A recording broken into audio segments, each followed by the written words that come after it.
For your life.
Day one is over in the 2021 BenQ MOBIUZ Cup of Nations presented by VCO. 16 countries whittled down to 10 as we get set for the semi-finals and finals as we fight for $25,000 here in our 2021 Cup of Nations. Delighted you can join us for day two here on VCO Esports Traction GG, iRacing social media, and here live on RaceBot TV, where myself, Arjuna Kankipati, is delighted to be joined by the man in the hat, Paul Smith, and John Munro for some expert punditry over the course of what is going to be an exciting showdown here, Paul, because yesterday, incredible. We saw photo finishes on multiple occasions, drama all the way to the end. That playoff race, where two teams were able to lock themselves into today's final. I'm still thinking back on that and have chills.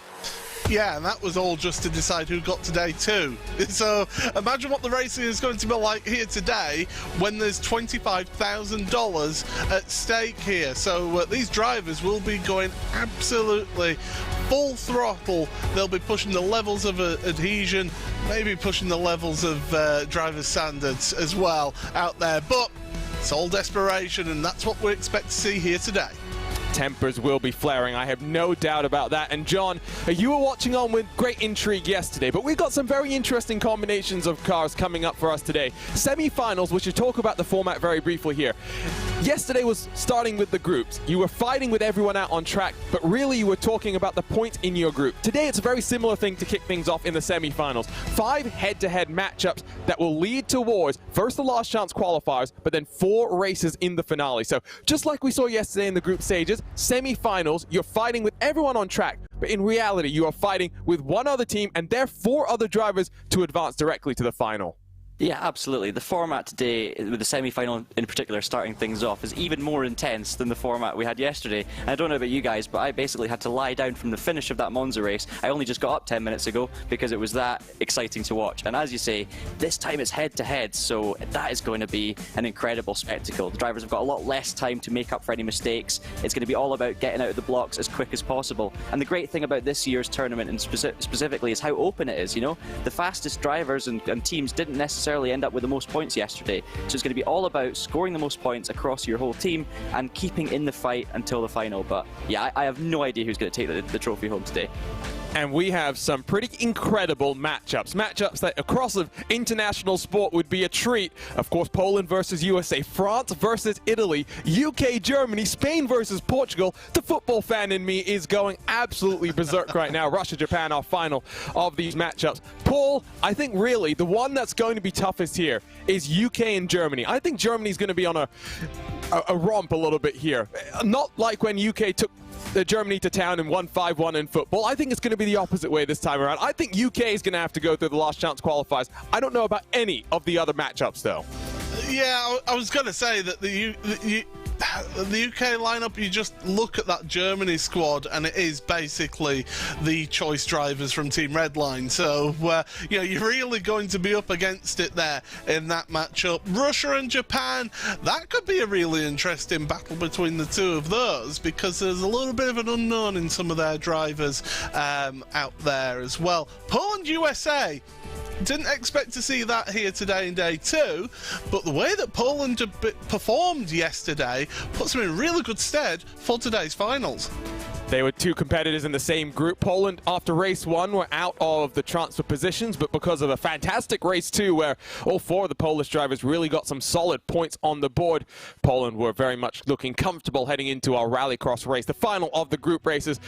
Semi-final race is going to be a bit interesting here, John, because it's an open wheel race. It's the Williams FW31, the Formula 1 car from 2009, but we'll go racing at Road America, a track that this car not necessarily known for racing at, and because Road America has a pretty interesting standing start grid where some of the cars would be up the hill as they're on the grid itself. We'll go for a rolling start here, but a 15-minute race. Not much time to make sure all 4 of your drivers get some good points on the board.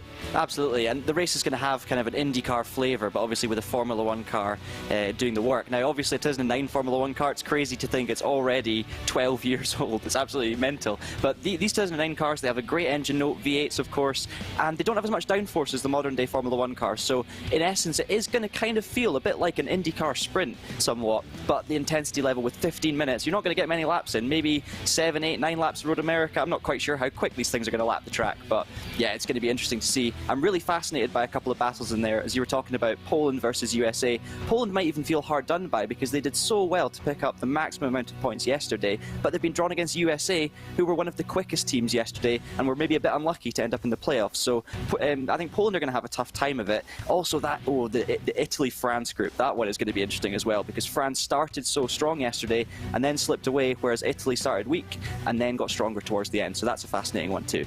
Well, let's take a look at some highlights from day 1 of all the racing. We had group stages, 3 of them, 3 of the group races. First, it was a team race, the Audi R8 at the Hungaroring. Phil Denez put it on pole position. It was chaotic on lap number 1, to say the very least, Paul.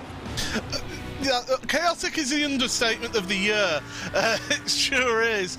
But we saw some impressive driving, though, from a few of the teams. Overtaking happening at a circuit where overtaking really isn't the name of the game at the Hungaroring. A few mistakes happened out there as well. Bits of contact with the UK team. That was Pete Berryman who went for a spin. Look at that, 3 wide into turn 2. A tremendous display of driving from all of them out there in that opening race. Yeah, once the carnage kind of came to an end in the early stages, it got a little bit better. We saw some really great racing. Elvis Rankin took the checkered flag after taking over from Phil Denez. Maxime Briant did manage to reel him in the closing stages, but USA on top to head out of Hungary for race number 1. Barney the Flagman vigorously had that checkered flag in his hands. We also had race 2, which was the Indy Pro 2000 at the Indianapolis Motor Speedway. It was a photo finish between Dallas Pataska for Team USA, who pipped Jarl Tyen at the line for Team Norway. Here, though, was race number 3, the showdown race for the group stages. It was rallycross. We thought potentially Bo Albert would have some luck. He did early on, but as soon as we got to the feature, the bad luck for Bo Albert continued. Team USA ended up out of the group stages, having to fight their way through the playoff. There was a little bit of bump cars as well in this one, John, but that's kind of the name of the game. Then we got to the playoff race. You were saying that you're still recovering from what we saw here. Right off the start, we saw chaos at Monza into turn 1, kind of what you'd expect. Yeah, absolutely. We saw a few cars facing the wrong way towards the beginning. Really unfortunate one for Czech Republic specifically. We had a couple of cars caught out there. Norway also struggling off the start. They were in a strong position on the grid, couldn't quite capitalise. But there you can see USA out front early on. One of the Italian cars streaming into view. And of course, the Italians, they worked so well to make their way through the field. And about halfway through the race, Italy were looking the strongest. But it was Netherlands versus USA that really caught the attention. We had 3 separate battles between the fastest Netherlands and USA drivers, the second and and the third ones all head-to-head on circuit, and it came down to the last lap. Absolutely incredible stuff. And there you can see really the three teams that starred in that Monza race. We expected chaos, but the drivers did really well to keep it nice and clean. There were a few incidents early on, as you would expect, but generally the racing was superb with these new 992 Porsches. And yeah, down to the last lap, photo finish. Even though Netherlands took the overall race victory, it was a spin for Ruben Bonga that ended up costing them that position in today's action, and it meant that USA, despite their early wins, being under the pressure, they managed to pull through and they put themselves in a strong position heading into today.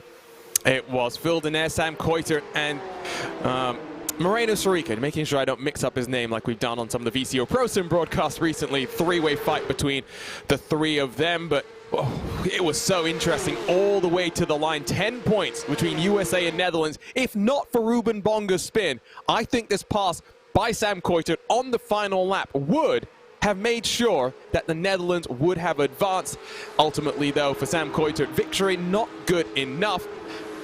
What a day it was. But those were yesterday's highlights. We are ready for race number 1 on our semi-final 15-minute showdown. So let's run you through the starting grid for what is going to be an absolute sprint for 15 minutes here in America's National Park of Speed. Patrick Holtzman put it on pole position. He was 1,000th of a second faster than Valentin Mandinac, the RHG driver for France. Diego Pinto, Peter Berryman, 3rd and 4th positions. Phil Denaire for the USA in 5th, inside of Pedro Sanchez Albert for Team Spain. While down in 7th, it's Alexei Nessar. Plenty of open wheel experience for him in the real world. He'll be alongside Simona Maria Marcheno with Sotomuto. Impressive to start things up in the Hungaroring. He'll be alongside Dominic Blair. The 10 teams gridded up there. Maximilian Benecke then lines up 11th alongside Andre Martins in 12th for Portugal. Przemysław Lemonek will line up in 17th. In front of him, Victor Preto, Moreno Sorica, Jamie Fluke, Maxime Brient, Alice Pataska after that stealing of the win at Indianapolis back in 18th position. Hayata Asaga 19th alongside Dennis Grabowski with Alexander Thieb, James Pinsker 21st and 22nd, Carlos Fenelosa 23rd with Dylan Shrivens back in 24th. And then down in 25th position, it will be Quintin Vialate alongside Dino Lombardi. Ross Banfield, Mateusz Luchak, 27th and 28th, while Masafumi Aburame and Dmitry Kovanov through the top 30.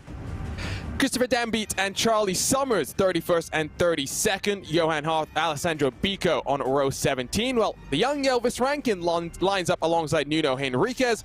Just a couple more rows of cars to go in the 40-man dash to the checkered flag. Kirill Kolobusov in 37 alongside Shunsuke Kuno, Jose Soria and Victor Smolyarchuk will line up at the tail end of this field. Paul, well, it's a short pace lap. Not much time for drivers to build up any temperature or pressure into their tires. And then up the hill, under the NTT bridge, into turn 1, it's going to be a draft fest into that first corner. Yeah, draft fest, you know, no time to warm up your brakes, no time to warm up your tyres. These drivers are going to have to be particularly careful on this opening lap because this car will bite if you're not careful. The old open wheel World Championship car. Long in the tooth, some would say, but it produces some fantastic racing. Patrick Holtzman picks up the throttle. We are racing in the semi-finals, storming down into turn number 1, fanning themselves out 3 abreast. Can we get through this first corner safely to kick these semi-finals off? The top 7 or so managed to get themselves single-filed out as they storm down the hill in towards turn number 2. Now down the back straightaway into the crucial braking zone of turn number 5. I think one car has got off the track, and that's Moreno Sorica. Alessandro Bico gets mixed up in it as well. Italy already struggling. Oh, is that one of the Japanese drivers? It is. It's Aburame.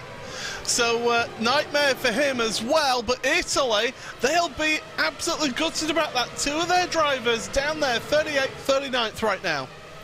And remember, you are fighting against your semi-final matchup. The points are paid out for overall position, but really you need to be focused to your relative position to your main competitors. So we'll see how it works out there. Quintin Vialate's had a moment. Dominic Blair has had a moment as well. So for France and Italy and Poland, maybe not the best of starts, but for now, it's Holtzman, Pinto, Berryman, the top 3. Berryman got a great start. This is the replay of what happened on the start. Moreno Sorica just runs into the back of one of the Spanish cars and gets a touch up the back from one of the UK cars, and Aburame, well, he gets lifted up into the air by Alessandro Bico. That will be significant damage to the both of them. Yeah, and the crucial thing is, for this race, there is no fast repair. There is no get-out-of-jail-free card here in this race. So the damage that you get in this race, you are going to carry for the rest of this race. So it's all about avoiding contact. But Bico and also Dominic Blair as well, out of the race. They're both in the pits. And left-hand side, you can see not just the flags for each of the drivers, but the background on the timing tower is the matchup. So red versus red, Germany versus UK. They're first and third right now. Oh, Pedro Sanchez Albert gets run off the track at turn number 2. Sota Muto will slide up his inside. I think that was with Alexei Nesov, the Russian car. Oh, a little bit of drama there. Dominic Blair has also had to take a tow back to pit lane. So for Poland, it's not going well. USA has got a couple of cars up there in the mix in the top 15 or so. So really, it's about tracking those battles, Pauls, and making sure you're where you need to be. You can see as well. That's Spain, Russia, and Japan coming together. I believe that was Nuno Henriquez has had a moment as well. It's all going on as Herta Esago was the one getting hit there. It's close between some of these countries. This is going to be such a fascinating 12 minutes or so to try and pick apart what's going on. Well, you look at it, it's incredibly close between France, Italy, UK, Germany, even Spain, Portugal. Those three groups are really close and tight together. None of them want to end up in that last chance qualifier here to get through into the finals. And right now, this car, it's incredible. I do miss seeing this car in World Championship competition. But that's a big hit at the kink. Who was that? It wasn't one of the Polish cars. It might have been Mateusz Luczak, who I'm seeing slip down the timing order. James Pinsker is having some sort of an issue as well because whoa! Well, coming through Bill Mitchell-Benz, someone went around. And indeed, I think that was one of the Polish cars. And it's almighty chaos. That's Elvis Rankin, the Apex Racing Team driver that's gone up and over and over and over. The 14-year-old going for a bit of a ride there. I think Dmitry Kovanov was the car that we saw through Bill Mitchell-Benz. There's the replay of what happened to him, and that's what happened to Elvis Rankin. He got mixed up in a separate incident coming through that corner. Christopher Dan Beets has fallen down the order, and he's in the pits as well. So Germany dropping a driver down. So this is big for these different countries. If you're in any of these cars right now, it's all about just survival by the looks of things. Kind of what one would expect as one of the UK cars is coming under fire from two of the Spanish cars. That's Jamie Fluke defending from Victor Prieto, and Pedro Sanchez Albert is down the hill through the hurry downs. They hurry. Downhill braking zone. Road America is deceptively tricky, Paul. You look at it and you say, oh, it's a bunch of 90-degree corners. It's not too difficult. But all of the braking zones are either uphill or downhill. They've got their own challenges, their own different difficulties to try and overcome. And so a lot of these drivers just falling foul. That's Dennis Grabowski down the order. And that's down at the hurry downs. Oh, and he's got it all wrong trying to get back onto the track. Fluke under pressure, losing one place. To be honest, he doesn't want to fight too hard, but he does want to fight because he needs the points, really, for the UK team. But Spain, they're in their own battle, don't forget, as well, against Portugal. And they're really trying to push their way forward in this. So Germany have two cars in the top 7 in that battle with the UK. So it is crucial for Jamie Fluke, is now side by side with Pedro Sanchez Albert coming down in towards turn number 1, that Fluke doesn't lose too many of these positions. He'll try and hang it around the outside. Albert giving a bit more space to him as compared to one lap ago when Albert was escorted off the track, but down the hill through turn 3. Albert gets the place. Here comes the Frenchman Maxime Briant using the draft to also try and have a bit of the action on board with Jamie Fluke as he's really pinching Pedro Sanchez Albert, but 3 abreast, long way around for Maxime Briant down the hill. But Pedro Sanchez Albert goes deep under the brakes, might open the door for Briant to look to the inside, who almost escorts him into the grass. Oh, this is crazy. I have to wonder if Jamie Fluke's got just a slight bit of damage maybe to his floor or something, because he's been falling back in this order, hasn't he? He's not had the same top speed as some of these other drivers, so possibly that could be one issue for Jamie as they come through the carousel. Beautiful, such a challenging corner is this. You just got to, it just keeps on going, going, and speaking of going, oh, I thought he was going to hold it. He did hold it. My goodness, what an achievement. Now Germany going all over the place.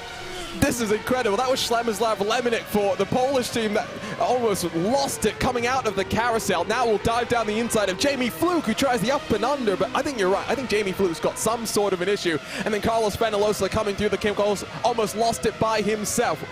This is absolute insanity. And remember, it's not about just finding the cars on track. Because Spain now have a couple of cars that have worked themselves up past Jamie Fluke, they're looking better in the battle versus Portugal, but Portugal 2nd and 9th still have the advantage on them. Germany is leading the UK, France is leading Italy as things run, despite the fact that Italians were running up there in the top 5, 2 of them for a while. It's really close in all the battles except Poland versus USA because of what happened in the opening couple of laps. Yeah, that's exactly right there. So it's, I mean, for Italy, what they need is some of their drivers to try and move forward in this, because, I mean, BenQ has gone back out on track, but he's down in 37th place right now.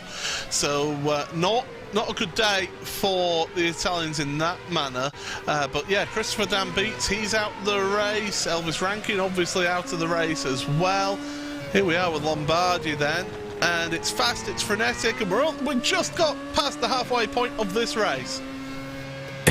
We've still got 7 minutes to go. What twists and turns are left in store for us? Remember as well, for Russia, Alexei Nesov is nestled in 8th position as things run. He is coming under fire from Andre Martins, a side-by-side. Simona Maria Marcheno does get past Valentin Mandanok, and that is a battle in the semi-finals. 2 cars and 2 countries that are duking it out. Those are valuable points going the ways of the Italians. Certainly is, as a go uphill once again.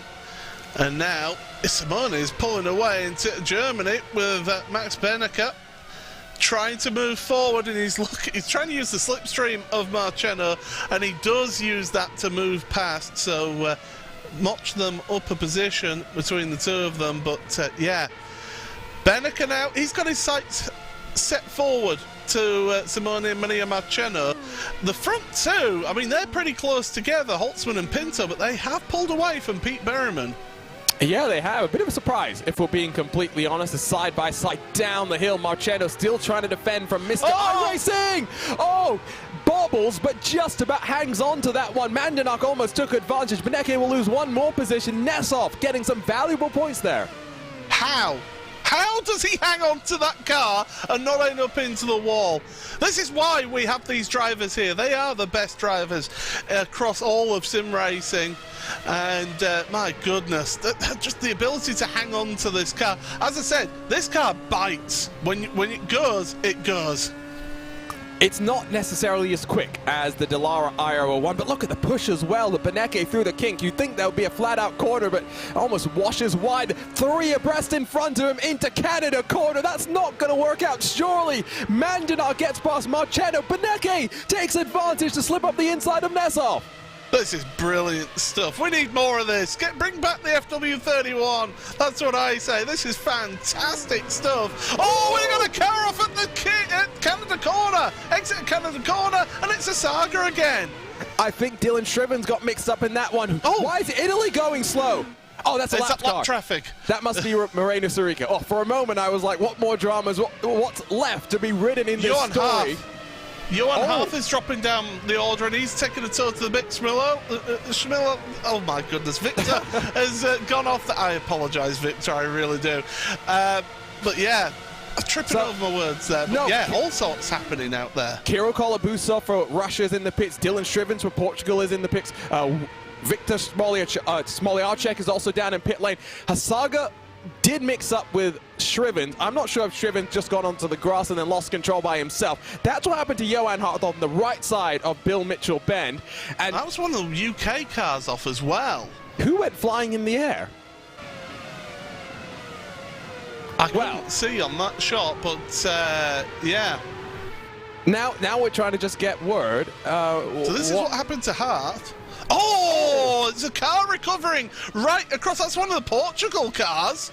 So that's Dylan Shrivens. That was Dylan Shrivens, and Johan Hart, nothing he could do there. That's going to be frustrating for sure. There are some damaged FW31s, and now we just have to wait and see what the point situation is going to be. I think Russia will be in front of Japan as a result of what happened to Asaga and the fact that Nesov is still up there at the front. The question is for France and Italy, is France a little bit closer to Italy now? Spain versus Portugal, I'd suspect that Portugal is still in front.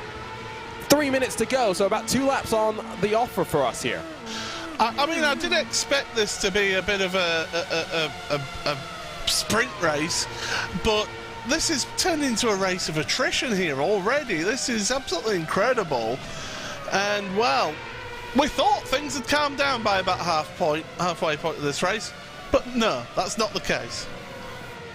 Drive-through penalty has come down for one of the Russian cars, so we'll wait to see if that's going to play out. He's served that. Yeah. Oh, okay, so let's see if that's going to play out in the favor of Japan then. Poor race control, not only having to keep on top of all the incidents, but also have to try and track the points as it runs. Fluke down the inside of Marcheno. I wonder if now Marcheno's got a little bit of damage to his car. Pedro Sanchez Albert, Maxime Brient make the 4-car train as they work their way up under the Corvette bridge.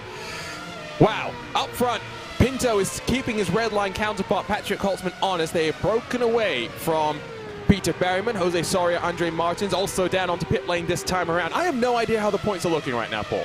I don't think our race admin is knowing how the points are looking as well. Well, we've got an update there. Yeah, USA are absolutely dominating Poland. France clear of Italy now. Germany, good 16 points over the UK. Spain, nicely clear of Portugal. And Russia still ahead of Japan, or moving ahead of Japan, should I say, in their battle. Alexander Thieber down the inside of Sotomuto, so those are more points going in favor of the Russian team in the semi-final. Maxime Brient now will try and set the run-up out of the final corner into turn 1 as he attacks Simona Maria Marcheno. France is ahead of Italy, so do need to be a bit careful there, but Alexei Nesov has passed Valentin Mandanok, so that's some more points going in the favor of Italy in this battle. Brient gets that done easily, so surely Marcheno's got some sort of damage. Przemysław Lemonet gets past Carlos Fenolosa as well. There's action up and down. No matter where you look, there is something going on. Yeah, absolutely. The battle for the lead is getting quite close as well between the two of them. In fact, Pinto has moved ahead. Oh my goodness, that's Holtzman! From the race lead. Was that by himself? Just a little bit too aggressive on the power. Does it bring the UK back into the mix? Oh, I'd love to get a second look at that one, because that, in fact, here we go. So it's Pinto and Holtzman, the two of them battling it out. As you mentioned, they are teammates normally, but against each other this time into turn 5. And you know what? I think Holtzman's just gone a little bit too quick around there, and he might have damaged his rear suspension with that hit. I'd be curious to get an onboard with, perfect, onboard with Pinto. Yeah, no, there was no assistant. Yeah, that was all by himself. Just a bit too aggressive into the corner, and then a bit aggressive on the throttle as well. Plenty of horsepower to play with in this FW31. And well, now I have no idea, but Holtzman is still in 8th. I think you're right, he's got some damage. He'll come under fire from Jamie Fluke as we're watching Dallas Pataska, I believe. We're getting one more lap because the leader is just crossing the line now, so we're going to get one more lap here. So, it comes down to this. 5 teams will advance directly through to the 4-race final. For the other 5, one final chance in a rallycross showdown to advance, where 2 of the drivers will compete. Spain gets past there. Maxime Brient, I think, trying to attack on Pedro Sanchez. Excuse me, no, this is Victor Preto and Valentin Mandanok. We got some wonderful liveries here, Paul. We should shout out iLiveries for the job they've done to represent each country with the cars as well. Yeah, they're doing a fantastic job considering how many cars that are. Wow! UK moved ahead of Germany with that incident for Holtzman. So all of a sudden the UK are automatically going through to the finals. I'm glad that I put the commentator's curse down on the UK then. I'll take full credit for it. I mean, I was with you. I thought Germany would waltz away with that one, just with the level of drivers, but it doesn't help them that Dan Beats retired from the race early on. Holtzman had that issue there. Yes, you've got Beneke up there in 4th place and Tiber in 15th. Holtzman's down to 9th, and if he's not careful, he's going to lose another place. But Pinto, well, he's nearly at the final corner. He kept the pressure on Patrick Holtzman until Patrick Holtzman crumbled under that pressure. Diogo Pinto will win in the semi-final. Road America in the FW31. There's an Italy car with no rear wing that illustrates the level of carnage that we've seen today. Peter Merriman crosses the line in second. It's going to be a drag race between Simona Maria Marcheno, Maxime Briette, and potentially a couple of the cars behind. An almighty send coming through the final corner. Up the hill they will work. France versus Italy versus Spain. Who's it gonna be? I think France just about held on there. My word, what a showdown this was, Paul, and an illustration of what we're in for the remaining 5 races of the day. Well, you don't normally say that a Formula One car would produce that level of excitement, but my goodness, all with the same fixed setup, all working hard and pushing it as hard as they can, and that is what you get. And remember, these are the overall results, but it's about the matchups where you get the points. That's what matters here. So Portugal with the victory for Diogo Pinto. Valuable points in the battle versus Spain, but I don't think it was enough when all things were said and done, given that Spain were consistent across of their 4 drivers. Peter Baumann, Phil Denez through the top 3, with Maximilian Benecke being the highest ranked German after Patrick Holtzman's incident. Alexei Nesov complete the top 5 with Victor Preto, Valentin Mandanat for Spain and France, Jamie Fluke and Patrick Holtzman for the UK and Germany, the 2 countries going head to head with one another. 8th and 9th, Pedro Sanchez Albert completes the top 10.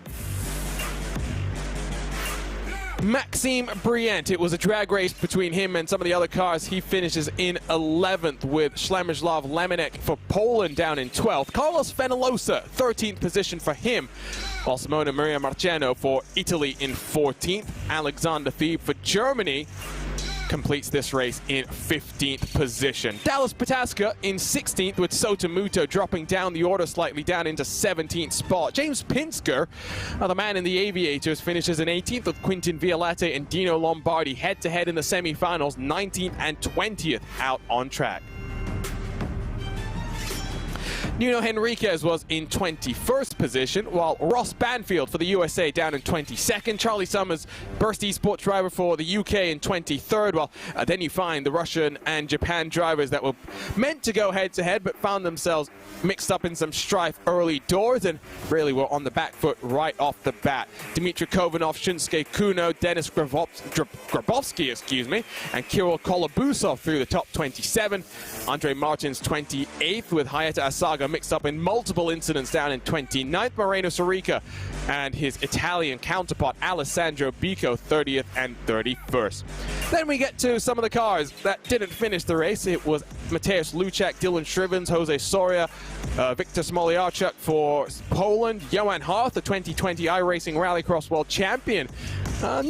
He's used to being in the air, not necessarily like that though, being launched into oblivion by a contact with Dylan Shrivens. Masafumi Aburame 37th, while the final 3 cars, Elvis Rankin, Christopher Dambeats, and Dominic Blair through the top 40. Fastest lap went to the fastest man at Hungary, Phil Denez, 1:37.259. I think the USA team will be one to watch here. Well, still a reminder, we've got 5 races left to go, John, and if they're as crazy as that, we're not going to have any voices to talk about the stuff by the time we get to the end. Well, luckily that's why I'm here. I can step in, give you guys a bit of a breather. But yeah, this format just keeps on delivering.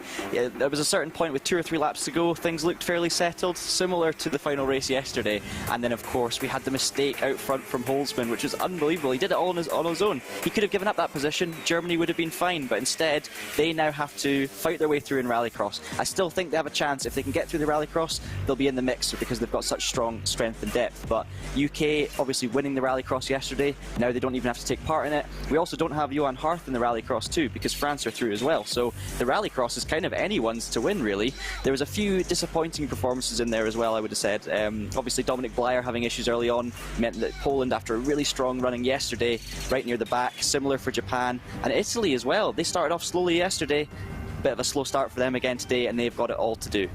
I mean, Italy really came on strong by the end, so maybe they just need to warm up in effect. Paul, Crazy stuff. And last year, the FW31 was our final race. I'm a little bit glad it's not this time around because it was a scramble last year to the checkered flag to crown our champion. It's going to be a scramble this year, but at least it's in an LMP2 car, one that's a little bit more sturdy and able to take some of the damage. That shot across the checkered flag where one of the Italy cars had lost its rear wing, I think really spoke to the level of carnage that we saw. Yeah, I mean, it did give us a dramatic final last year, did the FW31, that's for sure, but what a display there. Interesting point about Italy, where you say once again they're just having that little bit of a slow start. You can't afford a slow start today. You've got to be on it every single race, and we'll see it with the points here. So, in our matchups, 5 of them, 5 drivers will advance directly through to the finals. The USA dominant over Poland because of early issues for Poland. France versus Italy was close. They were trading the gaps back and forth, but France will advance there. Germany, at one point, had that in the bag, but because of Patrick Holtzman's mistake, because the likes of Jamie Fluke, Peter Berwin finished up there in the top 10, the UK, well, I'll eat my words there, they will advance straight through to the final. Spain versus Portugal, Spain goes through there. Russia, at one point, were almost 20 points behind Japan. Multiple incidents, though, for the Japanese drivers. Russia, straight through to the finals. I just love the way that John yesterday played out, because France, Italy, UK, Germany, Spain, Portugal, in international football, these are dream matchups to see. I totally agree with you, yeah. And it almost felt like a football game, the way that the drama, the passion, the way that it would quickly turn from one way to another was incredible as well. Spain were another good example. They obviously took away 128 points there, which is the second highest total of any team. At one point, they weren't looking so strong, but what Spain did really well is they had the strength and depth. They ran in pairs. They were running not the best positions. There was only one car inside the top 10. They were kind of sitting around 15th, 16th position, but they kept it clean, picked up the positions, and ended up with the second highest points haul, whereas Germany, obviously super quick in qualifying. If you had a regular qualifying format, we would have seen a couple of German cars right at the top. But the way it worked, they did manage to get their way to the front early on, pushing too hard, maybe trying a bit too hard, and paying the price. So it shows you, even in that race where it was all about getting off to a quick start and making moves and it being really intense, at the same time, drivers who kept it calm actually ended up winning in the end. So yeah, great stuff to start off with, and it just sets us up for another day of exciting action, doesn't it? It does, and I can tell you, races like this are great for drama, both in front of the camera and behind the scenes as well. There is plenty of talk going on between the drivers after that first race. And a reminder as well, Paul, that not all 4 drivers for our from the semi-final will be racing in the playoffs for the 5 countries that missed out. Because Rallycross, you know, you can only have, no, now you can have 12, but most tracks have a maximum of 10 cars. 2 drivers from each of the countries will be fighting it out in a race with no qualifying. The order is going to be set based on the results of the semi-final, so it's really going to be just jump in there, make sure you're feeling comfortable, and get right up to speed. Absolutely, and you know, as John pointed out, some of the specialist rallycross drivers aren't taking part in this race now, so this puts it wide open. We've seen how aggressive the rallycross driving can be as well, and of course they're going to Barcelona, which isn't the easiest of tracks to overtake at either. I mean, speaking as an IRX All-Star race winner, I can say that it is incredibly difficult to make those overtakes around that track, and it's all about keeping clean and not really sliding the car that much. My favorite moment of IRX across of the 2021 season was when Paul was racing in his heat and coming through the final corner, I'm in the lead. That's it.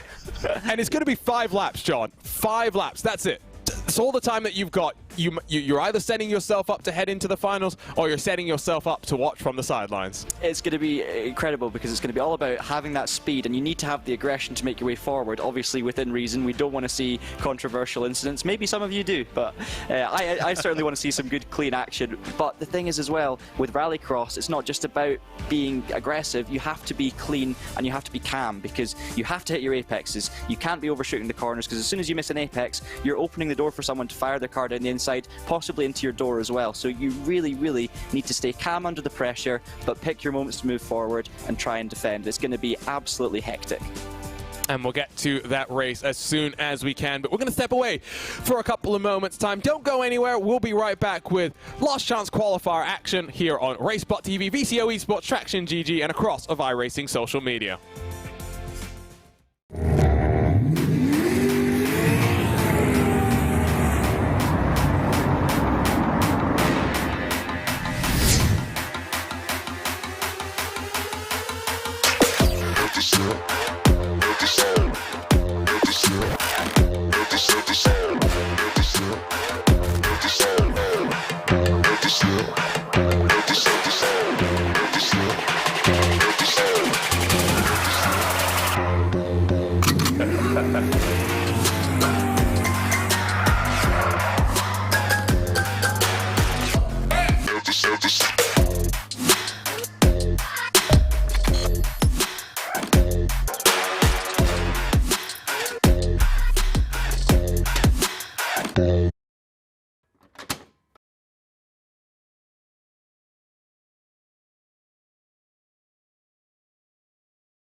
Come on.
Well, we made the trip to the circuit to Barcelona, Catalonia, not for more F1 action, but instead for some rallycross competition here in the 2021 BenQ MOBIUZ Cup of Nations presented by VCO.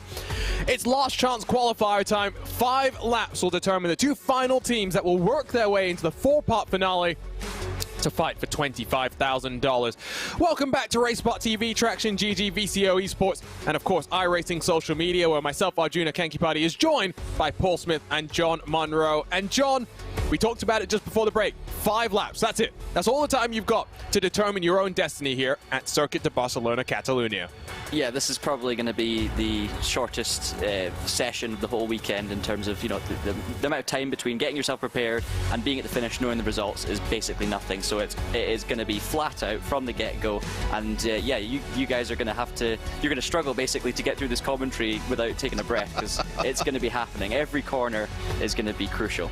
It's a good thing that Paul and I have plenty of experience in commentating here.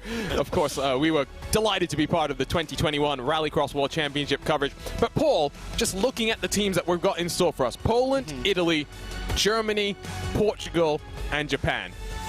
No matter how you swing it, like we saw yesterday, there's going to be at least one huge nation that is left out of the finals here. Hopefully for Team Germany, trying to defend their crown for 2020, they can make their way through this last chance qualifier, all of this drama, to be in a position to defend that crown. Yeah, absolutely, and it's been crucial to see who that they have chosen for this final. We'll be able to go through that grid when we get that up for you, but yeah, it's crucial now who you pick for this race, who can not only deal with rallycross but deal with the pressure, because it is a lot of pressure is this to go into this last chance qualifier. And well, it promises to be dramatic, because we had plenty of drama last year, didn't we, Arjuna? Yeah, no, we weren't sure how much we wanted to talk about that, but of course there was an incident that meant that we saw one of the teams that would have qualified for the finals having to be removed because Race Control interfered. And Race Control has already warned John that they will be a bit more active than they've been through the course of the weekend so far. If they see something that's egregious and it's going to cost the team a position in the finals, they will not hesitate to rectify that before we head to the first of the final races, first of 4. It's going to be so much fun.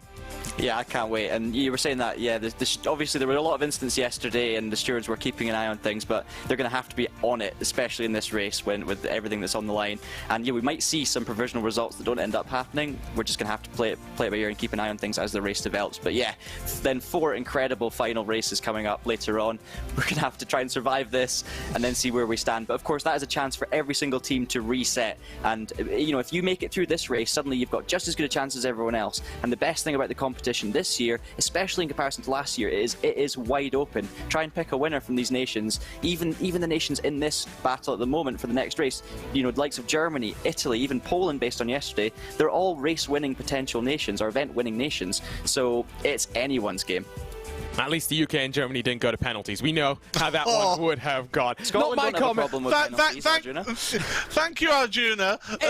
Hey, don't worry, I'm a 3 Lions fan. I would never support the Barmy Army, though, when it comes to some cricket competition. So let's talk about the teams the drivers that the countries have put forward here. For Germany, it's going to be Max Benecke and Alexander Thieb. Of course, it's a red line lineup, so red line drivers, it would make sense. For Japan, it's Sotomuto, Hayata Asaga. For Portugal, it's going to be Andre Martins and Dylan Shrivens. For Poland, it's going to be Victor Smoliarchuk, as well as Dominic Blair. And then for Italy, Alessandro Bico, Simona Maria Marcheno. We did see, Paul, Simona Maria Marcheno picked up some of the skills from his Altus teammate, Bo Albert. Of course, he did do a lot of the spotting in the World Championship Series for them, so you'll have spent a lot of time in the car as well, you know, working with that team. So Simone could be a really good shout for this this final race. It's how his teammate Bico gets on as well. But we're getting close to the start of this this last chance qualifier, and well, it's all on the line here in this one. Can you feel the energy? Can you feel the tension? Because we are ready to go. 5 laps. That is it. It is not much time at all. Let's dial up the starting grid then for the final time for some of these competitors. Maximilian Benecke will be alongside Andre Martins. Simona Mira Marcheno and Sotomuto 3rd and 4th positions. Victor Smoliarchuk and Alexander Thieb will line up 5th and 6th. while Dylan Shrivens will be in 7th alongside Alessandro Bico. Hayata Asaga and Dominic Blair will round out the final row of this grid. We know how crazy the start can be here, Paul, because you line up on the back straight, running yourselves down into the hairpin that's on the end of that back straight, and that leads you onto the regular rallycross course. Yeah, and it really narrows down on the exit of that first turn for these drivers as well. They cannot take the Joker lap straight away. They have to go round at least 1 lap before they can take the Joker lap. So in a 5-lap race, it only gives them 4 opportunities to take that Joker. Hopefully they all got the memo, Paul. It's the only reason I won that race, let's be honest. The All-Stars didn't get that memo during the World Championship when we had one of the most eclectic grids you can find. We got a couple of moments still before we get to the racing. As an IRX All-Star Heat winner here, Paul, if there's going to be a pass, where do you set it up? You basically have to set things up in advance. Try and set up the drivers and make them move about on the track and get them offline to then make a move. You can't make a move anywhere around here, but really you want to try and get in front here at the start and then try and drive away.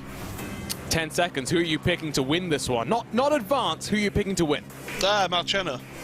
Okay, I like that. So it's 2 by 2 by 2 by 2. They are staggered very slightly, so you can see Dylan Shrivens has a line to the inside if he wants to be bold and send it, but it's a heavy braking zone that leads you back onto the rallycross course. We are ready to go for 5 laps of absolute chaos. Here we go. Marcheno gets a launch and immediately pinches Andre Martins. BenQ will cycle through. One of the Polish cars goes around. Japan is mixed up in all of that. Portugal, oh, that's Dylan Shrivens off the track. And the second Portuguese car is off as well. Oh, it's absolute carnage at turn 2. Nobody wants to get around here. Oh, and Marcheno is one of the big ones who's been involved in that. Italy are having a nightmare. And remember, both... You can't take that. You cannot do that on the opening laps. So Poland will end up with a penalty with that driver. Oh, a second one. Thiebe. Well, none of these drivers got the memo, it would turn out. And the problem with this is, for Germany, Alexander Thiebe, if he did take the Joker, has meant that Maximilian BenQ is in a difficult position. Both drivers score points, and it's the accumulation of your drivers that will determine the lineup. And Portugal is up and over. Oh! And that was Thiebe who was involved there as well. Japan are going around. This is carnage here in this last chance qualifier. Bico up into the wall. There's Marcheno as he's battling with Dylan Shrivens, who's managed to recover at least back onto track. BenQ has run away at the front, but the real question is, where is Thiebe going to cycle out in all of this? Because if he did take the Joker on lap number 1, he will drop to the end of the field as... Oh, that's Andre Martin. Oh! You can't do that. Conor Maddock is not going to be happy with that. No, he's not. And the thing is, with his rejoin, he's actually gone and got launched over the wall, and he's got to do that part of the lap again. Well, so BenQ is Jokered, I think. We don't know. This is absolutely crazy to keep an eye on what's happening out there. Yeah, no, we've seen some, should we call it interesting races here, Paul, before? I think this is the most interesting. Oh, I don't know. I mean, a few of the All-Star races that I was involved in was interesting. Marcheno has gone on to the Joker this time, and it's the rejoin of the Joker is really crucial here, because you're taking such a fast line out of the Joker lap, whereas the normal line is to take that tight hairpin around, and you can really end up making collision and contact with each other through there. And so we'll try and get you the point situation, but I think as it runs, Portugal would advance, but Germany's in second. I don't think Germany's going to advance if Thiebe has a penalty. We'll have to wait and see, because that's the reality. All the cars are taken to the Joker. We'll have 1 lap to go next time around. BenQ is closed on Andre Martin. That gap 1.8 seconds. BenQ might be able to get close enough to get the pass done. How is Martins in that position? That's what I want to know. That's what I'm trying to figure out as well. I think he might end up with I think, was it Martins who actually came across, no, it was Scrivens, wasn't it? It must have been. The rejoin. So yes. Martin's car is a mess, though, I can tell you that. There's a move to the inside on Scrivens. Oh, and Sotomuto finding that hairpin with the tyres there, it's not easy to make a move. No, it's a pretty technical, pretty tricky course. There you can see, by the way, coming back onto the gravel, BenQ is now 1 second behind Andre Martins. As up and over the jump they go. This is a start-finish line different to where it's placed in the real world, so it's a bit more difficult to get things done. Here is the battle for the lead, though. BenQ knows that he needs to try and get past because Thieber is all the way down in 9th position, sliding through the gravel. Track narrows down as he come onto the jump, and that's what happens. BenQ does hold on to the car. Andre Martins actually helps out Maximilian BenQ there.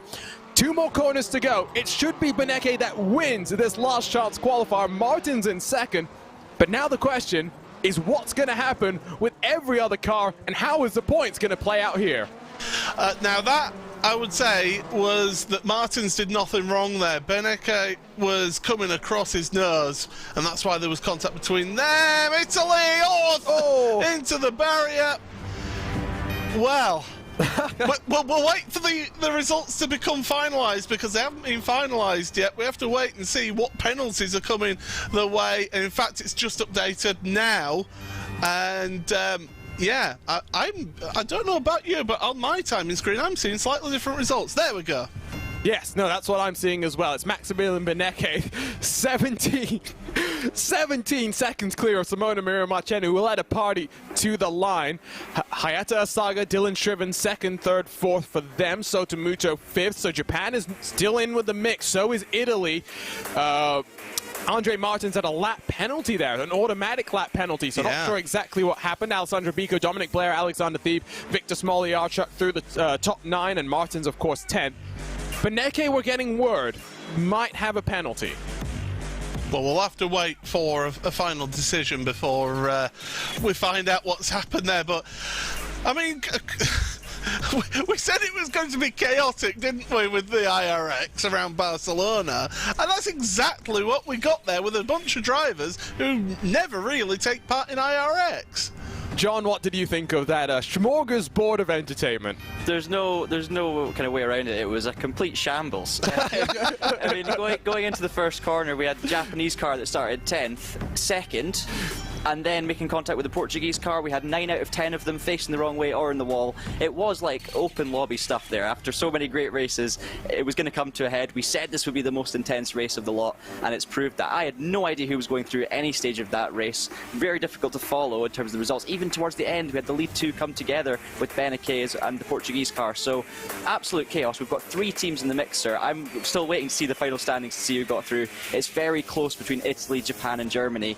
And I mean, where do you start with that? If that race replay is saved, it's the perfect kind of, if you want to teach someone how to learn about stewarding and looking at different incidents, just give them that replay file, tell them to sort that mess out and see what comes out. I have a very good question here, and whoever's got the rule book at hand, you might want to look through it. What happens if the points are a tie in the in this last chance qualifier? Well, in this case, it doesn't matter because the provisional results have Japan and Italy tied. If this holds, Germany, defending champions, are done, Paul.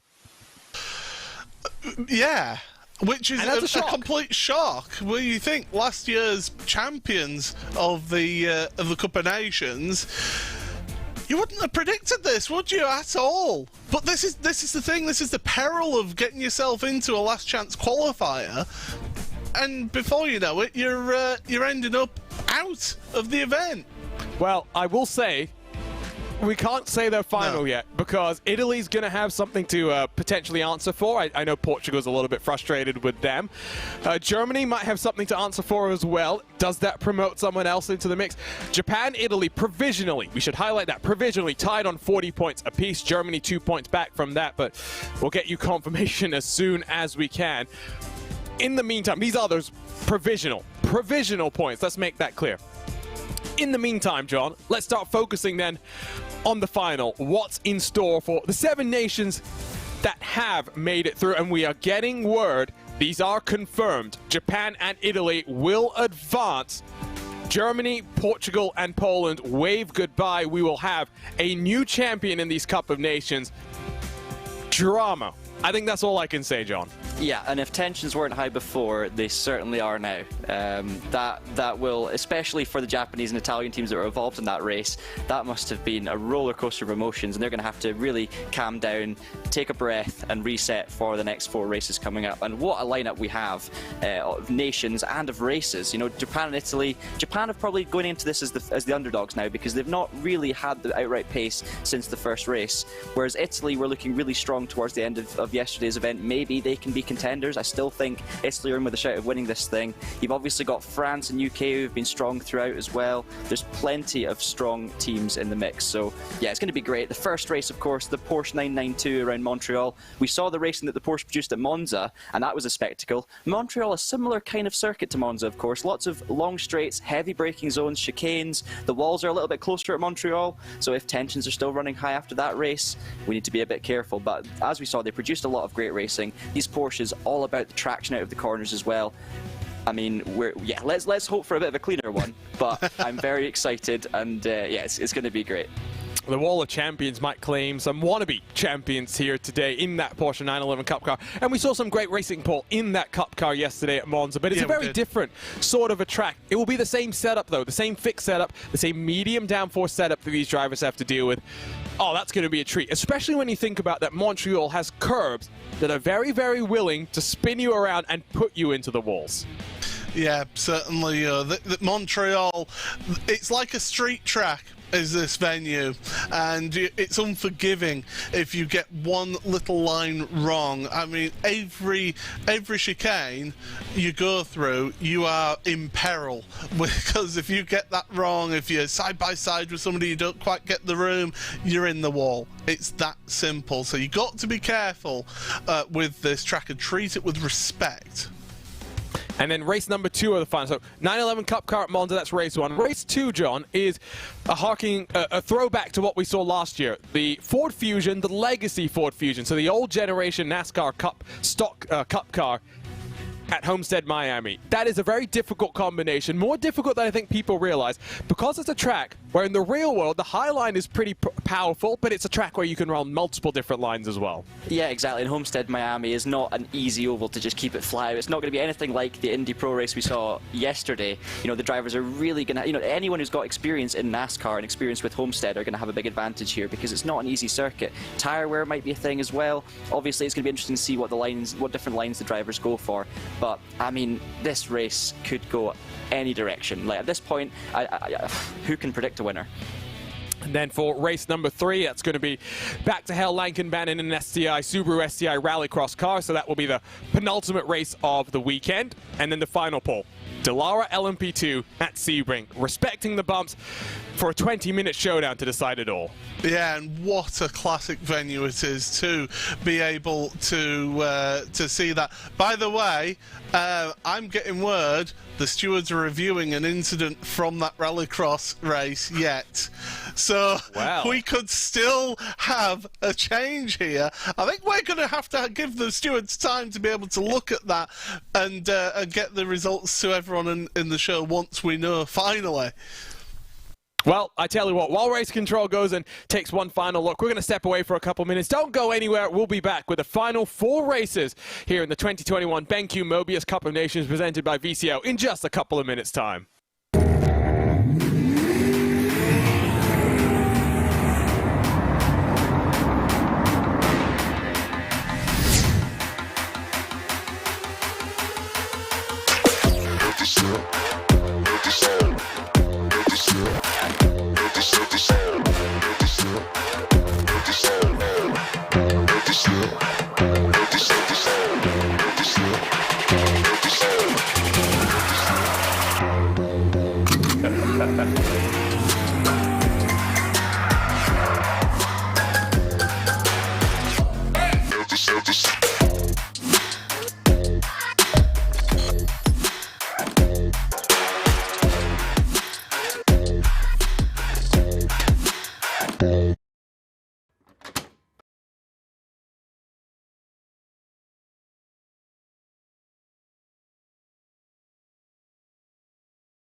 Come on.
Well, they call rallycross a contact sport, a cage match on wheels, but ultimately a move was determined to be over the line, and well, we've got new results out of our last chance showdown to set the grid for the final four races in the 2021 BenQ MOBIUZ Cup of Nations presented by VCO. Delighted you can join us and keep joining us on Traction GG, VCO Esports, RaceSpot TV, and across of iRacing social media.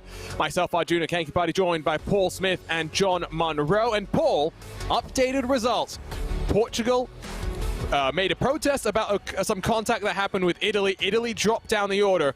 Japan and Germany advanced. Our defending champions still in with a chance of regaining their crown. Well, I mean, talk about hanging on by the skin of your teeth. That's exactly what we've seen from Germany. So, yeah. The thing is, if anybody could have protested anything in that race, and, well, there we go. That's the results. Germany do get themselves through. Japan, obviously, they do stay through as well. Italy, they'll be absolutely gutted about that, but if you do the crime, you do the time. Yep, that's true, but I can tell you that drama, I mean, it's sim racing, that's kind of what you expect when it comes to a sport where there's no physical consequences, both for the car itself and emotions sometimes. You can't get face-to-face with other drivers. Sometimes, like we see in NASCAR, will we see that happen at Homestead, Miami, tempers flaring. John, I mean, crazy that the defending champions at one point were looking out of it, but that's the beauty of this format. There is no guarantees. You need to make sure you put yourself in the right position at the right time, and ultimately for Germany they're just going to be relieved that they've got one final chance to make sure they have the chance to regain their championship here.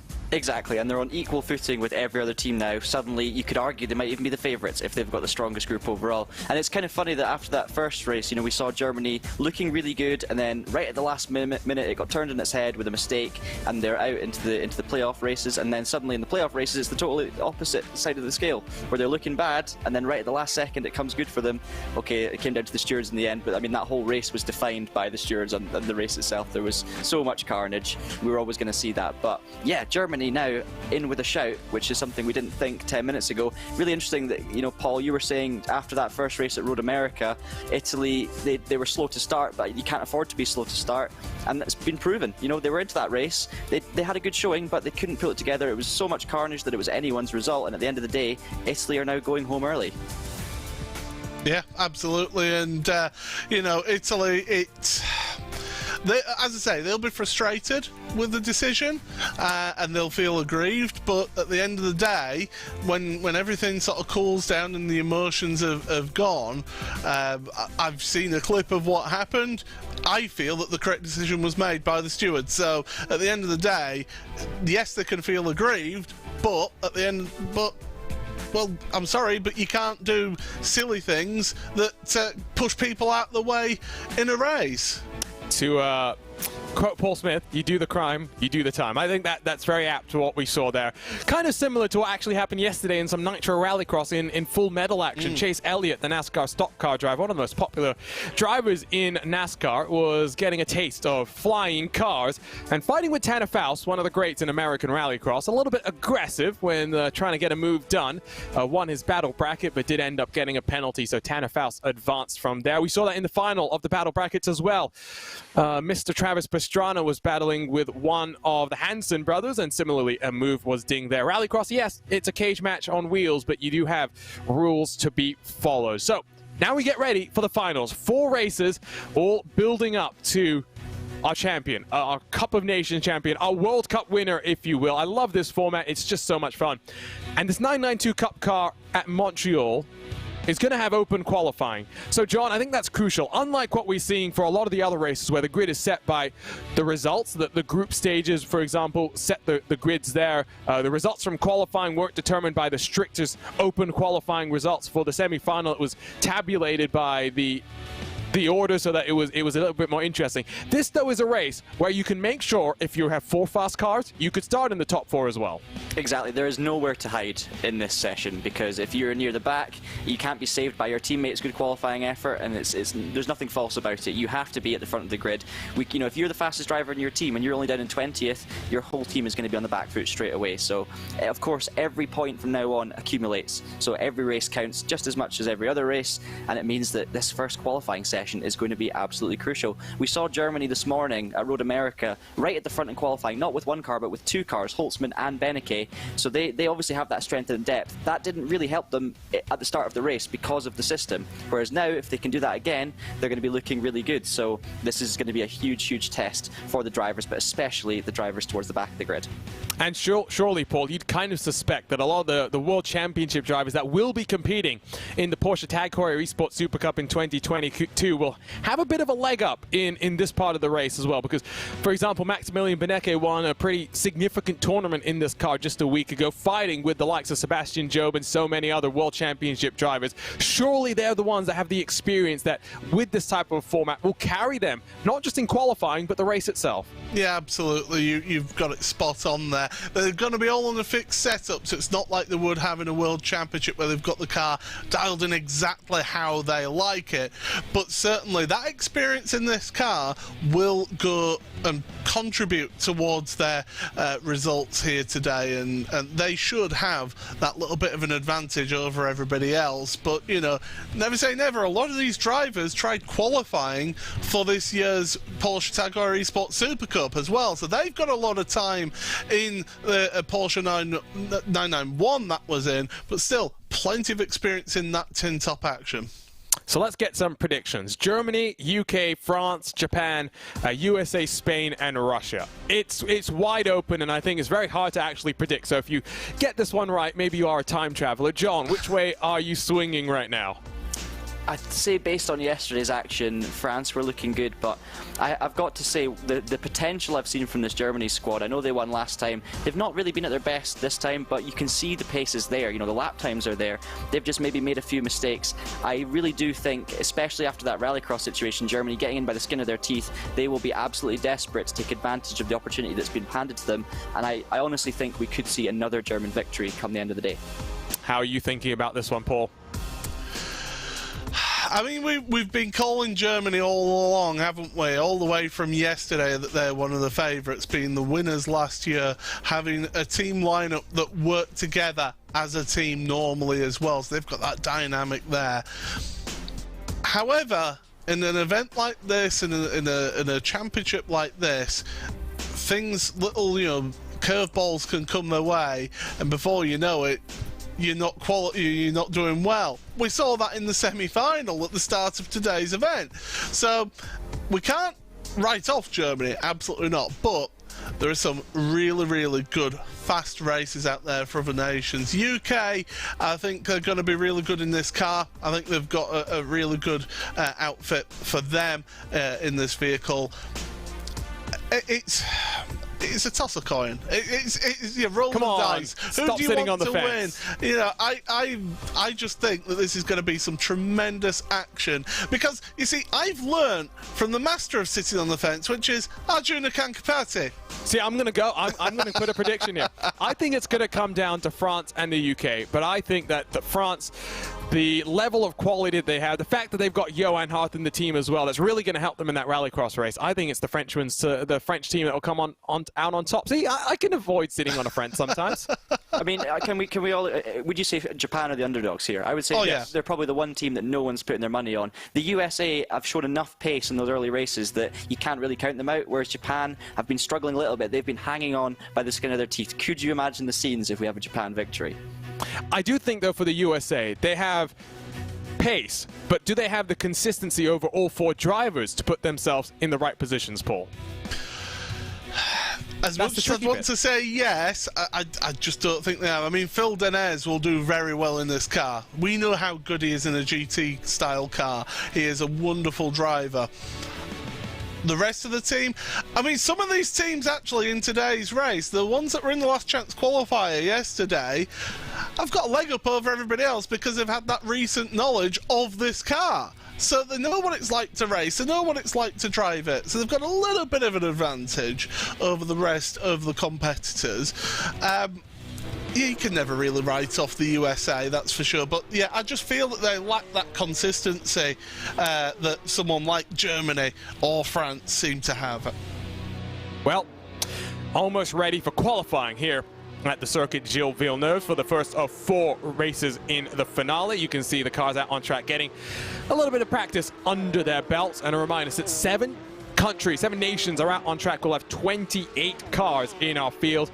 It's a pretty big field when you think about it, Paul. It certainly is. Yeah, it's not a small grid, is this? 28 cars. You know, you normally have, say, you know, 26, 24 cars on a grid for most series, and yeah, 28. It is a large field, but with a long track like this at the Circuit de Gilles Villeneuve, it's certainly, you know, 4.36 kilometers, 13 turns officially. You can get a little bit of field spread, but in a 20-minute race with a slipstream, it's not the strongest of slipstreams with this car. I do think that we'll see sort of groups of cars get together. Lap record here, a blistering 1:13, almost flat, by Valtteri Bottas back in 2019. It's a track that's hosted all sorts of things. Sports car racing has come here. That was as recently as 2012. NASCAR has had a couple of races here. A Champ Car back in the day. There's been rumors maybe that IndyCar would come here, but obviously most known for Formula One. Of course, Formula One is not visited here due to the global pandemic in the last couple of years, but it is at least provisionally scheduled for 2022, Paul, and it's going to be so good to get this track back onto the Formula One schedule. They've spent a lot of money on the pit complex and the paddock. Have the circuit owners, and the Formula One not coming here will have hit them hard financially by not being able to utilise those facilities and get the big earner into here. But certainly it is a traditional track. This goes back to the late 70s, early 80s. Had a different layout back then. The back straight wasn't quite as straight. It was a series of sweeping curves, but then due to safety concerns after the incidents in 1994, they decided to straighten that out, give it a long straight at the back, and see them flying through there. There is some incredible footage from the 80s, back in the turbo days of the 1980s, of on board, and it was like a film camera in a practice session on board on the roll hoop of the car on the old layout, and I suggest anybody to find that footage and have a look at it in the pouring rain and to see the driver skill with those cars, because those cars were producing in practice about 800 horsepower, in qualifying about 1500 horsepower back in the day. Insane when you really think about it. Of course, it's named after Mr. Gilles Villeneuve himself. Somewhat fitting that when the first Canadian Grand Prix was held here back in 1978, Mr. Villeneuve himself did win that race. So many dramatic moments, including the most dramatic of them all, Paul. I think everyone knows the race that we're talking about.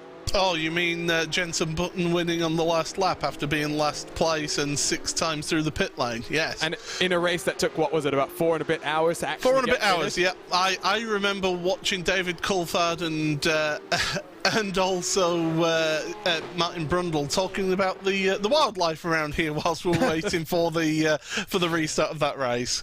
Speaking of wildlife, for those who watched the Bathurst 1000 yesterday, not only did you see a slightly oddly colored kangaroo, but there was an animal that wandered out onto track and caused the safety car to be brought out to spice up the race. If it was a NASCAR race, I'm sure fans would have been talking about how that was planned by the NASCAR officials to produce some drama, but that's just the situation in Australia where wildlife just builds character. Qualifying underway.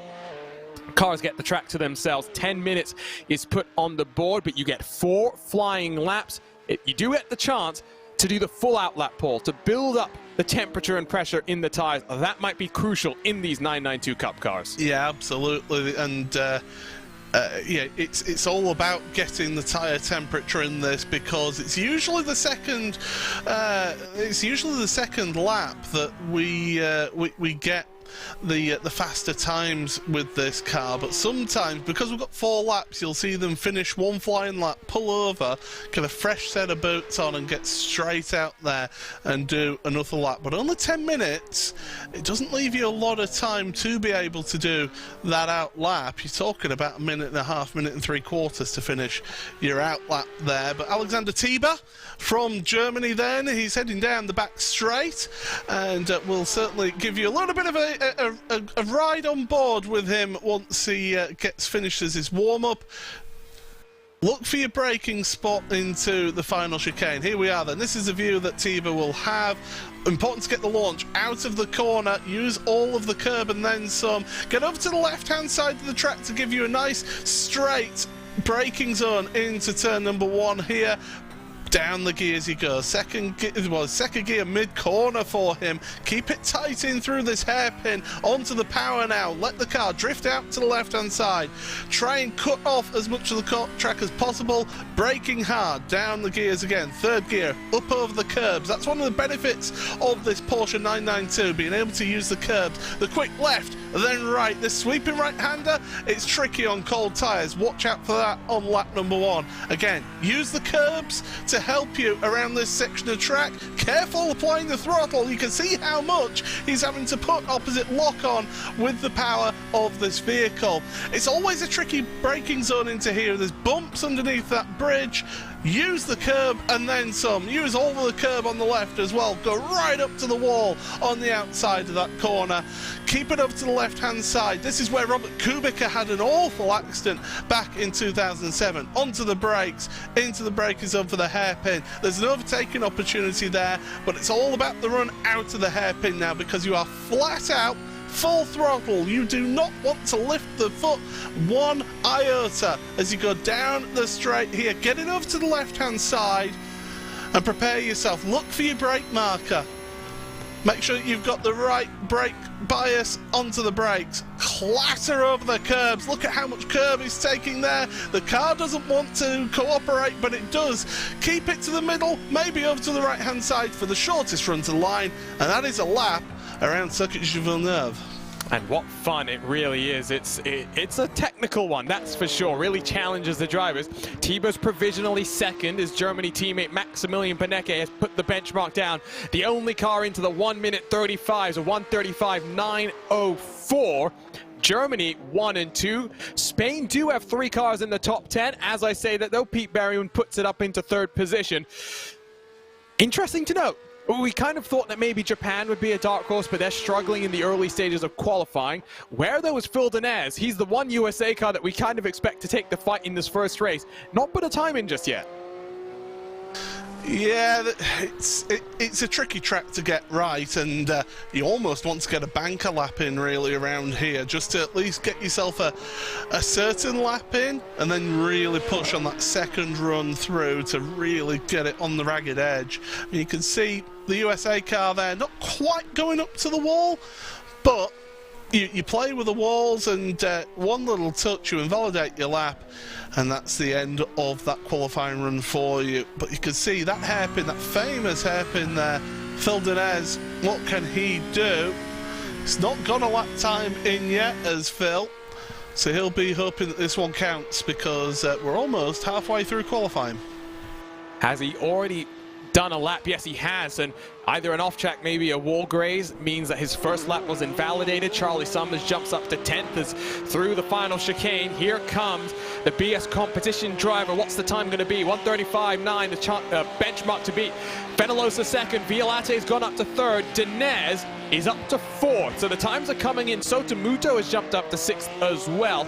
Lots of cars in pit lane. Now, I'm not sure if that's getting some fresh tires for one final banker lap, but if Paul, you are right, they're not going to have that opportunity, because if you've done 2 laps, I don't think you get 2 more. Well, no, but you get 1 flying lap, because there are 4 laps in qualifying here that can count. So they would burn up one of their qualifying laps with a warm-up lap if they do that pit run. So that's what they're doing. So you take the fresh tyres, and because there's no point carrying on for lap 3 and lap 4, because the tyres will have overheated by then in terms of giving up their absolute top grip. So it's all about just getting a fresh set of tyres on and hoping that you can just pull something out of the bag on that final lap. The top 4 cars, in fact top 5 cars, separated by 1/10 of a second. This is going to be fascinating. Remember, no points paid out in qualifying. It all comes down to the race, making sure you survive a 20-minute sprint here on the streets on the circuit. Gilles Villeneuve on board with one of the nicest men in all of sim racing, Jamie Fluke, with the wall of track maps behind him. I'm sure he's got the circuit Gilles Villeneuve somewhere behind him into the final chicane, stealing himself. No time laid down by the Northern Irishman just yet. That looks quite tentative, Paul, so clearly building up for the next one. Yeah, he's setting himself up for a lap there, and he's now going on his hot lap. But yeah, Jamie, that is a big surprise that he's not got a lap time in yet, and he has been doing a lot of practice in this car, he said yesterday. So obviously just not feeling comfortable at the moment. And I have found the circuit Gilles Villeneuve, by the way, and it's right by his nose. Yes, no, you can see, it's about half of it that you can see. Yeah. Yeah, and it's flipped the other way around. In terms of the UK, by the way, James Pinsker has also not set a lap time. Patrick Holtzman for Germany hasn't set a lap time. And crucially for Germany, Christopher Dambeats is the last car to have set a lap time, 22nd. Not a lap time representative of his pace, but if he doesn't put in a better one, that BenQ lap is going to be where he qualifies. Denis Grabowski for Russia, also no lap time from him. Valentin Mandanuk, the Frenchman, no lap time for him. Jose Soria, no lap time for him. Not much time as we wind down into the final 2 minutes and 30 seconds of this qualifying session. And he's not happy as Fluke. He's backed out of that, I think. Yeah, he's backed out of it. Wow, Jamie Fluke not happy at all. Now he does have one more lap to go, so he can have another attempt. So maybe he abandoned his first attempt, went for the tyres, that was his first flying lap, so to speak, and then the next attempt will be his quick lap, but he's putting a lot of pressure on himself as the Northern Irishman. Denis Grabowski up to 15th with his lap time, just in front of his countryman, Kirill Kolobusov. Here is one of the Germany cars. Patrick Holtzman does put himself up into 6th spot, so that's crucial. This is the 111 working itself. That's Maximilian Benecki, who I think is actually on what would be his final of his allotted qualifying laps. Now the question is, does he improve? Mr. iRacing to the line. You can see that shortest run possible. He does improve. It's a 35.854. About 1/10 quicker than Carlos Fenellosa. There is Jamie Fluke. The pressure is on, but pressure builds diamonds. Shortly, Jamie Fluke has been building up to this. Well, he's got to pull it out the bag here. This has got to count for him. One little mistake, one little wheel on the grass, one little rub of the wall, and that'll be his lap invalidated. You look at the amount of curb that they use here. Absolutely incredible. Paul, you know why Jamie Fluke was so irritated? He invalidated his previous lap time. Yeah. Exactly, so that's why, like I say, this is his final opportunity, and he's got to push, and he is pushing. Christopher Dambeats is up to 9th, so all of the 4 Germany cars currently in the top 9 after at one point looking like they would miss out on these final 4 races. James Pinsker has got up into 21st. Currently it's Johan Harth that is 27th and last with the lap times. There's 15 seconds left on the clock. As soon as the clock expires, qualifying is done. Jamie Fluke to the line. What's the time going to be for the final UK driver? The pressure is on. Fluke up to 6th. Oh, that was a great lap with that pressure. Valentin Mandanuk also jumped up to 11th in the closing stages. Well, we are set for the first of 4 final races.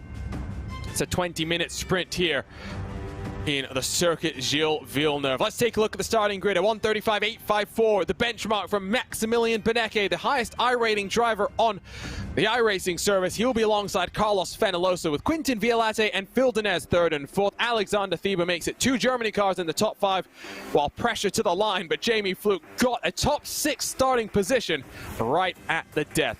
Patrick Holtzman will be alongside Sota Muto. Another great qualifying for Sota Muto with Peter Berryman and Christopher Dambeats on the edge of the top 10. Valentin Mandanuk and Maxime Briant, the 2 French natives, alongside one another on row 6. While to Spain, row 7, Victor Preto and Pedro Sanchez Albert 13th and 14th.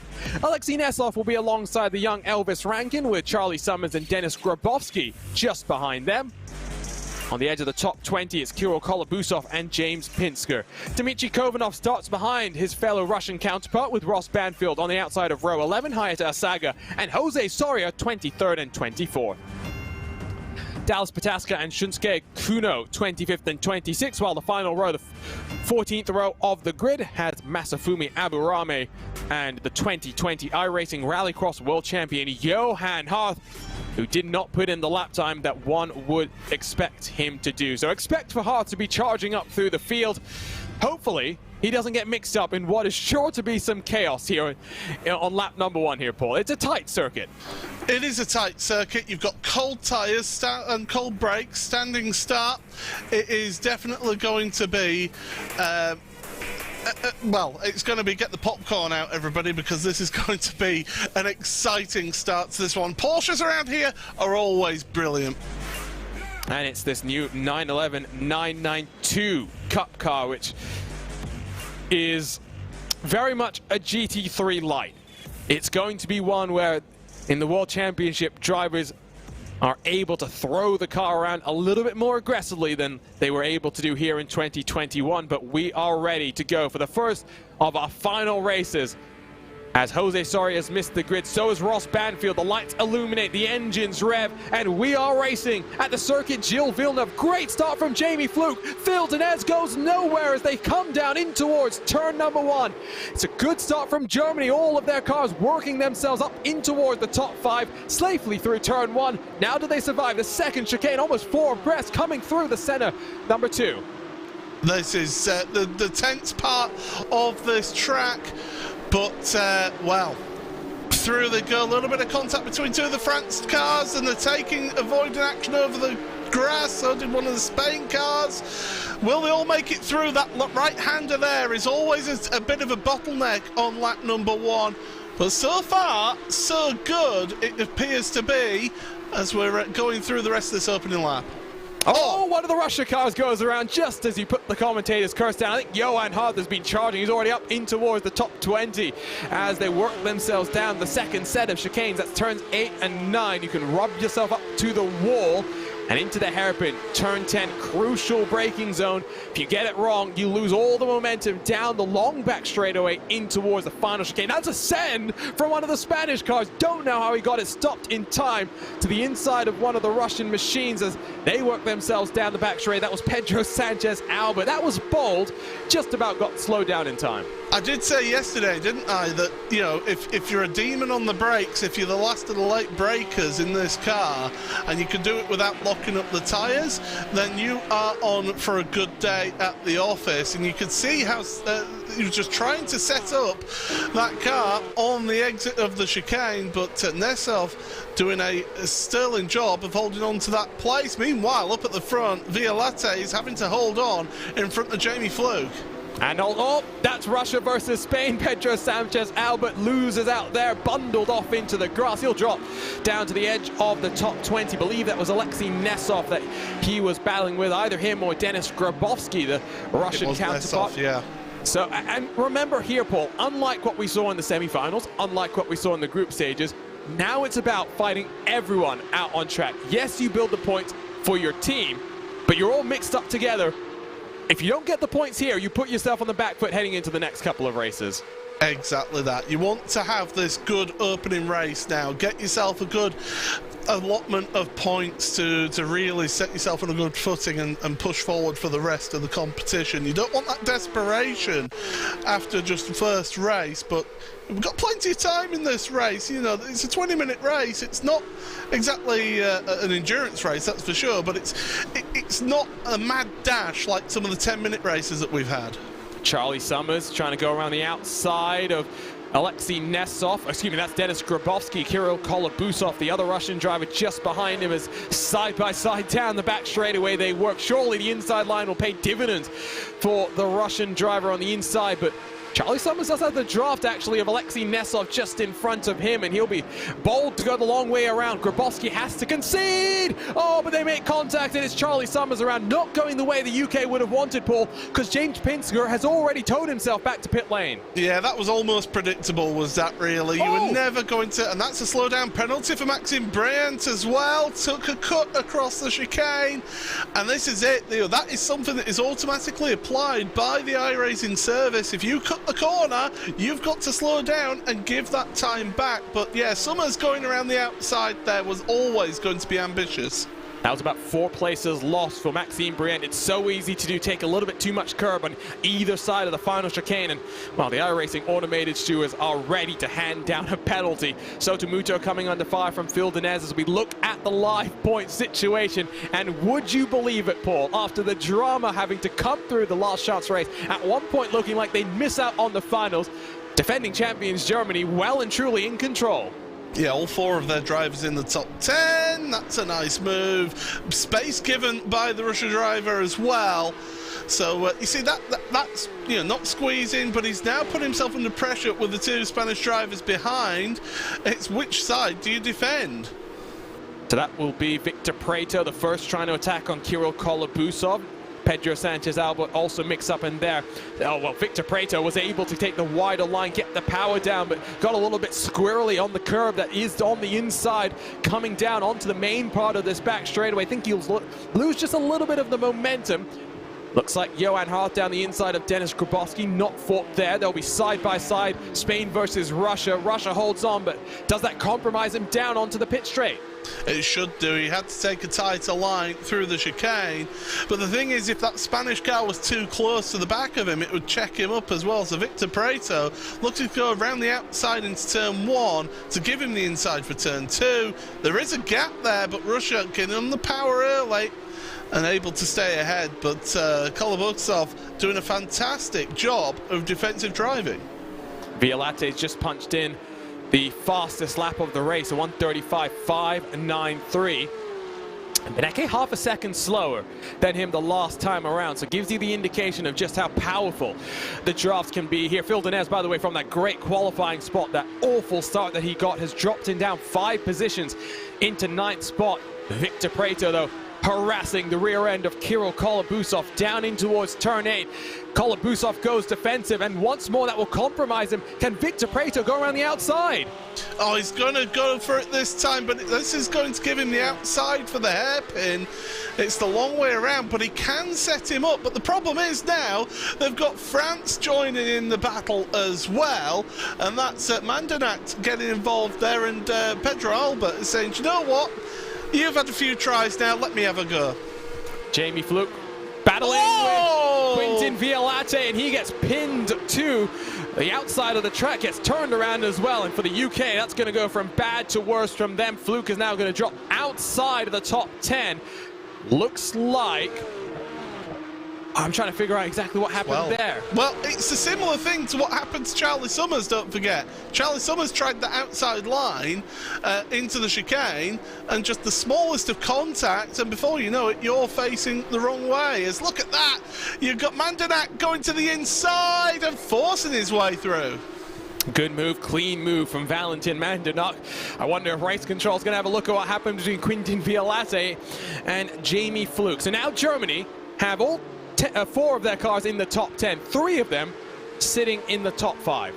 Looking very, very good for Team Germany right now, but there's still a long way to go. Here's the aerial look at what happened down into that final chicane between Jamie Fluke and Quintin Violate. Kind of looks as though Jamie Fluke was a bit hot into the corner as well. Possibly so. But yeah, we carry on, and finally, Albert has made his way past, so Kolobuksov couldn't hold on, and Mandanat has got to slow down from cutting the course, and that means that he's dropping back. So now it is all Victor Prieto trying to work his way past.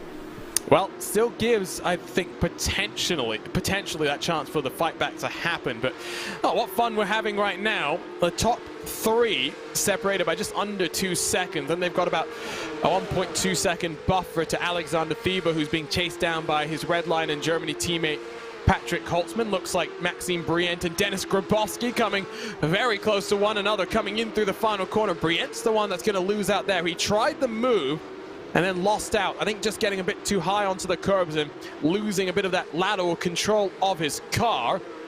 So the view out front, though, it's a bit of a train forming behind 2nd place, 3rd place, 4th place as they run. BenQ stretching his legs. He's 1.5 seconds clear.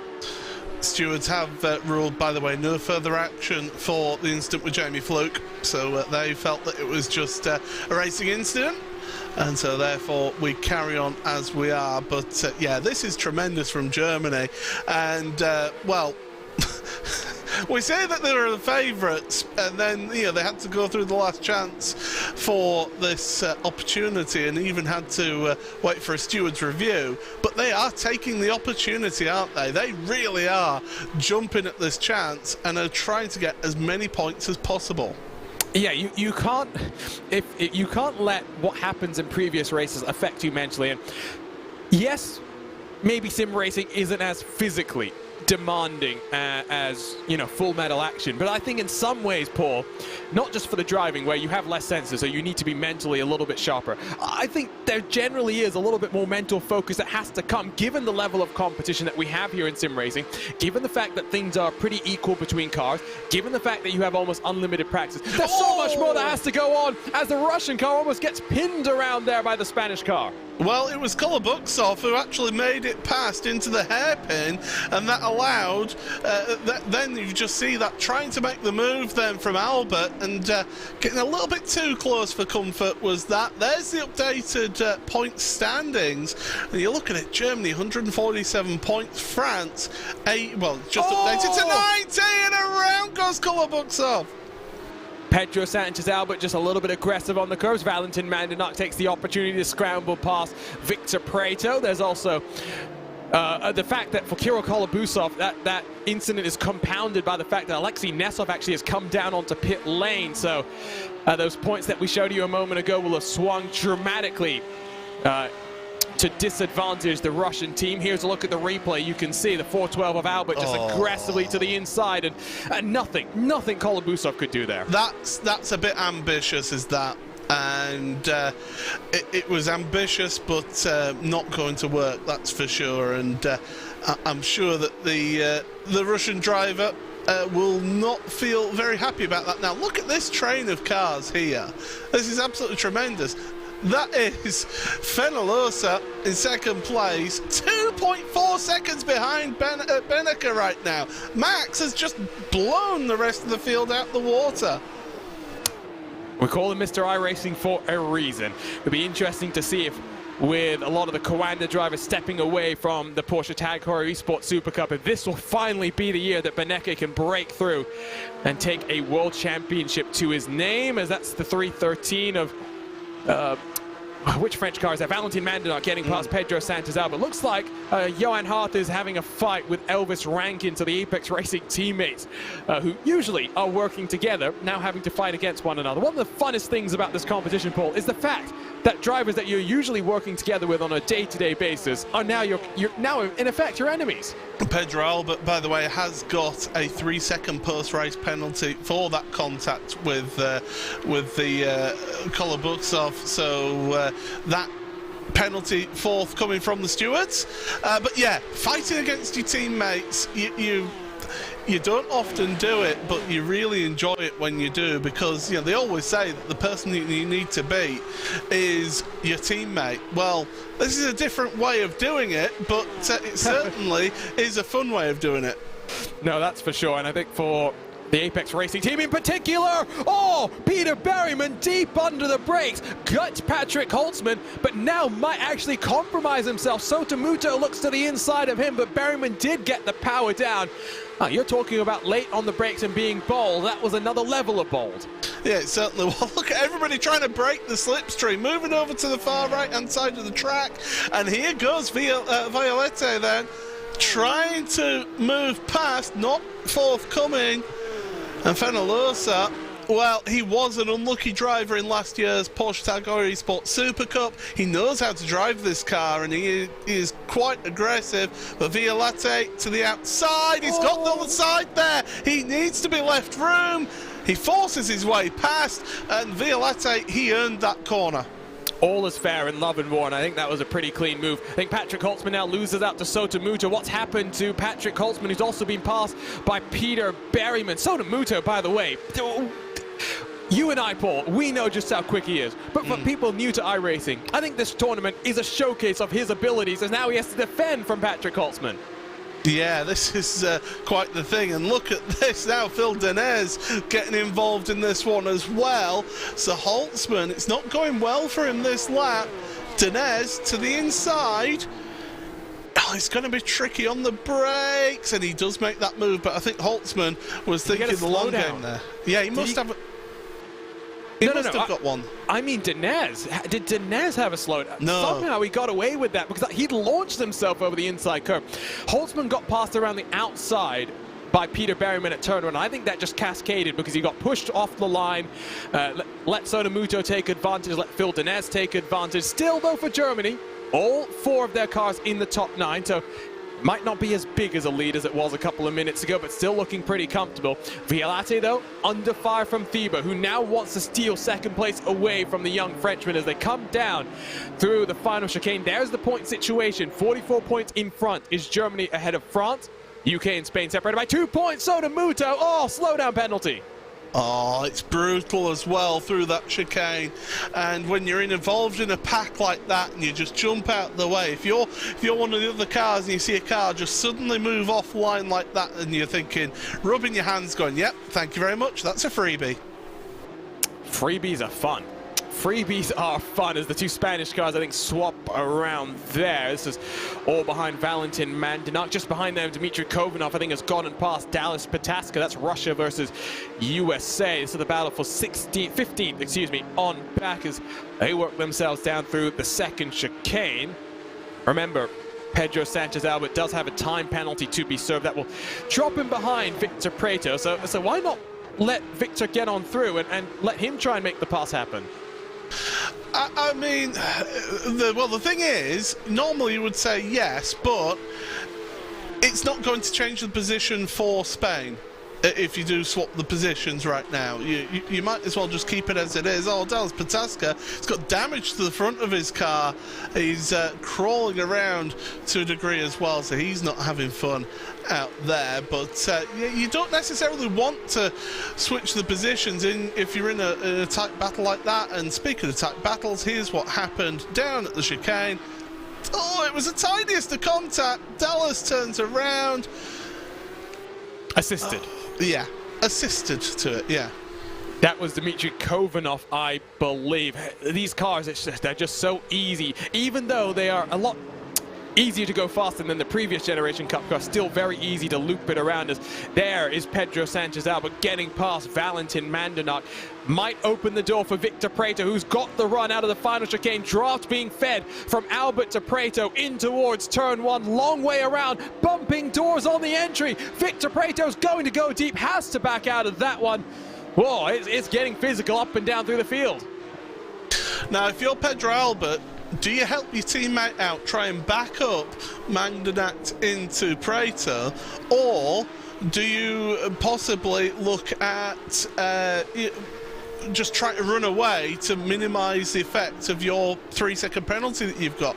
There's another penalty, by the way, for the 4-3-4 Kovanov with the contact with Dallas Pataska, so that's a penalty, 3 seconds. So there you go. I think, unless Pedro, there's only 2 and a bit minutes left. I don't think he can pull far enough in front that he would be able to hold on to the position as Peter Berryman down the inside of the other Spanish driver who's fighting up in the top 5. That's Carlos Fenelosa, who should hold on, at least for now. It is getting close, but going back to the point, I think if you're Albert, you have to make sure that Victor Prieto gets past Valentin Mandinak with your penalty, as here comes Berryman, long way around. Fenelosa's going to have none of it. Door to door on the entry, Berryman almost into the grass, gives the opportunity for Phil Dinez to do the up and under. Dinez back into the top 5. And that goes to show how you don't always want to be on the back bumper of the car in front when you go into a tight chicane like that. If you give them a little bit of a room, make them if you compromise their line, you can get the run out the corner and get past them that way. And Phil Dinez, ever the opportunist, went, thank you very much, I'll take that place now. And there's the points as it runs. Still Germany and France lead the way. Gap has slightly opened up between the UK and Spain. USA in 5th. Japan and Russia currently 6th and 7th. Violate still holding on from Theben in 2nd and 3rd positions. It will be white flag next time around. So one more lap when BenQ crosses the start-finish line. BenQ, we haven't seen him all race. He's 5 and a bit seconds clear of the entire field. Yeah, there's a reason why we're not showing him. He's just rather boringly out there at the front, let's be honest there. It's rather dull to watch just a leader. It'd be like early 1990s Formula 1 if that was the case with the coverage. But here, you're getting to see all the action. And, oh, look at that, a little bit wide, a little bit deep from Dinez, but he can get the run out of the corner. Also a warning coming for the 4-1-1, which is Carlos Fenelosa for that squeeze on Pete Berryman. Oh, and for second, it was close for a sec, but Quintin Violate has managed to back Alexander Thieber out of that move. No moves forthcoming on the penultimate trip through the final chicane. Look at them launch themselves over the curb and flirting with disaster into the World of Champions. Just about holding on here. This is the 412 further down the field. So Pedro Sanchez Albert coming under fire from Valentin Mandanak, who has nothing he can do there. Might open the door. This is what we saw last time with Phil Dinez, but Victor Prado just a little bit too far behind. Here comes Mandanak, though, across the start-finish line. Oh, this is tremendous stuff. Side by side into one. If you can hold that outside line, you can actually carry a bit more speed around the outside line. Oh. Bump his way through. Oh, that surely will be a hand back the position there for that one, because front to rear contact like that is usually a penalty from Stewart, and straight away back through. Well, Albert didn't wait for the call, and here comes Brito. Fantastic. Yeah, no, Pedro Sanchez Albert says, we don't need the stewards. I'll take that position back from you. Prato has the inside coming into the third chicane on the track. Parks it on the apex. Mandanak is going to get pushed wide, trying to get the up and under. Well, it took a bit longer than expected, but Spain does manage to get both cars past Valentin Mandanak. And look at this man, up at the front then, Mr. 11K iRacing, Maximilian Beneke. Just out there on his own for a nice Sunday afternoon drive, and well, he'll be absolutely loving this. 11K Beneke just doesn't have the same ring, and while he's by himself into the chicane for the final time, there's drama behind. Dinez side by side with Fenalosa, long way around, and once more the car on the outside has to compromise. Beneke wins the first race of the finals in the 2021 BenQ MOBIUZ Cup of Nations presented by VCO. Oh. Dinez is going to drop all the way down the order. It's a photo finish further up through the field as well. Berryman, I think, might just have been pipped by Dambeats. No, Dambeats just behind. Yeah, just behind. Crucially for Dinez, though, dropping all the way down to 10th place. Jamie Fluke, after his excursion, moving back up to 9th place by the end. What a race we had, up and down through the field. Some close fighting, some incidents, yes, but just getting started. The first race of 4 in the finals of this 2021 Cup of Nations is now officially in the books, but Race Control will have a couple of penalties to adjust in these unofficial post-race results. Maximilian Beneke wins by almost 4.5 seconds from Quintin Vialate. Alexander Thieber makes the 2 Germany cars in the top 3, with Carlos Fenalosa holding on to 4th. Peter Berryman, newly minted iRacing world champion in the Dallara IR01, completes the top 5. Christopher Dambeats and Patrick Holtzman, 4 Germany cars in the top 7. About 30 minutes ago, they were thinking they may not be even in this finals in the 2021 Cup of Nations. Sonomuto in 8th, Jamie Fluke recovers up to 9th, while Phil Dinez, that last lap slowdown penalty does drop him down into 10th spot. Johan Harth will be then in 11th with his Apex Racing teammate in 12th, Elvis Rankin. Another Apex Racing car, Maxime Brient in 13th with Dennis Grabowski 14th. Pedro Sanchez Albert will have a 3-second time penalty that will drop him behind Valentin Mandanak, but Victor Prado will inherit 15th from him. Hayata Asaga will be 18th for Japan, while Charlie Summers, the Burst Esports driver, down in 19th.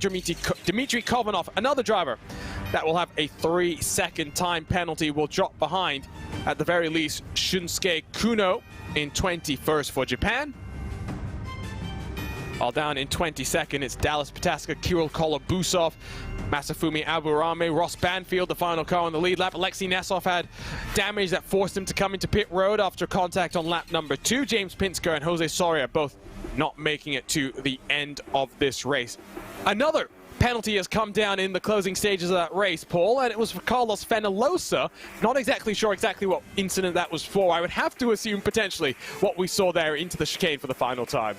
Well, I'm looking at my timing screen right now, and that would put him into 10th place with that penalty, with that decision. So Phil Dinez gets off with it a little bit and gets at least 1 place back out of all of that after his slowdown penalty. But, I mean, you have to say, Max Beneke at the front just drove away from the field and says, thank you, you all fight, I'm going now. Germany, so strong, so strong in that first race, and like I said, that gives them a good foundation for the rest of these races.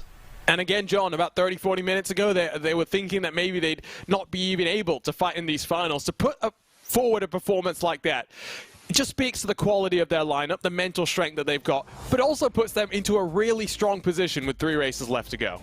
Yeah, absolutely. The German juggernaut begins, and what a time to really come into form. You know, right when it's beginning. This is the first time a race, the points in a race have actually counted towards the final result, and there Germany with 4 cars qualifying inside the top 12. Dan Beats really impressed me because he was the furthest down of the 4 German cars, and he just slowly kept his nose clean and built his way up through the field, eventually finishing 6th. So his job was just to take nice and easy, make sure he picked up the points, and you know, to be the 4th quickest German car, still finishing in 6th, obviously ahead of Holtzmann.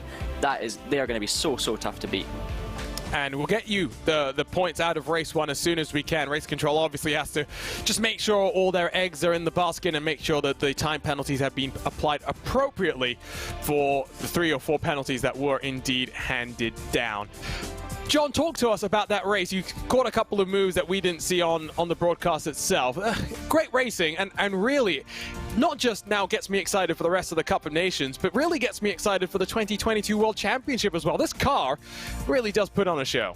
Yeah, absolutely. And, you know, obviously we had a bit of a messy race previously in the Rallycross, so it was great to see the drivers having some really good, clean, hard racing in the Porsches today. And as you say, similar to Monza yesterday, these cars clearly provide exciting action. Drivers can run really close to each other without making too much contact. Obviously, with all of the weight at the rear, they're quite easy to spin, but generally speaking, it was absolutely fantastic. Some really impressive performances that caught my eye. I thought Peter Berryman did a great job. Such a shame that Jamie Fluke had his off, because UK were actually looking quite strong. They were there or thereabouts in the mix, looking to pick up 2nd place and just stay in touch with Germany, but the Fluke incident has kind of put them on the back foot, and Berryman did an amazing job to try and haul himself up to the front. Obviously, he had a little bit of a hold up in the final chicane there as well, which cost him. Similar to the Americans, of course, Phil Dinez really flying the flag for those guys, but just got caught out right at the end, and it's kind of put USA out of touch with the rest of the field. I felt like Japan and Russia were struggling a little bit in that race, and that's kind of dropped them off the back of the fight. Meanwhile, Spain keeping themselves in somewhat.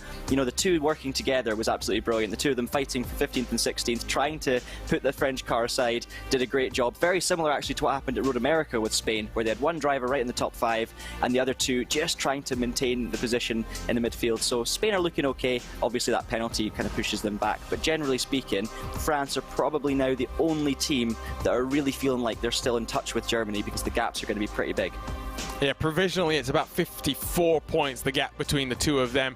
Maximum points you can get from 3 of the finals races, 172 points. The maximum you can get in the Rallycross race is 120. That, again, will only have 2 drivers in that Rallycross race. Race 2, though, is going to be the NASCAR Cup car, the Ford Fusion at Homestead, Miami. Here are the points as they run. 54 points, the gap between Germany and France. Another 19 back to the UK. Japan finds themselves about another 19 points back. 1 separates Japan and the USA. Spain, as a result of the penalties and a couple of the cars down the order as well, have 4 points back from Japan. Russia off the back of everyone here, Paul. But crucially, for Germany, what a result. And really, they've taken 1 step forward, the rest of the cars 1 step back. It's now just France that I think if they have a good race too, maybe the Rallycross race is where we'll see Johan Hart really bring the French lineup back into the mix in terms of really being close. As things stand, it doesn't look as though we're in for as close of a finish as we were last year in 2020. Yeah, but don't forget, last year in 2020, Jamie Fluke for the UK did a sterling job in the NASCAR event and ended up winning that race. So, you know, the UK can come through in this second race, and it can all flip around. I mean, we saw some of the big incidents that happened in the Indy Pro 2000 yesterday at Indianapolis. So, you know, anything can happen in an oval race, and it usually does. And really, there, that was an opening race. It got yourself your footing. You know what you need to do for the rest of the races. For teams like Russia and Japan, they need to really have a strong second race here. They need to put themselves back into this battle. France will want a good race to close up that gap to Germany. The UK, they're a little bit on the back foot after what happened in that first race there as well. So there's a number of teams there will want to get up together as a group towards the front, but Germany, they just want a nice quiet time, keep both points coming in. We're only looking at maybe 45, 50 minutes of actual racing left to go, so it's really not much time to make sure that you can put yourself in the right positions, and it's about making sure all 4 of your drivers know what the task on hand is. Now Homestead. John, let's talk a little bit about that while we get ready to go racing at what used to be the traditional NASCAR finale. Now it's not really anymore. It's a bit of a shame if you ask me, because it's a really fascinating track. And one where multiple lines are on option. It's not flat out like you had said a couple of minutes ago as well. What are we in for here? Remember, the grid is going to be set by the results out of Final 1, staggered by country. So 1 through 10, it'll be ordered in country, and then they'll repeat that order throughout the rest of the drivers as well. It means that no one country is up at the front like we saw out of qualifying in that first race of the finals.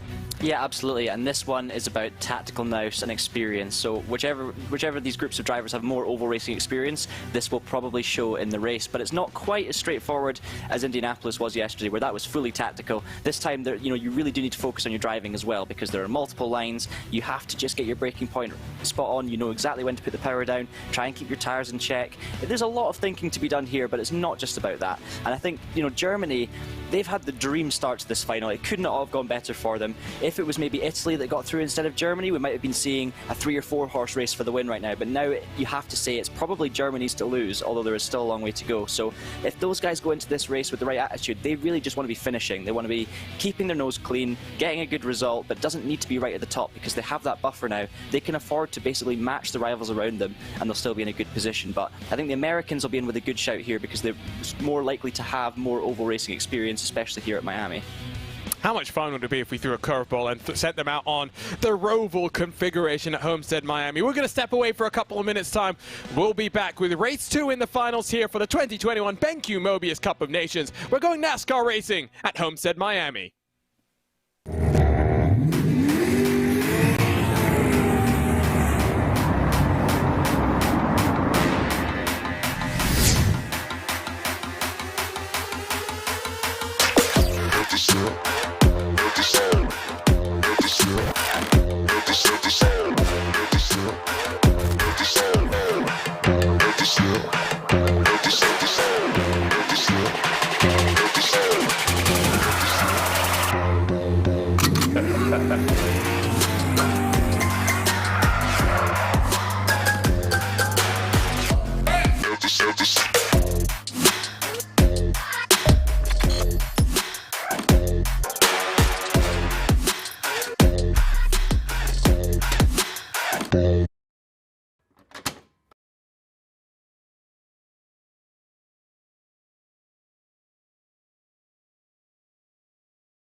One race down, 3 to go in the finals of the 2021 BenQ MOBIUZ Cup of Nations presented by VCO.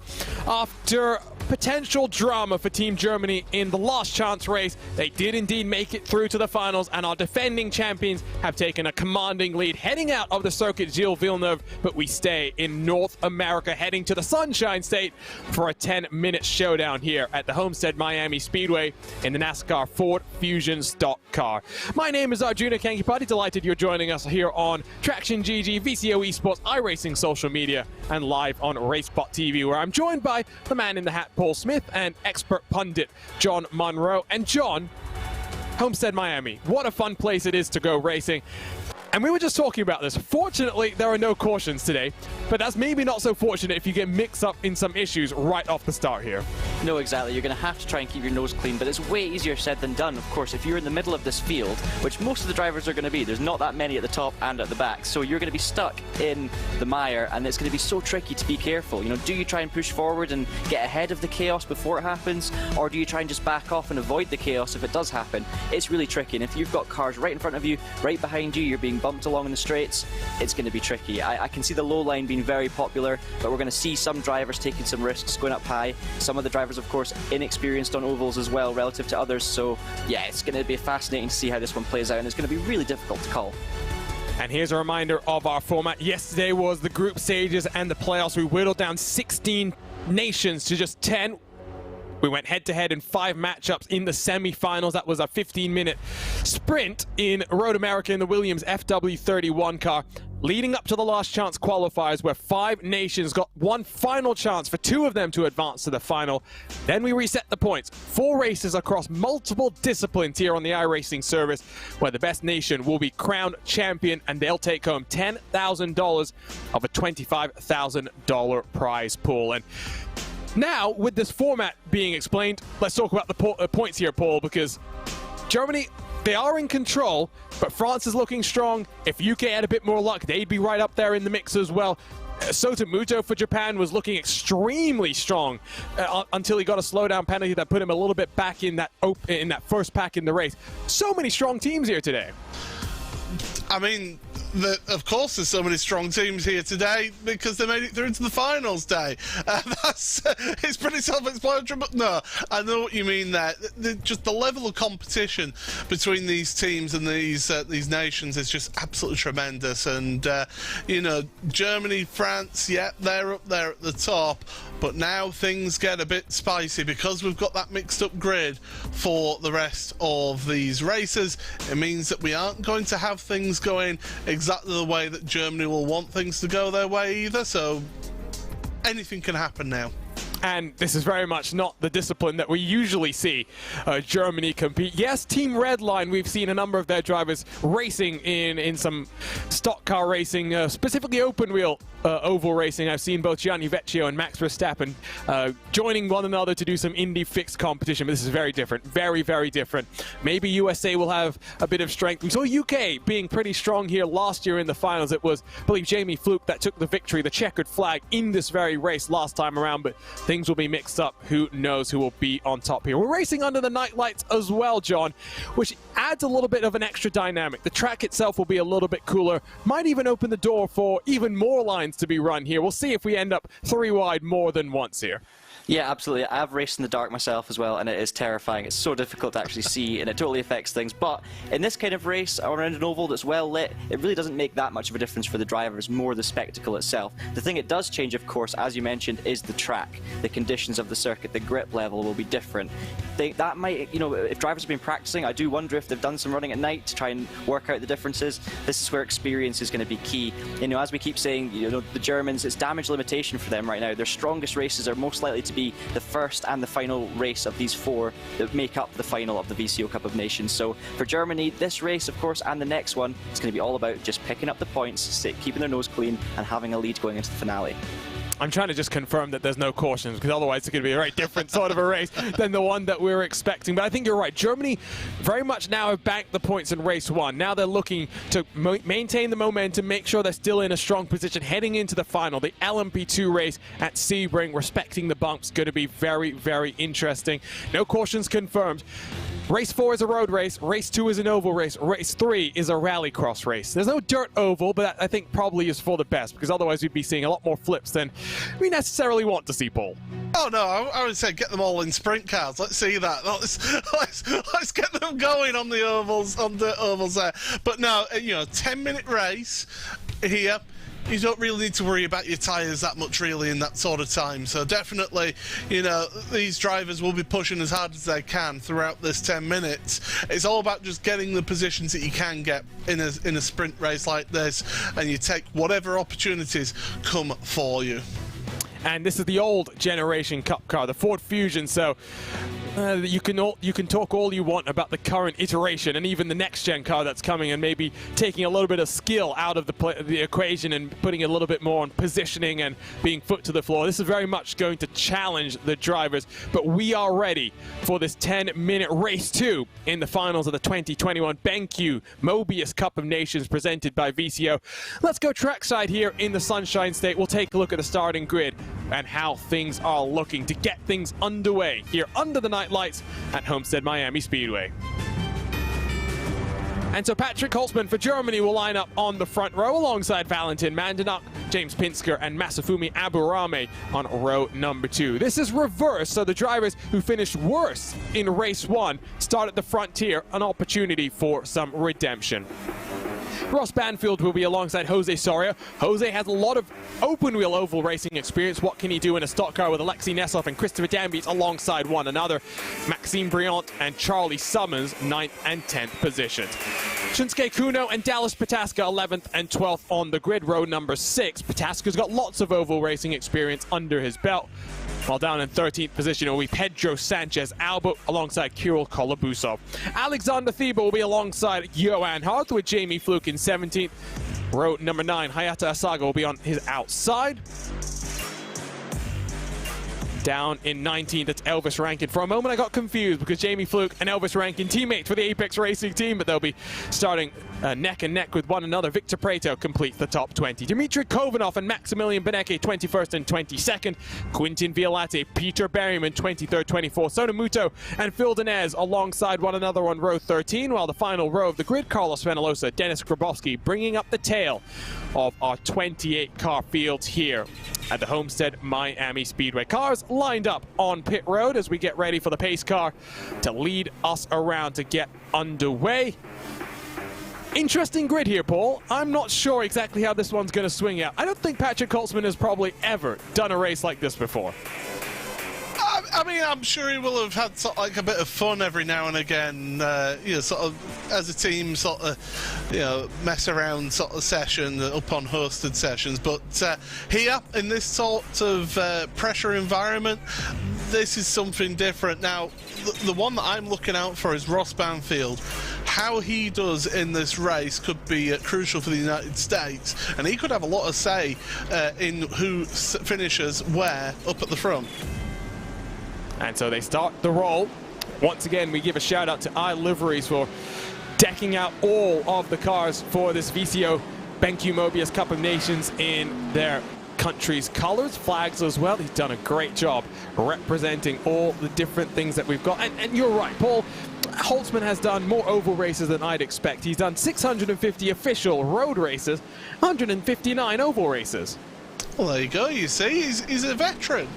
He's even done one dirt oval race before. Well, there you go. Even more of a veteran then. It's the wonderful thing about the iRacing service. You can participate in so many disciplines of racing, and even within each of the 4 main disciplines, the licensed disciplines, there are sub-disciplines as well. You've got on the oval side stock cars, open wheel cars, on the rallycross and dirt trucks on the dirt roads, so many different things, but ready to go. 10 minutes on the clock. Get set for absolute chaos. The pace car will pull down onto the safety of pit lane.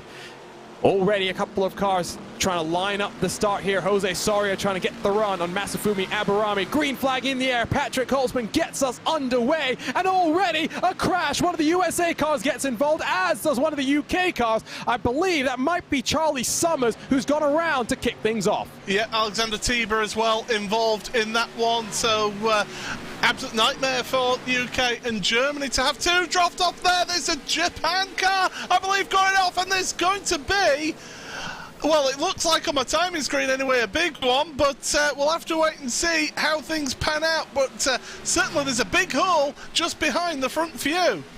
Top two have broken away. Patrick Holtzman, Valentin Mandanuk. I see BenQ has been mixed up in something. Kirill Kolobusov has been mixed up in something. There was a big incident that involved Masafumi Aburame, so it really has gotten aggressive. Alexei Nesov cycles up to third, too wide, too deep as they come out of the banking on turn number 2 and watch themselves build up the momentum in these Ford Fusions. Wonderful engine noise, I think, from these cars. Really a guttural noise as well. Pinsker blocks off the run from Jose Soria. Ross Banfield down the inside will maintain what is now 4th position out on track. Yeah, but look at the run off of the high line for Pinsker there. And he's getting a little bit of help. He's got a drafting partner there as well behind, although Soria runs a bit wide up towards the wall, looking to make it 3 wide off of turn 2 here. There was almost contact between the USA and the UK cars. Pinsker just about able to avoid the 3-wide situation. BenQ has come down onto pit road as well. So for Germany, not going to plan in this race too. And to quote John Monroe, damage limitation. That's Hayata Asago now, who has Carlos Fenelosa just drifting up the track as he builds his own momentum, closing on Peter Berryman in front of him. This is down the field, 15th on back. Yeah, so just looking at your top 10 then, there's 2 French drivers in there, 2 German drivers in there as well. Spain, well, they've just got the 1 driver in the top 10. The UK just with 2 in the top 10 as well.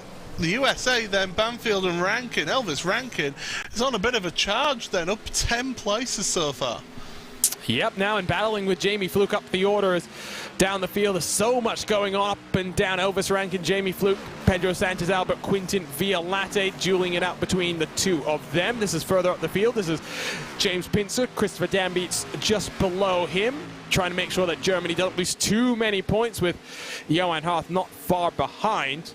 Really fascinating race going on here because, of course, so much more on the driver compared to the modern-day NASCAR package where there's a little bit less power, a little bit more downforce, foot to the floor. That is definitely not the case here. As they come on down then to turn 3, set yourself up if you want, and look at the different lines. You mentioned it, didn't you, Arjuna? The different lines that you can take around Homestead.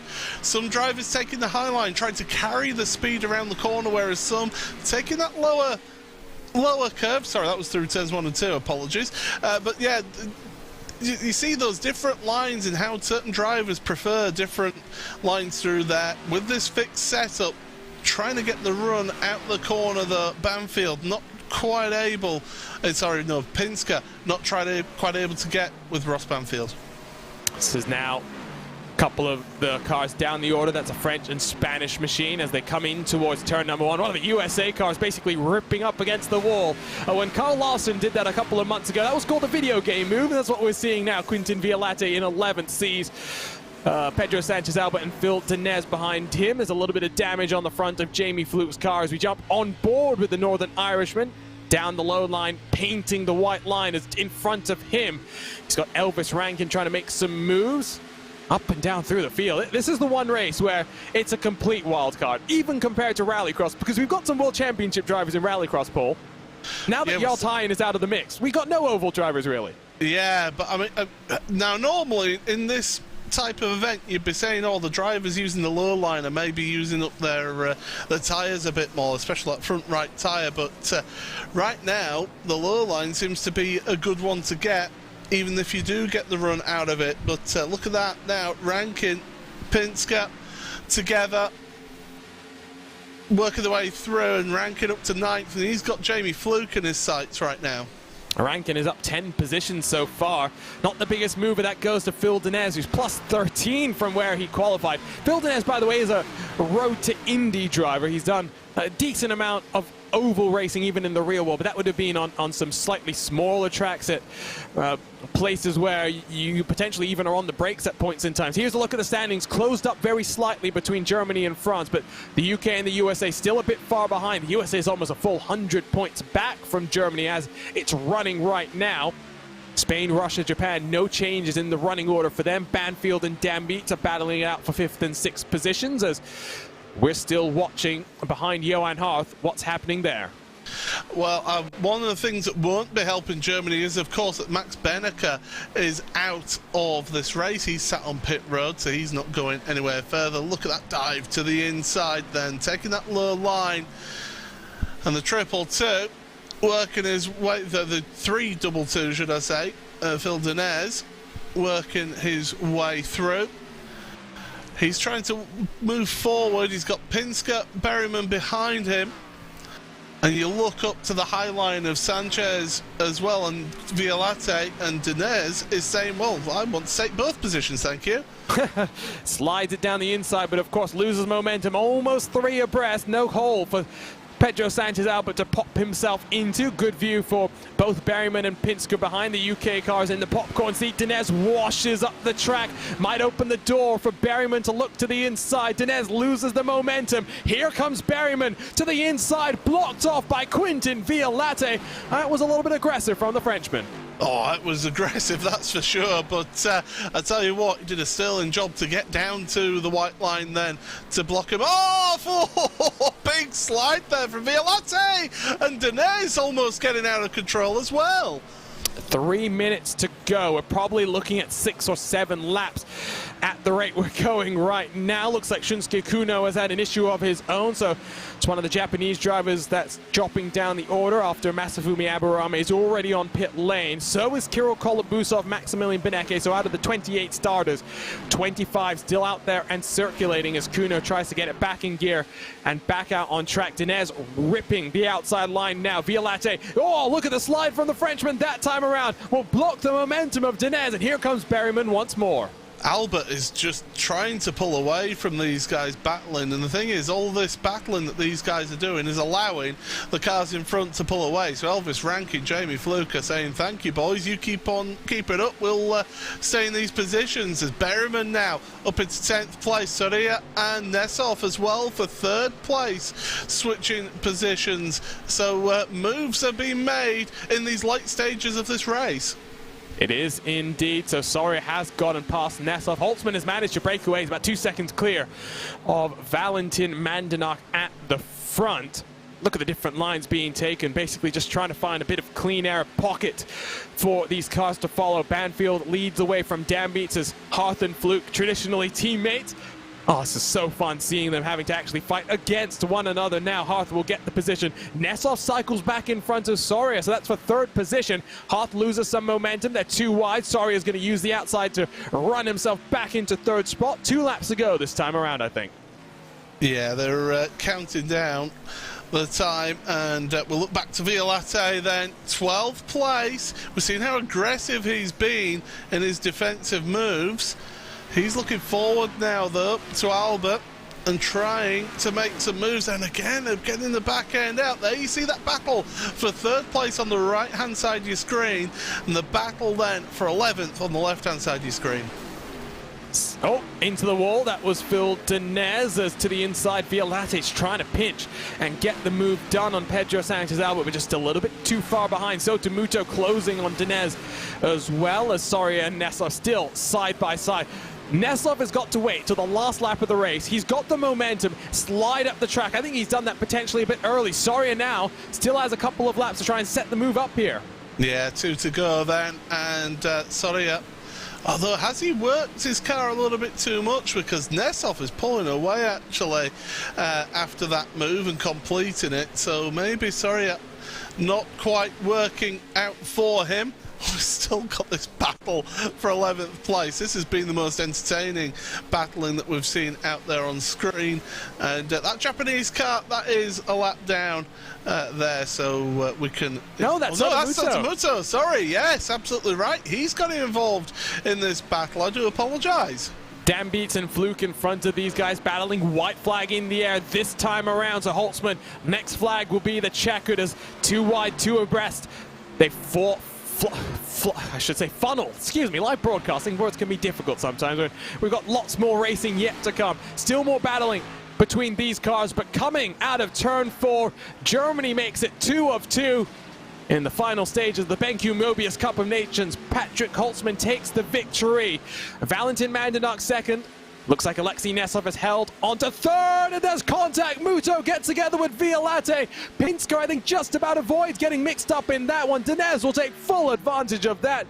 But coming out of turn 4, drama all the way. I think that was Violate just sliding up the track a little bit. Yeah, and he did also seem to turn in front of the UK car as well when he was trying to recover to try and block them off. So, interesting end to the race, but my goodness. We knew there'd be some excitement in that one, and we got plenty of it.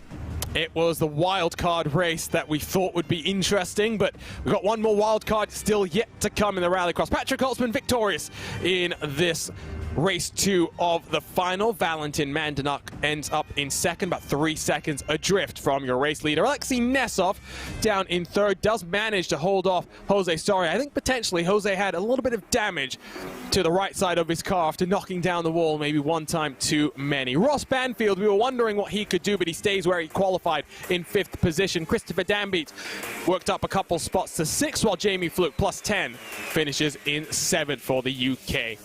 Johan Hart in 8th, while one of the biggest movers on the day, Peter Berryman plus 15 for the UK into 9th. Elvis Rankin works himself into the top 10. 4 Apex Racing drivers in a row, 7th through 10th positions.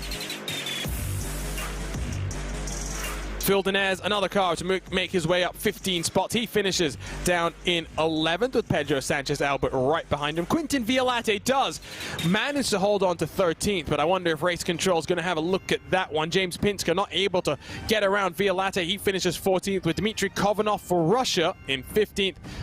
Carlos Fenellosa 16th with Denis Grabowski 17th. Hayata Asaga, the highest placed Japanese driver, only 18th position for him, while Victor Preto finishes 19th. Maxime Brient through the top 20.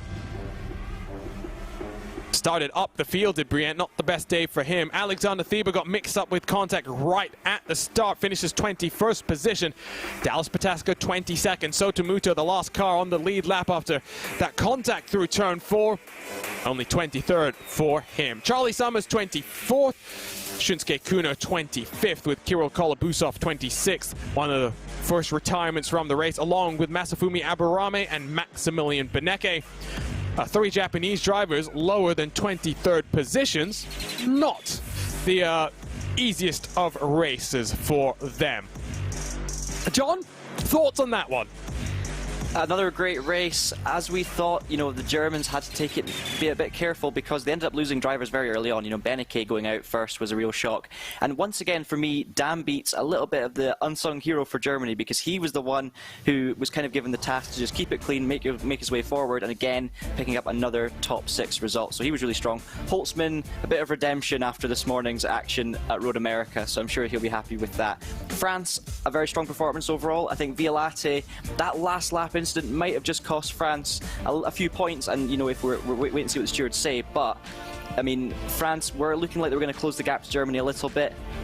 I don't know if that's still going to happen or not. It's going to be very, very touch and go, but I think Germans have to be happy with the result. UK started strong, looked like they might drag themselves back into the mix, but once again, it just kind of faded as the race went on, and a few too many drivers getting caught up in incidents. So, yeah, I think it's not changed too much, really, from the last race. I do think France might have just edged a little bit closer to Germany, but it's still all to play for, of course. I think we're about to see the most recent update to the points. Yeah, I'm not sure if these are confirmed or if there's more actions from Race Control. It does sound as though they are confirmed, though. So Germany and France separated by 40... Ooh, doing math in my head. 47. Never trust a commentator's math, but I think I nailed that one. 47 points. So it has closed, but not as much. Now it's down to the Rallycross race to see if Johan Hart can bully his way into victory and bully his way to the front of the field. UK in third. They're further, 41 points back from France, so almost out of the equation. USA in 4th, Spain and Russia 5th, 6th, with Japan in 7th. No changes down the tail end of the field. And a reminder, Paul, the maximum points a team can score is 172 in races 1, 2, and 3. The next race is 120. There is a mathematical chance that it might be potentially a 3-4 horse race heading into the finals, but it would be a realistic chance for just 2 of them. Yeah, you never know. Never say never is what we say. If is the biggest word in motorsport, is the phrase. But yeah, we're looking at some rallycross action coming up shortly, and yeah, you say half, see if he can bully his way through. Well, Johan certainly knows how to bully his way through in rallycross, that's for sure. You're going to get in trouble, Paul. Well, no, I'm not. He's an aggressive driver, and he's shown it time and again. But he knows what it takes to win. That's the thing. That's the key thing in rallycross. He knows what it takes to win. So he won the 2020 iRacing IRX World Championship. So, yeah, he doesn't do it by accident. He knows he knows what these cars can and can't do. And that came down all the way to the wire. It was him versus his Apex Racing and Team Yokohama teammate John Robertson at Wine Country in Sonoma for the final race. John Robertson missed out on a feature race there, and Johan Hart did what he needed to do, finish fourth to clinch the World Championship. So now, from oval racing to rallycross, we return to Hell Lankenbanen, the scene of our rallycross race yesterday. John, what did you take out of that race? What are you looking forward to now? A Joker strategy is crucial. Turn one, if you're on the outside of the starting grid, you can take it, unlike what we saw at Barcelona. But it's also a track where we saw plenty of interesting lines through turn four. A lot of cars didn't really get the right line. They were running a bit too wide, not slowing themselves down in time. It's one where you really need to be tight to the apex to make sure you're getting the maximum momentum through the corner. Yeah, exactly, Arjuna. You've got to get it slowed down at the right point and get on the power nice and early. We went on board with some of the rallycross experts, such as Bo Albert, in the qualifying session last time. You could just see it almost looked like he was going too slow, slowing up too much, and he was just getting on the power. The car would beautifully slide out. Similar to the last corner as well, it's going to be all about hitting that apex, and in the race even more crucial, because as soon as you run a little bit wide, just like we saw Jamie Fluke in his heat, you get bullied, you get punished, because other cars have the opportunity to send one down the inside. Similarly as well, the penultimate corner is a sharp left-hander, and we've seen a lot of drivers basically firing their cars in there and using all of the hill on the exit to try and keep it together, and it gives them the inside line to the last corner. So expect a crunch point on the apex of the final corner, with drivers making aggressive moves into the penultimate one. But yeah, anyone can win this race. We saw it earlier at Barcelona. Chaos can ensue in rallycross. Let's hope for a little bit of a cleaner run this time. Less is more in rallycross, Paul. I think that's something that's very much underappreciated. Not just when it comes to setting up the corner, maybe backing up a little bit more than one would expect, but also the use of the handbrake. Ken Block has popularized hooning as it is, but that's not always the quickest way in rallycross. I think there's only a couple of corners in the World Championship where we see the top-level drivers yoinking on the handbrake to get that car rotated. I think specifically about Atlanta. Yeah, Atlanta was the one that came to my mind as well. That's about the only time that you will sort of seriously think about pulling the handbrake every single time. The pro drivers from IRX, they know that you don't touch that handbrake. You're going nice and slow, keep it clean. People think, oh, just foot down, you can power your way out the corners and that, but no, when you're on the dirt, it just spins up the wheels and you go nowhere fast. So it's all about keeping it calm, keeping it smooth in rallycross. It seems counterintuitive, but it works, and we've seen it time and again. Anyone who's wild and it looks really like, you know, they're all over the place, it looks spectacular, that's usually because they're going slow. And well, to give Ken Block his credit, he knows how to do it in style. He also knows how to be a very fast racer when it comes to actually going out on track and making sure that he performs when the pressure is on. So halfway through now the finals, 2 races done, 2 to go. It's, of course, going to be 2 heat races here, because for each of the 7 nations, 2 drivers have been nominated to head to Hell Lankenbanen for the Rallycross Showdown. So 2 of the heats will lead to the top 10 out of each of the heats, so 5 from each heat will advance to the feature, and it will be, again, a 5-lap final. Not much time for things to happen, and then building up, John, to the final race. 20 minutes in the LMP2 car at Sebring. It's a really tough combination. We saw this in the VCO Pro Sim series as well. It's high speed at times, but those bumps on braking in particular, down into the hairpin, for example, at turn 7, into the braking zone at turn 10 at Cunningham, even into Sunset Bend. So many different approaches to each of these corners, and with the fixed setup, adapting as quick as possible is going to be crucial. Exactly. We're ending on a really, really tough combination, because Sebring is a kind of track that needs practice. You need to know what line you need to take into Sunset Bend. You need to know how your specific car reacts to the specific bumps. And these drivers, of course, haven't had the time to prepare like they normally would, so we're going going to see multiple different lines into Sunset Bend. I can guarantee you there will be people in the tyre wall on the left-hand side. And, you know, these bumps could end up deciding the outcome of this event. It's going to be interesting to see if Germany can hold on to a big points lead heading into the final round. They're going to want as big a buffer as possible, but it's going to be so hard to stop Harth in this particular event for France. And if he can have a good result, France, you know, anything can happen in the last race. If they're close enough, we'll have to wait and see. Well, I tell you what, we're going to step aside for a couple of minutes, but we'll be back from Hell Lankenmannen here in the 2021 BenQ MOBIUZ Cup of Nations. 2 races to go in these finals, and it's our defending champions Germany that sit on top of the pile, but the pressure is on.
We are halfway through the 2021 BenQ MOBIUZ Cup of Nations presented by VCO's Grand Final, and we've returned to the depths of hell for another rallycross showdown in the Subaru WRX STI.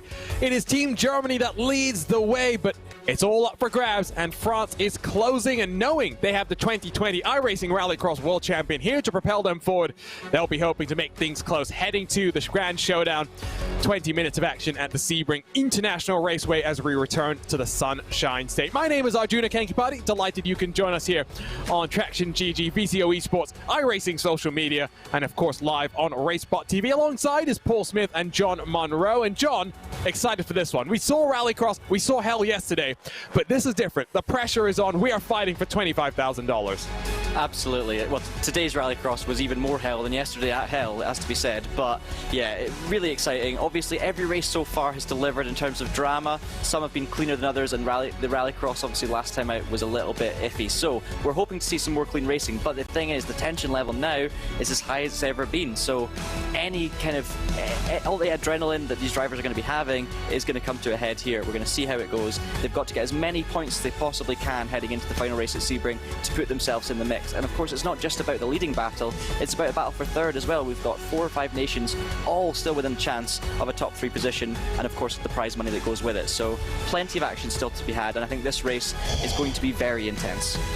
And Paul, talk us through the format here, what we've seen so far and what we've still got left in store. Yeah, we saw yesterday's group stages, then they all battled out to try and get automatic qualification for today. For those that didn't get that automatic qualification, they ended up in a playoff race. It was a dramatic playoff race, that's for sure. Today, we've seen a semi-final. 5 teams head-to-head, with 5 teams advancing into the finals here. There was a last chance race as well, which we saw with the IRX at Barcelona. Now, the finals then. We've had 2 races already. We've got 2 more to go. And this race that we're going to see right now, as we say, Hell Lankenbanen for the Rallycross action before we head on over to Sebring International Raceway for the race, the final race to decide who is the Cup of Nations champion.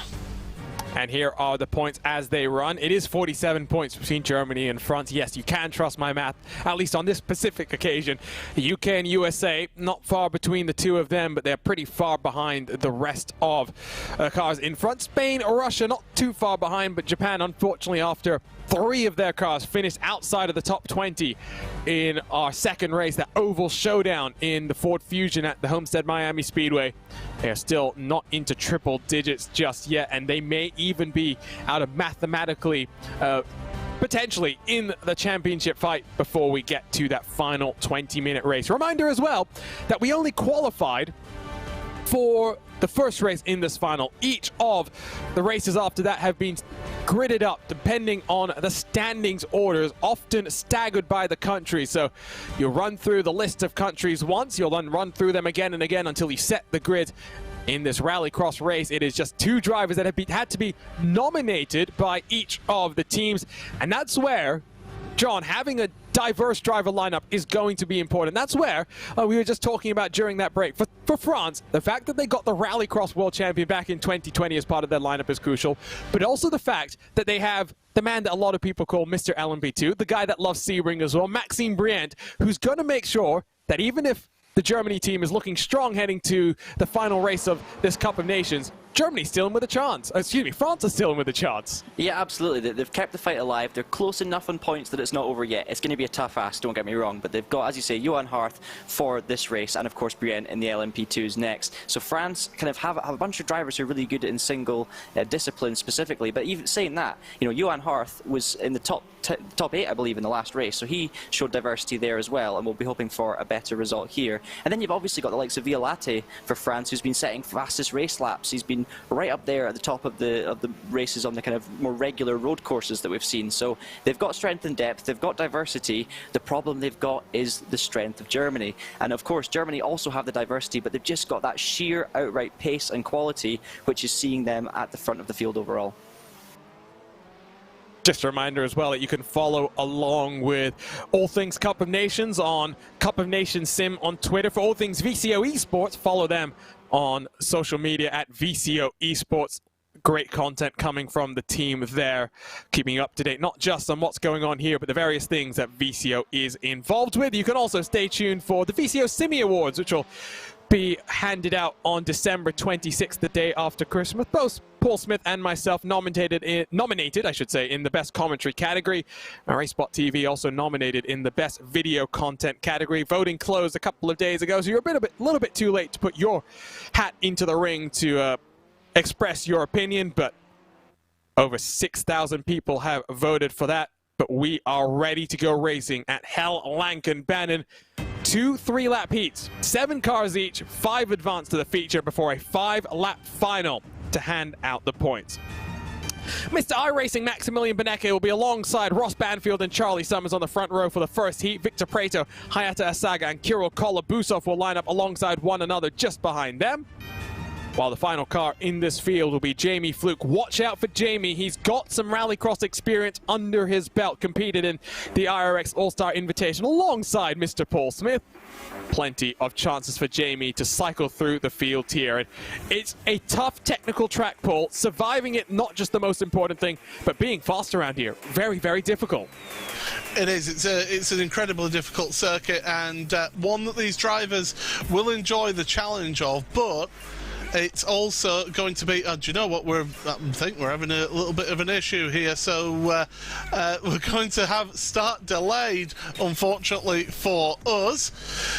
But yeah, this venue, it is a tremendous track. It's a tremendous challenge for those drivers as well, and really it's one that encourages to be clean, and yeah, it will really bring you much fortune if you could keep clean and use the curbs as well. You know, using the curbs, especially down the bottom of the hill at turn number 4, being able to just use that curb to drag the car around just really helps out. But yeah, we have got a false start. We're going to be resetting everything, so yeah, apologies everyone. It's just building the tension a bit more, isn't it? Yeah, no, they'll get everything sorted and we'll be back to the racing as soon as we possibly can. So at least for now, you have to listen to us babble on for a couple of moments' time. There could be worse things in the world. Maybe this would be a better radio show than a video podcast, that's for sure. But John, I mean, now that we've got a couple of minutes here, let's talk a little bit about sim racing in general, right? Because the last 2 years, basically since, you know, unfortunately COVID-19 locked down the world, sim racing has really taken on so many different things. We've got so many real-world series, real-world drivers that have really embraced sim racing. We have so many different competitions, Traction GTS coverage of so many of them. But the greatest thing is the community has grown so much more as well. So many more new people coming and joining what is one of the funnest things you can do, if you ask me, in all of esports. Yeah, absolutely. I mean, and COVID has been such a terrible situation for so many people, so many families, and so much industry as well that have been heavily affected by it. But the sim racing and esports industry is one of the few that's actually benefited from this, because it introduced so many people to the world of esports, because it's something that could take place at home. And we've seen a real boom in the last few seasons, not just in professional esports and top-level sim racing with the prize pools and the variety, but also the amount of people at grassroots level that are just getting involved, having a go, buying themselves a starter wheel and giving it a shot. We've got so many incredible platforms across multiple different disciplines that you will have, and you'll even have certain sim racers from here. They'll also be on top of other sims such as R-Factor 2, such as Assetto Corsa, Competizione, Race Room, all of the amazing sims out there, Automobilista as well. And we're seeing lots of diversity within the driving, drivers jumping from one sim to another. But the best thing about it is anyone can, with a wheel, can jump on, have a go and race against some of the top racers, not just in esports but also in real life. You know, this has been huge for the amount of the influx we've had of real racing drivers coming into esports as well. You know, I had to pinch myself once when I was in a practice session getting ready for Sebring 12 Hours a few years ago to take part in that, and a name popped up and I was like, ooh, and it was a Le Mans winner himself, Frank Bieler, joined the session to get some practice in, and unsurprisingly he was quicker than me. But still, you know, being able to take part in races, I've raced on a track with Rubens Barrichello. Again, he was about a second and a half faster a lap than me. You know, I've been a teammate and been under the team stewardship of two-time British Touring Car champion Ashley Sutton. You know, these people are involved in esports. I mean, look at Romain Grosjean with his team. You know, Frank Bieler, of course, has got the Bieler Racing Euronics Dealer Racing team.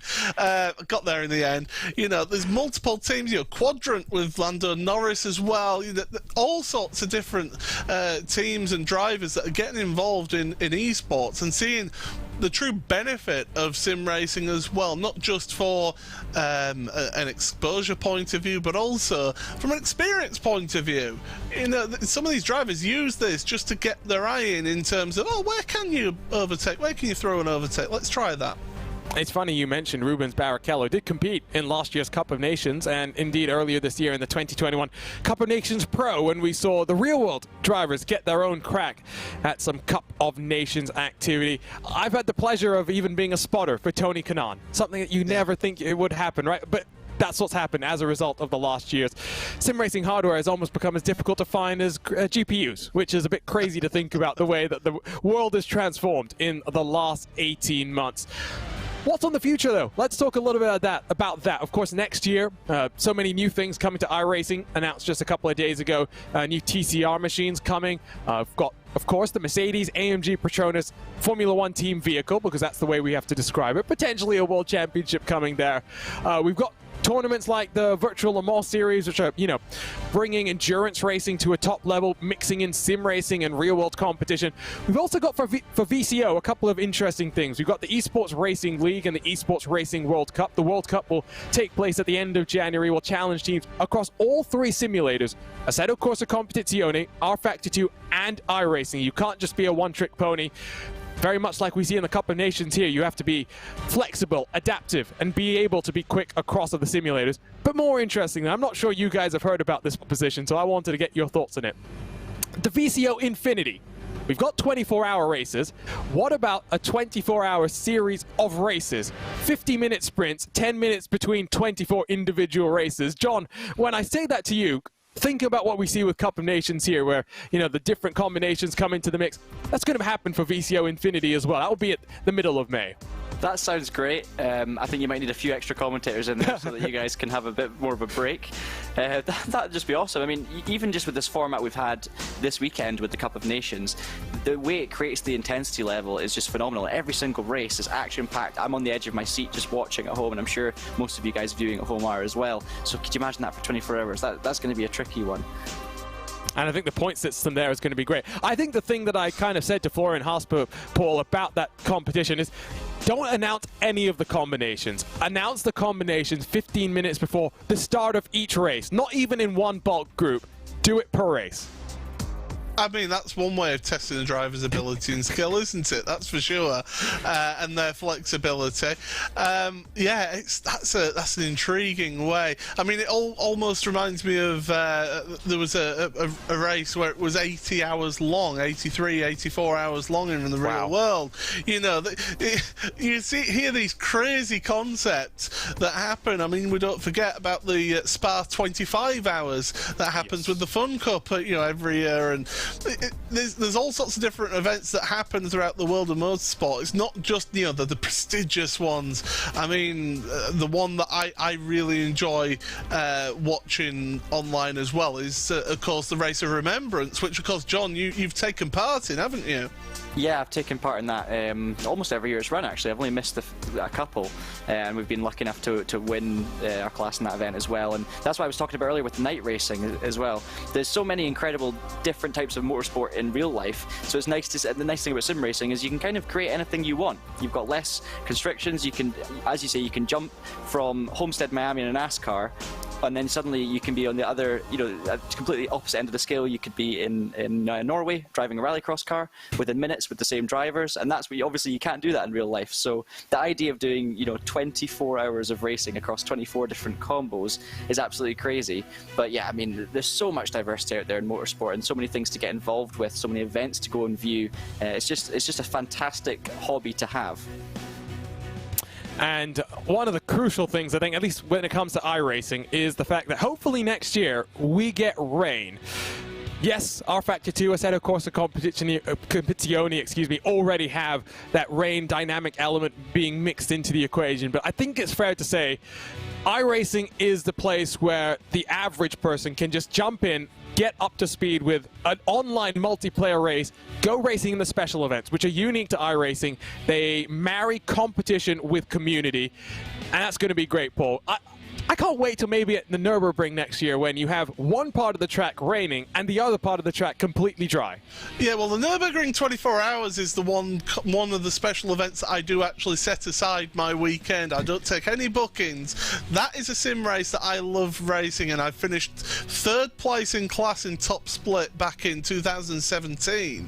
So I know what it's like to race on that circuit for such a long time, especially through the middle of the night as well. You add in rain, and iRacing are doing it, properly. They're going to have it as a weather front that comes through as well. I've seen drivers complaining about cold tyres on a dry track. Add in the weather and the rain, and people are just going to be flying off left, right and centre until they get their head around it.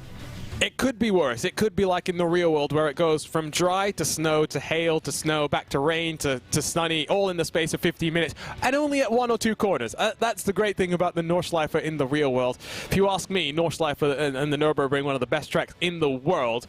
Maybe second Bathurst. I know Lewis McLeod is going to argue with me on that one, that's for sure. But we are getting ready, by the way. They're getting things ready for us to go racing, rallycross racing at Hell Lankenbahn. A change of plans. We are adapting on the fly here today. We are now going to have some qualifying sessions to set the grid for this one, and you'd have to assume that Johan Hart is the one to watch here today. John, before we get to the action itself, let's talk to you about what we have in store for us, right? Because it's Germany versus France, but is there any chance that you think maybe the UK, maybe Spain can try and recover from disappointing themselves in the first 2 races? If we're looking for overall victory, I do think it's a little bit too much of a stretch. Of course, anything can happen. We all know that, and it could be that France and Germany come together, and the final race, of course, is going to be even more chaos. So it's not as if it's out of the question, but if UK want any chance to look ahead of them instead of behind them, they're going to have to win this race, right? They're going to have to repeat the victory that they managed to do yesterday. Of course, it's worth mentioning that Jamie Fluke did take the victory in the Rallycross event here at Hell last time out. So, there's potential there, but for GB, especially with the prize money at stake, or United, is it great? No, it's United Kingdom, isn't it? With the prize money at stake, I think their best bet is to just try their best to beat the teams around them, such as USA, Spain. Try and just be up there and pick up a top 3, because I'm sure they'll be happy with that overall. You're trying to incite some fighting, just like Paul almost did yesterday by excluding poor Jamie Fluke in that UK team. Well, ready to go then in Hell Lankenbahn, and qualifying will get underway in a couple of moments' time. Up the hill, you see a couple of cars through the final corner. And this is a place where you do have to set up qualifying laps, Paul, because you saw one of the French cars there. I believe that was Johan Haas, just waiting patiently on the outside to get onto the power as aggressively as possible, because 4-wheel drive, great for getting traction, but it doesn't like to accelerate and go turning at the same time. So straightening up the car as soon as possible is crucial. Yeah, absolutely, and they won't have to worry about having to find space in qualifying because they will be doing it on their own, so at least that's okay. But with only 3 minutes to do qualifying, you've got to be on it, and you've got to just get going straight away, no messing about, and push on straight away. But we're going to see some shenanigans, that's for sure, in this race, and it's a question of, do drivers, how do they hit these races, how do they get it done? But we're getting set then for the start of qualifying. And so there'll be a couple of minutes for the drivers to roll out onto track. 5 minutes, 3 laps. So not much time to mess about. You've got to get right onto it and get into qualifying itself. Remember, we will have 2 representatives from each of the 7 nations in these finals. So 14 cars, 2 heat races, 7 cars apiece. We'll wave goodbye to 2 cars per heat, all setting up the grid for the 5-lap final just so used to having a 10-lap final, Paul, given what we saw in the iRacing Rallycross World Championship this year. Yeah, it's almost second nature just to immediately call it for a 10-lap final. But no, 3-lap heat, 5-lap feature race, and it's worth pointing out as well, at this track, as we saw yesterday, you can take the Joker on the opening lap. So unlike at Barcelona, where you couldn't take it on the opening lap, you can at this venue, because you do cross the finish line just after the start of the race. And in Rallycross, if you don't pass the finish line before you reach the Joker lap, you cannot take that Joker. So fortunately, they do, so therefore they can get it straight away. Yeah, there was a couple of drivers questioning what happened there. On board with Johan Harth, let's ride around a lap here at Hell Lankenbahn and down in towards turn 2. Get the car turned in. Is it on tarmac, so you can be a little bit more aggressive with the power delivery? This is turn 4 though. Harth is really just setting up here, so this is not going to be a good lap time. This is just him getting ready to go. But on turn 4, usually on an onboard lap, you'll see him hug the inside. Hopefully we'll get the lap on board with the 2020 world champion, as well, he's making liberal use of track limits here. Yeah, absolutely. As we'll start seeing some times coming through very shortly. Of course, you do have to complete 2 laps here before you can actually start a hot lap. So here we go then, into turn number 1, your 2020 iRacing IRX World Champion Johan Harth, and you'll see he's attacking the corners a bit more now.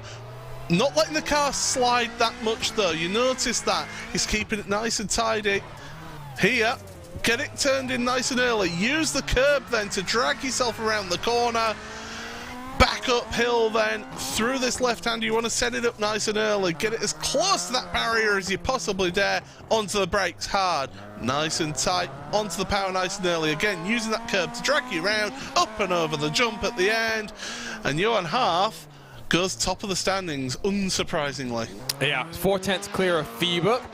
About 300ths between Thieber and Fluke. Violate and Alexei Nessar through the top 5 as Charlie Summers punches himself up into second. He was feeling confident about Rallycross, and now we see why, but still not on the same level, of course, as your world champion in 2020. 12 cars has set lap times waiting for Hayata Asaga and Carlos Fenalosa. Asaga puts himself up into 9th. Beneke hasn't put in a proper lap time just yet. Phil Dinez 8th. Beneke, there we go. He's up into 7th spot. Still waiting for Fenalosa, who's rounding the final corner, climbing up the hill over the little bit of a jump that's there at the start-finish line. And all 14 cars now have set lap times. 1 and a bit seconds separates them. Colin Busov a little bit off the pace, but that's Rallycross for you. You can still have some luck, as here we go. One of the UK cars setting up for a final flying lap. It's worth pointing out as well, though, at the moment, the UK and also France have both got their drivers in the exact same heat.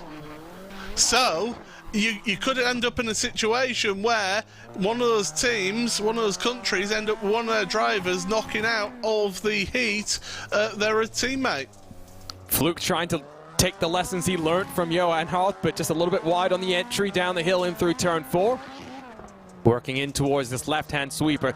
Look how close to the wall they get. If you touch that wall and get a 0x, that will be qualifying invalidated. Thebe now 1.5 tenths behind Johan Harth.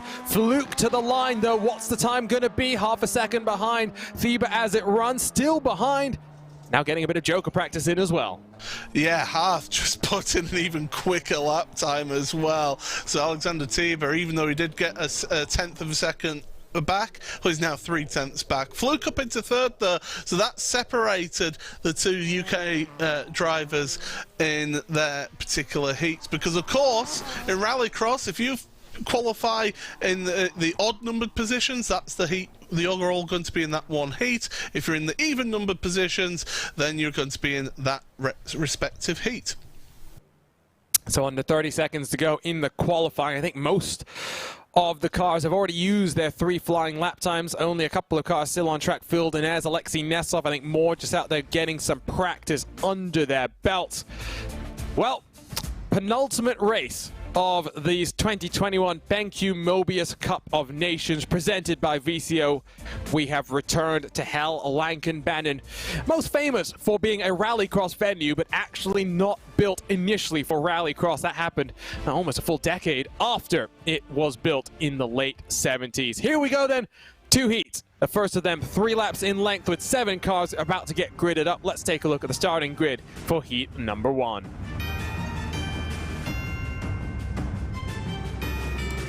So the 2020 iRacing Rallycross World Champion puts himself on pole position.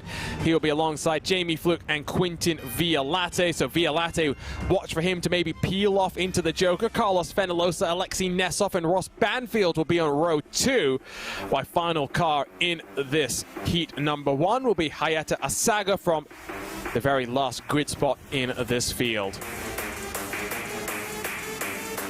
They get themselves gridded up and we get ready to rumble.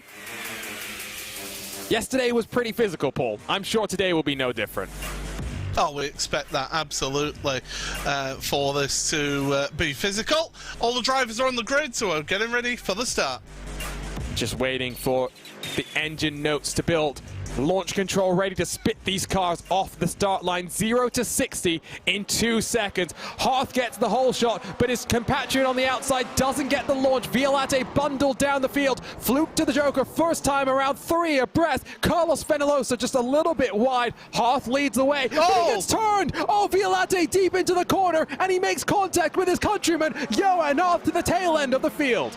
Oh, Nesov got into the back of Hearth. Now, Hearth is still actually in second place at the moment, but he's getting bullied at the moment by Carlos Fenalosa. Of course, Fenalosa not a shrinking violet when it comes to Rallycross himself, so he can really go at it as he goes, as tries to keep that second place. Hearth and Fenalosa make contact!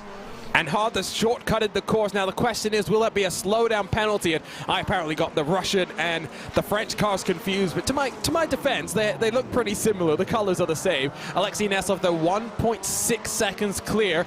We'll get the Joker up for you on the left-hand side of the screen to indicate which of the cars has already taken the slightly longer route. Fenalosa bumps Hearth out of the way as they come in towards the penultimate corner. Hearth just about shuts the door. Here comes Jamie Fluke, who's already jokered and looking for second. Oh, this is turning out perfectly for Jamie. He's got to be careful of Carlos Fenalosa not to get involved with him. He's ahead of him now. Hearth has to take to the Joker, so does Fenalosa. Fluke, though, coming out, and he's just ahead. You can see that just through your screen. Nesov took the Joker lap this time as well. Fluke is ahead. Behind them, though, Fenalosa and Hearth coming to blows once more.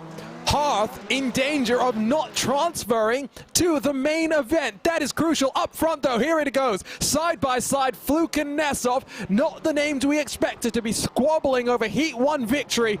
Jamie Fluke, though, rounds the final corner, climbs up the hill. He wins Heat number 1. Advances to the 5-lap feature along with Alexei Nesov, Hayata Asaga, as well as Ross Banfield and Johan Hearth. There's confirmation of the result. Jamie Fluke, Alexei Nesov, Ross Banfield and company going on through. Here's the grid for heat number 2. Alexander Thieb, Charlie Summers, and Sotomuto on the front row with Maximilian Beneke, Phil Denez and Victor Prater, row 2. Kirill Kolobusov, final car in this field. And already drama, Paul. Johan Hearth not advancing. No, he finished 5th. Oh, he did finish 5th. So Quintin Vialate is the one who didn't get through. But that's crucial for France. They needed to score big against Germany. That would have been a swap around coming to the line because, well, Vialate had the control. Probably the smart move. Ready to go then for heat number 2. It's a great launch from Maximilian Beneke, who makes contact with Alexander Thieb. But Sotomuto leads a whole bunch of cars down onto the Joker. There's a traffic jam there that's really caused a whole kerfuffle. Muto gets turned around. Germany, though, leads the way 1 and 2 down the hill. Charlie Summers got a slowdown penalty through the Joker lap, so he could have crossed the inside curb on the Joker too much, and that's going to affect him and potentially his qualification for that feature race. But look at it, the 2 Germans at the front, Tiber and Beneke. Kolobusov, though, is trying to charge them down, but they are looking really good up front. Joker Delta here is about 3 seconds, but that was with the World Championship drivers. With these guys, you'd expect maybe a little bit more, given that to be perfect on that Joker lap can be difficult. Phil Dinez harasses Victor Preto through turn 1. The gap between BenQ and Victor Preto is hanging around 3.4 seconds, so BenQ might still be in with a good, comfortable chance. It's Kirill Kolobusov that's the one to watch out for, as Phil Dinez gets turned around by Victor Preto, the American, to the tail end of the field. Oh, he'll be absolutely gutted about that, Will Dinez. We've got the white flag out, so one more lap. So Germany will be taking the Joker lap right now, and it's looking very dominant from them. BenQ looks pretty comfortable through the dirt section. There's Victor Preto, who will be in front of Kirill Kolobusov, as all lighting up the rear wheels on the handbrake was Alexander Thebe. Kolobusov has come out in 5th, so he will get a transfer spot by virtue of what happened with Phil Dinez, Summers, and Kolobusov duking it out really for grid position and a couple of points in this heat. The grid position, of course, will line them up for the feature through the final corner. Alexander Thebe will climb up the hill with BenQ, his compatriot, in close pursuit. Germany gets valuable points on the board. What a heat 2 we have just seen, and the tide continues to swing in favor of Team Germany. So Alexander Thebe, Maximilian BenQ, Victor Preto, Charlie Summers, Kirill Kolobusov, the 5 that advance. We wave goodbye to Phil Dinez and to Sotomuto in this 3rd race of the Grand Finals. Still the big drama, the fact that Johan Hart did not dominate the race. And so we'll now wait and see exactly how this is going to shake up. The cars get a couple of moments to get back onto track and get some practice here, Paul, but really, there's not much you're going to learn in these couple of minutes that you already didn't know. Yeah, exactly. You're just getting your eye in as to how the track is. Of course, it has worn in a little bit, has the track, after those opening races. So it's a little bit warm, but it's the same for everyone out there. So definitely, you know, these drivers, they will just try it out, see how it is. But the big surprise, the team that needed to score some decent points out there was France, and they had an absolute nightmare. And I said, didn't I, in the qualifying, if you get 2 of those drivers from the same country in the same race, you could run the risk of knocking one of your own teammates out. And so Race Control is reviewing some of the action in those first couple of heats, so we'll get a couple of minutes before we go racing in the feature. So just let Race Control work through all of that before we get the final result. It is Johan Hart who's under investigation, though, Paul. Well, yeah, so it possibly be that cut, that contact, and then the cut where he forced Fenalosa, it was Fenalosa and Johan Hart, wasn't it, that got together up over the jump at the finish that you see just at the bottom of your screen there. I mean, I don't really envy Race Control right now, because it's just you're on hiding for nothing, aren't you? If you give a penalty, one lot will be unhappy. If you don't give a penalty, the other lot will be unhappy. So either way, you can't be you can't please everybody as a steward. You've got to make a decision, and if you do make a decision, that's it. We'll try and get you the update from the stewards as soon as possible. You're right, it's a thankless task, and it's one that we really don't envy what they're doing here. And give them their time. They've got more than one incident, I'm pretty sure, to work through. But I think the one with Hearth probably the most important, given that he is in this 5-lap feature. And for France, he is their one chance of bringing in the gap to Team Germany. Team Germany do have 2 cars in this 5-lap main event, though, so that gap should be extending. We'll have to wait and see, and while we wait, we will bring back in John Monroe to discuss some of the action. John, don't forget that you got to unmute yourself before we start talking. All good. Don't worry, it's not just a rookie mistake. It's something that we've seen even from very experienced commentators as well. But it is confirmed. Looks like Johan Hart has a penalty. And do we know if that's been confirmed that he's out of the top 5 then? Because Valiente would be through, wouldn't he? Well, no, he can't. He won't take part. Will Violante for the feature race, because of course he didn't qualify. Right, okay, so I mean that is a turn up for the books then, isn't it? Because you know, everyone's money would have been on Hearth, but the thing is, he had so much pressure on him as an individual, being the one star of Rallycross, and it's so easy for a race to go wrong. You know, these Rallycross heats, everything's up in the air, so it doesn't matter how skilled you are, a mistake can happen, someone else's mistake can affect you, and just look at what ended up happening. In the second heat, we had a German 1-2, and I don't think many people would have predicted that. So yeah, phenomenal effort from Germany, and they really look good now for this competition. It's not going to be dramatic till the end here, Paul, given how things are going. Like we saw last year, probably good, because we're not going to have the mad scramble to try and figure out the points situation heading into that final couple of minutes of the race. And it sounds like the penalty is because of what happened on the last lap there for Hearth to transfer. I thought it might have been some team orders. Doesn't sound like that. Might have been a bit more physical contact than expected in Rallycross to let him get through to the feature. It's yeah, it's an intriguing penalty. It's something that you can see only really in Rallycross, isn't it, as to that sort of thing. We've seen in the past in World Championship Series of how penalties have been dished out when teammates have just pulled over to the side, let their teammate go by. Yeah, in those World Championships, that's not allowed, and so we've seen penalties given out for things like that in the past as well. But yeah, it's yeah. Basically, Johan Hearth, he's been removed from this feature race. So it'll just be 9 cars that are lined up and going.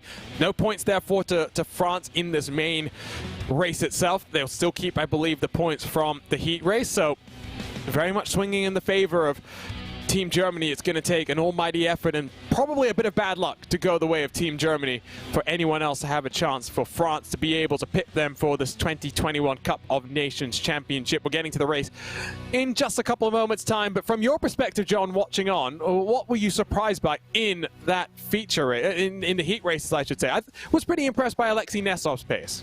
Yeah, absolutely. He was up a bit higher than you might have expected. Obviously, the Russia had a tough start to the day, but no, it's been good.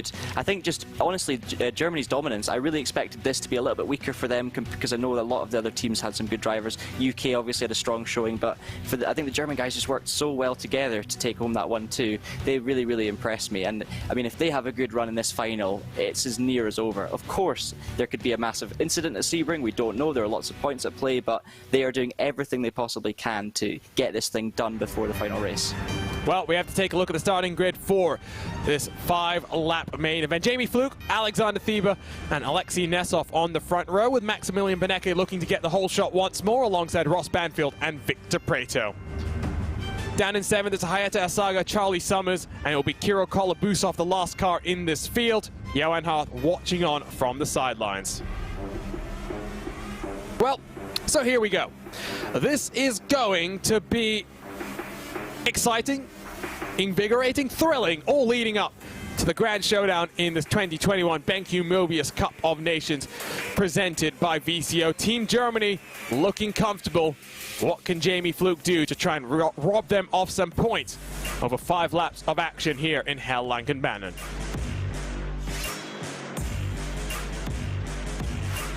We'll have a couple of minutes before we get going, I believe. 50 seconds before the action, Paul, for Benecke, who, if he can get the launch once more, he does have to be careful this time. He had Thieber on the inside last time. Thieber's on the outside this time. You can't afford for Thieber to go around, make any contact with him. No, you can't. And I would imagine that Thieber is going to, if he gets a launch there from the front, just to try and get straight to the Joker lap and get that out the way and try and separate your teammates. You don't want to see both of your teammates getting involved in the same incident out there on track.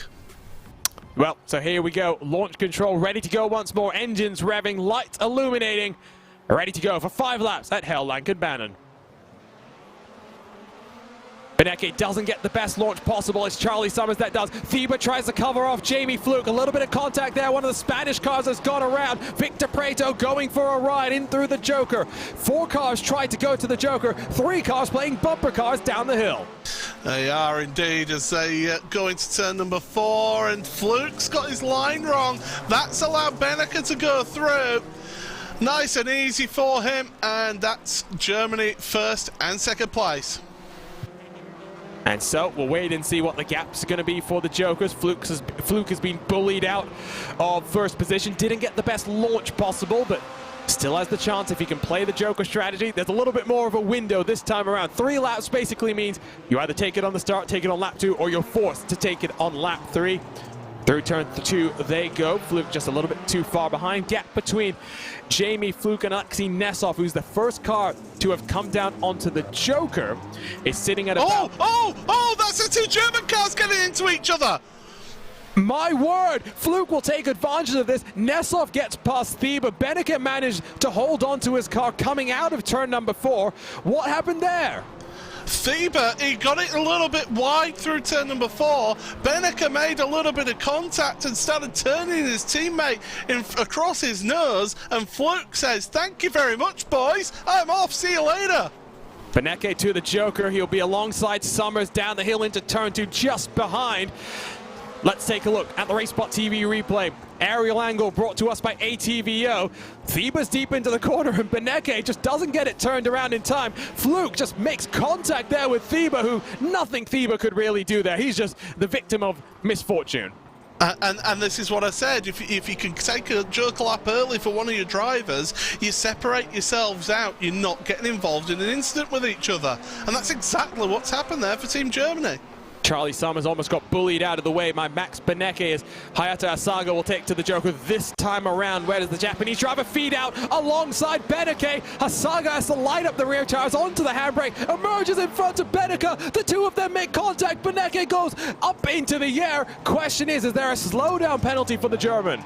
Oh, that was a bit rough, and BenQ ends up in the wall on the exit of turn number 4 there. It was very aggressive from both of them, and that's the thing. When you're coming off of that Joker lap, you're going so much faster than those drivers that are on the normal track, and the white flag is in the air though, and Jamie Fluke, your race leader right now, he's not taking the Joker, he's had to take it now. It cycles Alexei Nesov, the Russian, to the front. Jamie Fluke has emerged in second in front of Charlie Summers, so not bad for UK and Ireland. For Germany, at one point it was looking great. 4th and 8th could be worse. They will still be in the dominant position heading in to the Sunshine State as we return there for our final 20-minute showdown at the Sebring International Raceway. But through the final corner, usually we see Alexei Nesov in road racing and real-world competition, but he conquers Rallycross. He wins the 3rd race in the finals of the 2021 BenQ MOBIUZ Cup of Nations presented by VCO. Oh, a bit of drama over the line. Hayata Asaga and Ross Banfield, door-to-door, contact between them over the jump, coming to the line. Drama in Rallycross, it's what you expect. Alexei Nesov almost 2 seconds clear of Jamie Fluke for Team Russia. Great win from Nesov, while Charlie Summers rounds out the podium positions. Great showing from the UK team across of our Rallycross races. Maximilian BenQ, 4th best for him. Hayata Asaga through the top 5 with Ross Banfield, Kirill Kolobusov, Alexander Thieber, and Victor Preto, the top 10 in the penultimate race of this 2021 VCO BenQ MOBIUZ Cup of Nations. And John, talk to us about that race. A lot of contact, a lot of physicality, and it started right from the drop of the green flag.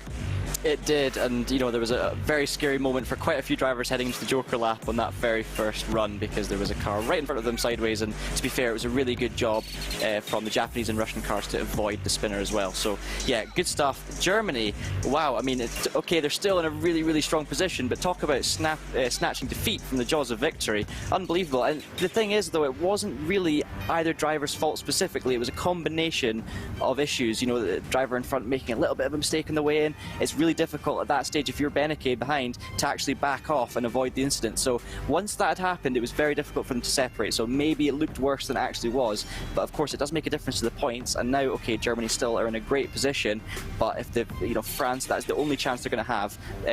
Yeah, basically, if they hadn't done that, they would have been home and dry by this point. Yeah, we'll get the points as soon as we can to you. I think Race Control very, very busy, given all the things that we've seen. We're going to step away just for a couple of minutes. We'll get the points when we are back from that. Coming up, we return to the Sunshine State. We head to the bumps of the Sebring International Raceway to determine the BenQ MOBIUZ Cup of Nations winner in 2021.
Come on.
Well, here we go. The final 20-minute showdown in the 2021 BenQ MOBIUZ Cup of Nations presented by VCO. It's been dramatic right from the drop of the green flag yesterday at the Hungaroring in our only team race in the Audi R8 GT3 car. But now, 16 teams have been whittled down to 7 nations fighting for their share of $25,000. Welcome back to Traction GG, VCO Esports, iRacing social media, and RaceSpot TV, where I'm delighted to be joined by Paul Smith and John Munro. My name is Arjuna Kankipati, Tyler Maxon on production behind the scenes. And John, Germany basically has one hand on the championship right now. And from almost being out of the mix, last chance qualifiers didn't go their way, needed penalty verdicts to swing it back in their direction. Now they are looking like they will defend their championships and become defending Cup of Nations champions.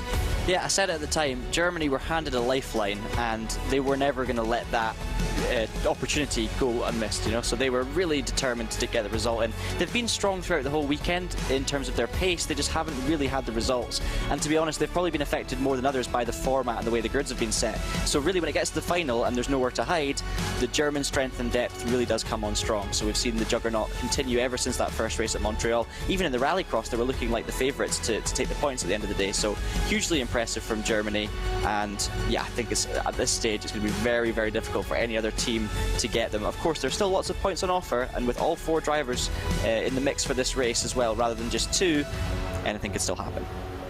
Alexei Nessel, very much the star of the rallycross race, a driver that we know for racing in Formula 4 and GT3 competition and Full Metal Motorsports, but he looks rapid out there, Paul, in that rallycross car.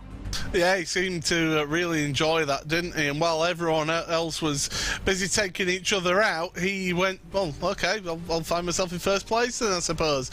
He did a superb job for Russia, and hopefully once we get those points, we'll be able to see how that's affected their standing and everything, because the race stewards are still sort of finalising everything there. They're wanting to make sure that everything's correct going into this final. You say that, but I think I have the unofficial points right next to me right now. Germany 339, UK 269. So it's it's 70 points exactly between the two of them. The maximum points you can get in this final race of the Cup of Nations is 172. So it's not done and dusted, but if Germany have consistent pace like we've seen before, it would be very likely theirs to lose. Here's a look at the unofficial points. It's close between the UK and France, close between Russia and the USA, but for Spain and Japan, they're now watching on to see exactly which way it is going to swing. But Team Germany then, John, the pressure's on them because they hold their destiny in their own hands. The pressure is on them, but at the same time, because of the gap they've got at the front, it kind of takes it away a little bit. They only just need to relax and drive a decent run around about where they are in terms of their pace. They don't need to fight for every single position, and they will take home the crown, which I'm sure they're all looking for. France obviously have a lot of work to do after that rallycross. We thought they might gain on Germany in the rallycross. They've not only lost out to Germany, they've lost out to the UK as well. And there is a substantial gap between those two, so it's going to be a very intriguing battle for second. Germany just need to keep their heads in the game. And these are confirmed official point standings. Determines the grid for our final race. Reminder as well of how the grids are going to be ordered. They are staggered by the country. So you'll take a driver from each of the 4 countries. You'll order them 1st through 10th in the order of 1st through 7th, excuse me, in the orders of the standings, and then you'll rinse and repeat for the remaining 3 drivers. So Germany will start 1st, 8th. Oh, now you're going to make me do the math. I'm not going to try and do that. But they're going to basically start at the front of each of those groups. The Japanese drivers will start at the tail end of each of those groups of cars. Paul, you laugh, but do you want to have a try at it? Well, it'd be 1st, 8th, 15th, and then 22nd. Yes, you're probably right. It's your 7 times table plus 1. Yeah, but that's too much math for me to do live on air with all the pressure. You should have stopped the math. When you got it right earlier on, you should have just left it there, handed it off.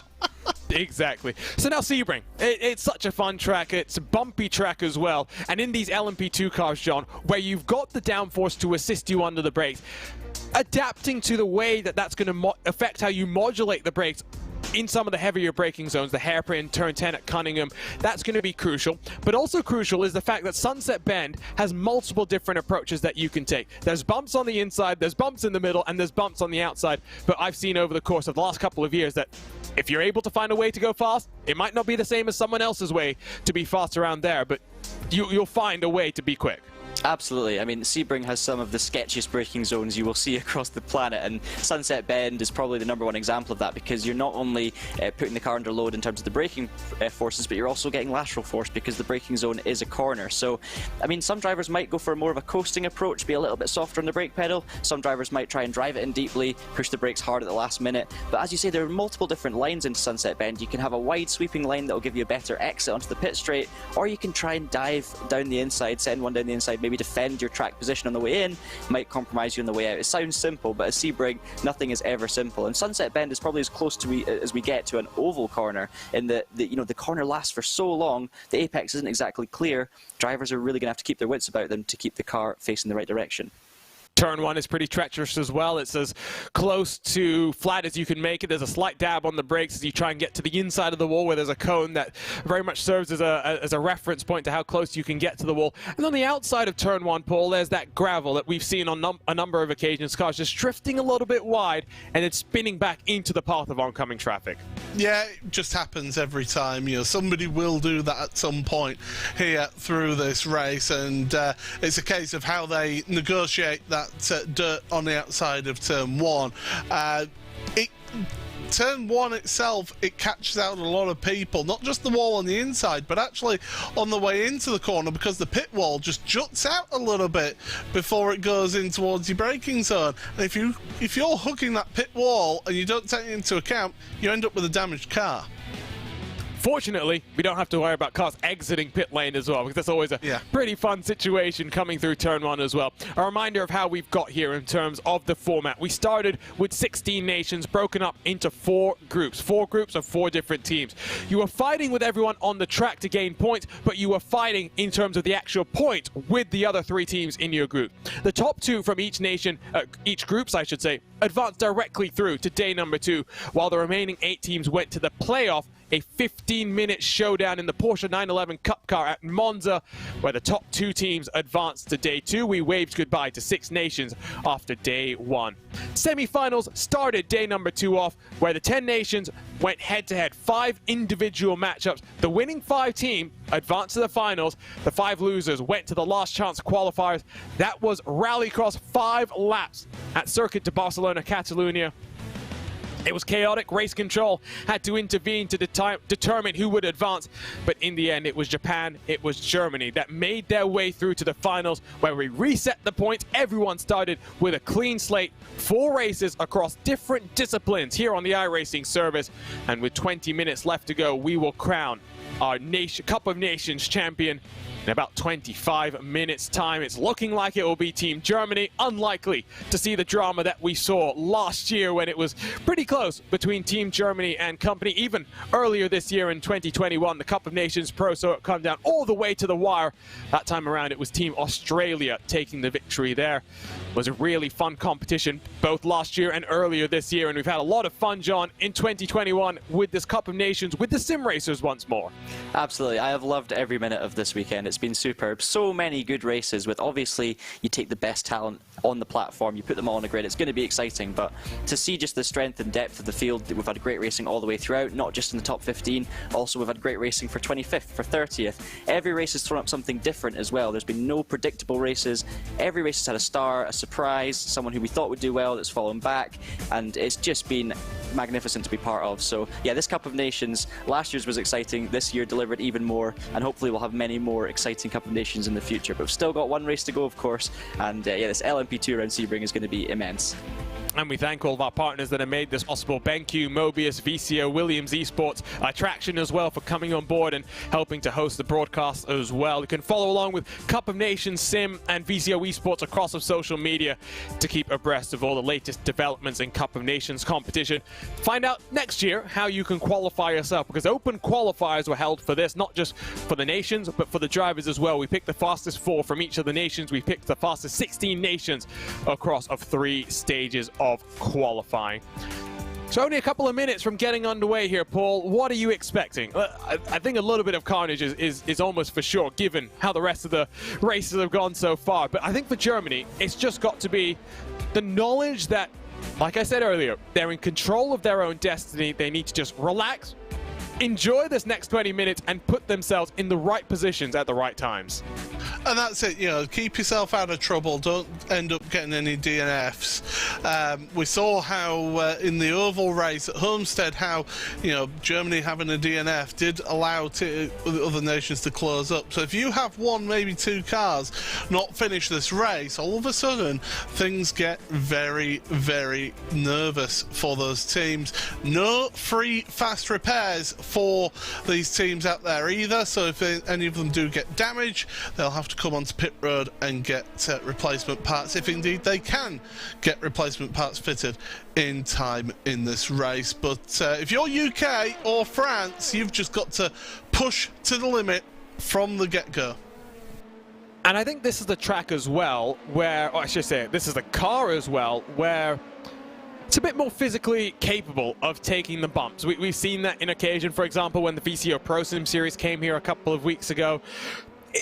I'm not saying you can get away with smacking into a tire wall at, 250 kilometers an hour, Paul, but the side-to-side contact, a little bit of front-to-rear banging, you'll get away with things like that. You do want to minimize them because that always just costs you time out on track. It certainly does cost you time out on track, but we are getting ready for a race start here. Let's turn up the most famous song in all of esports. Let's get hyped in the Sunshine State for the final 20 minutes in the 2021 BenQ MOBIUZ Cup of Nations. It will be Mr. iRacing Maximilian BenQ that leads us to the green flag. Alongside will be Jamie Fluke with Quintin Violate and Alexei Nesov, row number 2. Ross Banfield and Victor Prato alongside 5th and 6th, while Hayata Saga and Alexander Thieber, row 4. Charlie Summons, Valentin Mandanak on the edge of the top 10. Kirill Kolobusov will be alongside the Zebra, Phil Dinez for the USA. While down in 13th, Carlos Fenalosa lines up alongside a man who's been ultra impressive over the course of this weekend, Sota Muto. Patrick Holtzman, Peter Berryman, 15th and 16th positions, with Johan Hart, Dennis Grabowski, row number 9. Enter the top 20, it's Elvis Rankin and Jose Soria with Shunsuke Kuno and Christopher Danby, 21st and 22nd. James Pinsker in 23rd, along with Mr. LMP2, a man that loves to race here at the Sebring International Raceway. It is Maxime Briand. Dmitry Kovanov and Dallas Pataska will line up 25th and 26th, while Pedro Santos Albert and Masafumi Aburame will bring up the tail end of this field. The cars are lined up on the Almond Straight, just about ready to get underway. And much like we saw at Road America, Paul, no time for these drivers to build up temperature and pressure into their tires. Absolutely not. Yeah, so you are going to be just straight at it. So cold tyres, cold brakes, in towards turn 1 and turn 3. We've seen how tricky turn 3 can be in terms of the opening lap. Teams get caught out by that and end up making little bits of contact between each other. So it's something that you've seen in the past through that turn number 3 when you're too wide. We'll see how things go on the start. BMW Sim Live came here just 2 weeks ago, and red line were 1, 2, 3, and 4 heading out of the Sebring International Raceway. For Maximilian BenQ, he also took victory here in the VCO Pro Sim finale, beating the likes of Max Verstappen in that race. Pace car starts to pull away, and we are ready for the 20-minute showdown to decide the 2021 Cup of Nations champions. LMP2 cars at Sebring. We return to the Sunshine State to determine it all. Germany, one hand on the trophy, and they'll have Max BenQ ready to lead them away as we get the green flag out. We are racing at the Sebring International Raceway. BenQ leads and weaving back and forth, trying to break the draft as 3 abreast into turn 1. Fight for second intensifies. Little bit close there, but I think that Jamie Fluke has just managed to hold on there. Quintin Violate slots up into 3rd, looks to the inside of Jamie Fluke. Side by side, they work out of turn 3. Oh, Fluke was caught napping by... big accident! UK and France were around. I think Pete Berryman and Johan Hart were involved in that. Those two are Apex teammates, don't forget as well. There's Spain involved back there. James Pinsker, Maxime Briand as well. Oh, Maxime is in the pits. For France, it is, and Johan Hart there as well, it has gone disastrously. There's their hopes up in smoke. For Germany now, BenQ 2.5 seconds clear. He needs to pull away from Quintin Violate, who's having a couple of internet issues that I think made Jamie Fluke just think about being aggressive as Phil Dinez has gone off the track at turn 10 down at Cunningham. Surprised to see the Zebra going back. There's Dinez rejoining the track. In through Tower Corner, though, Violate leads a whole train of cars. Mandanak has gone and passed Ross Banfield. BenQ even further out front now. Oh, he's just waltzing away at the front as Max, and he's enjoying himself out there. He's doing all that he needs to do to help his German team win back-to-back crowns here in the Cup of Nations. But it's this battle now. Violate, Fluke, Nesov. I mean, look at how impressive Nesov has been. He gets that win in the IRX, and then he's moving himself ahead of Jamie Fluke, who's Fluke's off. Yeah, Fluke got forced wide coming into Sunset Bend. A couple of other cars coming through. Sunset Bend very, very wide. Almost 3 rows deep. 2 wide they go. And Violate still sits in second. Fluke has been bundled down to 9th position. Here's what happened. Nessoff just... Was there contact there? If there was, it was the lightest bit of contact that you could find, and Jamie Fluke is lucky not to run it into the tyre wall. And there was another UK driver going wide as well. I think that was Charlie Summers who went wide through Sunset Bend. It's the corner of 1,000 lines, but unfortunately that line doesn't work out there, Jamie. Yeah, no, absolutely not. And it was Charlie Summers that took advantage. Fluke, I think, down after Patrick Holtzman has gone past. Pedro Sanchez-Albert has had a pass of his own. Oh, my goodness. That's chaos down into the hairpin. I believe that is Fluke. It is indeed. It goes from bad to worse. Second down the field. Holtzman gets mixed up as well. But as the points stand right now, it's not going to matter. Oh, on the exit of the corner, Pete Berryman and Masafumi Aburame come together. Well, it's going from bad to worse for the UK now. First of all, France have a disaster with 2 of their drivers in the pits, and now the UK, a number of drivers, Fluke and Berryman, getting caught up in instants down at the hairpin. And a reminder that we're not just fighting for the win here and the share of $25,000. $10,000 will go to the winner, but there's prizes to be paid for everyone else as well. That's a significant rise from about £7,500 in total, which was paid out last year. Yeah, it's been tremendous how the partners of this series have really got behind it, and they love the concept, and it's great to see that support. Down the Almond Straight, looks like Hayata Asaga has had an issue. Quintin Violate is now down to 4th position. Victor Prato has gone through. Alexei Nessoff has gone through. Prato's up into 2nd as through Sunset Bend they work once more. Look at how close to the tyre wall they get. Ducking and diving into turn 2. Alexei Nessoff to the inside, but Prato wants to move back around the outside in through turn 2. Violate's defending from Alexander Theba as well. Still side by side. You have to be careful here because you can get bundled off into the grass. Somehow Alexei Nessoff holds on to 2nd spot. Oh, he's doing a tremendous job, isn't he, for Russia? And doing a sterling effort of defensive driving, but Prato wants by. Violate's getting involved in this one as well. They're almost going 3 wide into the hairpin. Didn't Alexei Nessoff get a little bit of a tap there? I think he might have, because now he got very squirrely on the exit. Violate trying to force a hold that just does not exist, and Prato is covering off the run of Alexander Theba. Here comes Quintin Violate, the RAG driver, the long way around. He won't get the position on Nessoff. Now has to defend from Prato. Look at that behind them as well. Theba having to defend from Charlie Summers. And there's Mandanak getting involved in there as well. In terms of France versus the UK, that's crucial for 2nd place here in this event. So, yeah, we'll see how things pan out. We have got a penalty as well for the 2-1-2, which is Charlie Summers. 3-second post-race penalty.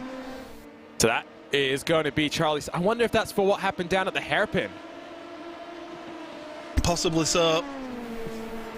We'll get where it was on that one, so never mind. It was an early incident. Turn 10, lap 1, yeah. So that's Phil Cunningham, isn't it? Yeah, that would be Phil Dinez, who was bundled wide. Here we go, 2 wide in towards Sunset Bend. It is Dinez on the recovery, who's alongside Kolobusov, inside line for the Zebra, and he'll get 12th position away. Can he be followed through by Sotomuto? Yes, he does. The Japanese driver puts one on the Russian as across the line, 14 minutes left to go. Oh, this is tremendous. We're a quarter of the way through this race then. And Beneke, 7 seconds clear of your race, in your race lead right now ahead of Nessoff. Nessoff actually is pulling away a little bit from Violate as well, and Prato's getting held up. Theba and Mandanak now fighting it out between the 2 of them. Yeah, Beneke, not for the first time today, has set sail as Carlos Fendelosa has been pushed off the track. I think coming down through turn 1. Ooh. Bit wide. Violate now gets pushed wide by Prato. Bundles him down the order. Mandanak takes advantage, slips to the inside of Alexander Thebe. Great move from one RAG driver as he watches his teammate get pushed wide. And we can confirm there was contact between Nesov and Fluke on lap 1 into Sunset Bend, because Nesov has got a 3-second penalty as there's another car has gone off track there. We saw Sotomuto. Yeah. So Nesov in second place. He needs to get the hammer down now here. He needs to push as hard as he can to pull away from Preto to try and mitigate that 3-second penalty. Germany 123 points clear, looking like they'll be comfortable even if the likes of Thebe, Dambeats and Holtzman struggle, because BenQ is leading the charge for Team Germany to make it 2-2 in Cup of Nations competition. Down the Almond Straight, snaking back and forth once more, trying to just break the draft if possible. No moves forthcoming just yet for Alexei Nesov. He's about 2.3 seconds clear of Victor Preto now, so he's not far, if we're being completely honest, Bull, from having the buffer to hold on to second. Yeah, and that's why I say he needs to push and push hard, basically for the rest of this race, to get that buffer. You want to give yourself at least a 4-second buffer. You know, give yourself an extra second buffer there to try and make up for any sort of mistake that you may have. Oh, look at the up and under. Yeah, that was too easy then. And the Team Germany car, the 113, deciding Dambeats, do you know what? We're in a comfortable position right now. Yeah, you have the place, Dallas. Yeah, good move from Pataska there. Look, the Dog is up to third, but he's been spun around this time by Victor Preto. Well, if I'm thinking about this properly, that's now 2 of the French cars, 2 of the Romain Grosjean Esports drivers that Victor Preto has escorted off the track down at the hairpin. And that's also given Nesov his 3-second gap that he needed as well. So here we go, on board with Valentin. On the inside, is it this little on the brakes? Oh, there's a bit of air. There's a bit of air between the two of them, but I would still argue that maybe Valentin moved a little bit leftwards under brakes, which is you're told not to do that. I'm not trying to pin the blame on him by any means, but I think Victor Preto had intentions to try the lunge, and those intentions just didn't work out nicely. So Nesov now does have the gap, you are right. Preto defends from Thebe and Summers. Looks like there's been a couple more race control decisions. No further action on those incidents yet, but we'll wait and see if there's any more time penalties to come as we get towards the halfway marker in this race. So it should be, given that we do 1 minute 46 lap times, give or take, 6 laps, excuse me, to go. BenQ well and truly clear. Now 9 seconds clear of Alexei Nesov. 8 seconds clear, excuse me, from Alexei Nesov as my timing updates there. Down into turn 1. Preto feeling the pressure. Here is the Russian, Denis Grabovski, now on the back of Violate. No, excuse me, that's Kirill Kolobusov, I think, potentially. There's all sorts of drivers up and down the field. Yeah, there certainly is, and as we work our way through, look at this, further battling. So this is Kolobusov then, he is ahead of Mandanak, so recovering that Mandanak then after that contact down at the hairpin. And the 413 has just been given a penalty, which is Victor Preto, and that's for that incident down at this corner here. Now, but which incident was it? Because there's 2, but there are 3 abreast on the entry to the braking zone. I think that's Patrick Holtzman that gets forced a little bit wide. Mandanak holds his position, as does Kolobusov, at least for the time being. Halfway through this race, 10 minutes left on the clock.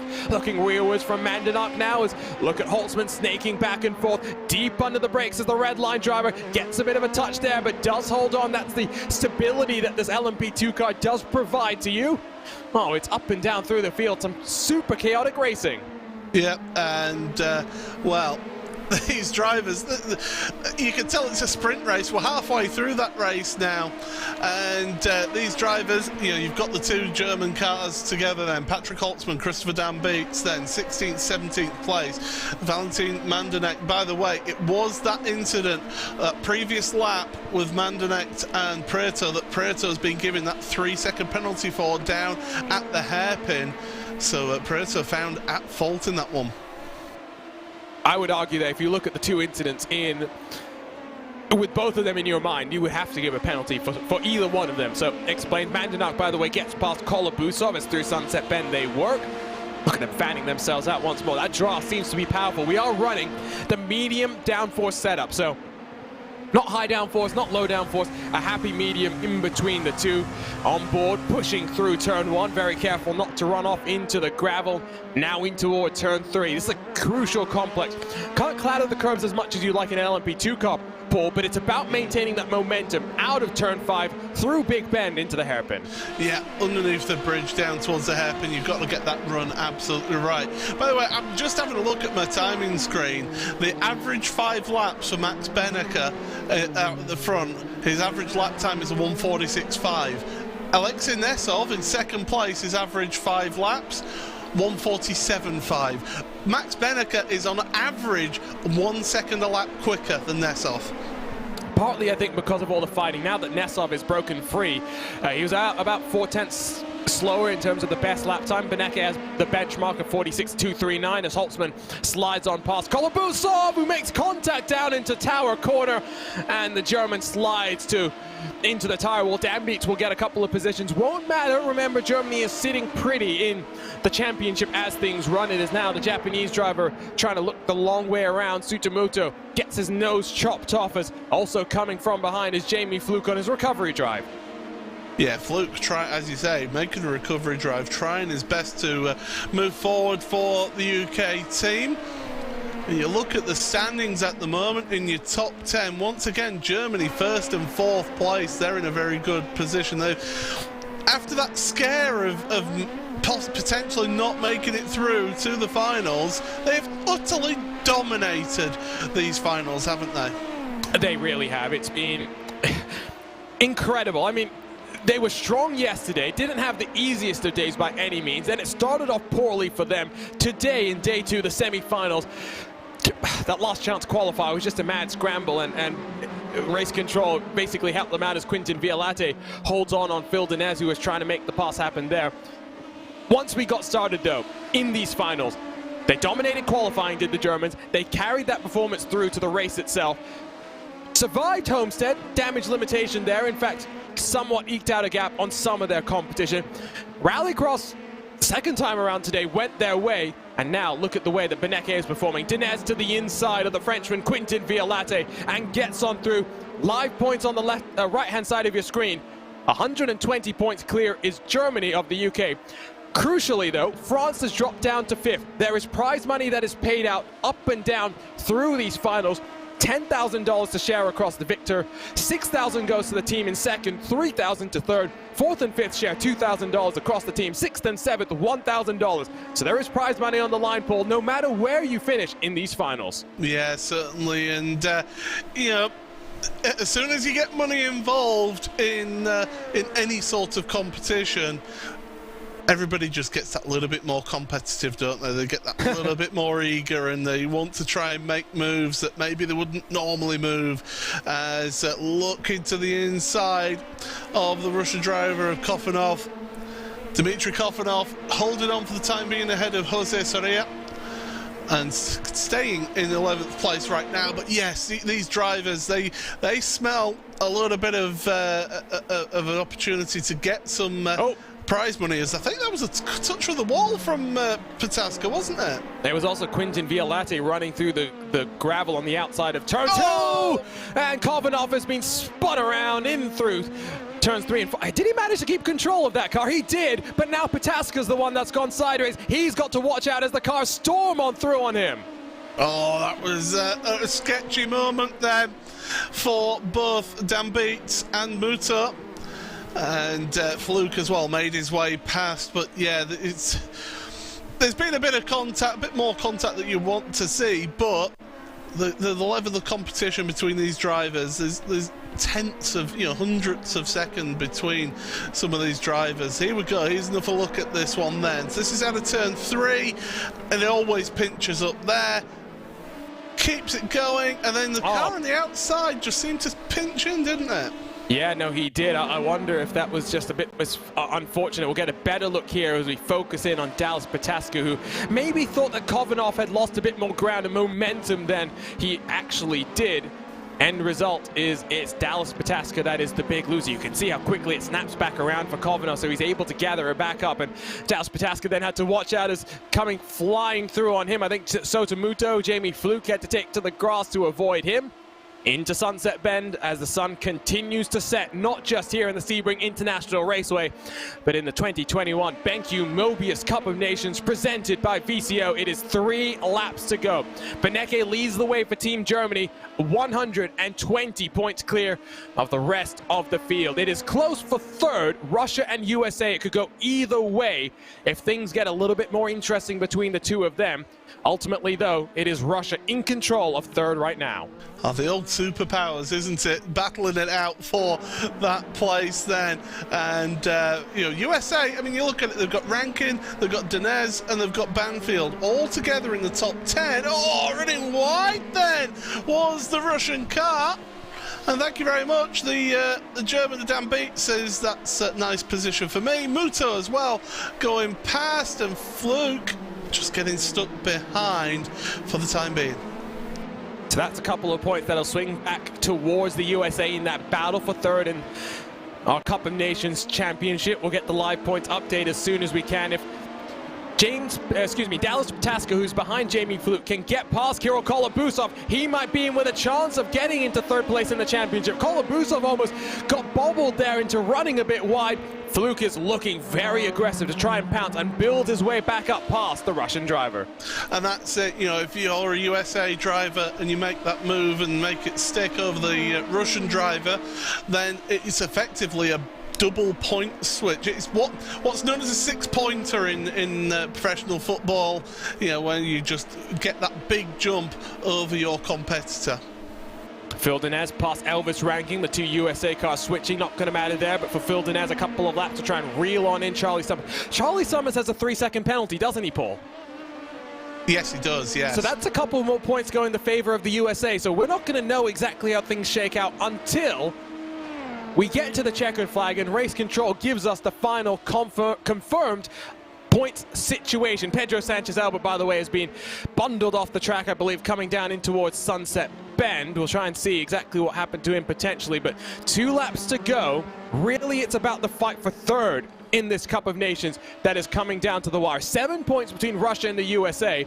Charlie Summers is going to drop behind both Phil Denez and Elvis Rankin. And Violati as well at the moment, as things stand. Although Violati, he seems to be falling down the order. It's not been a good day for him.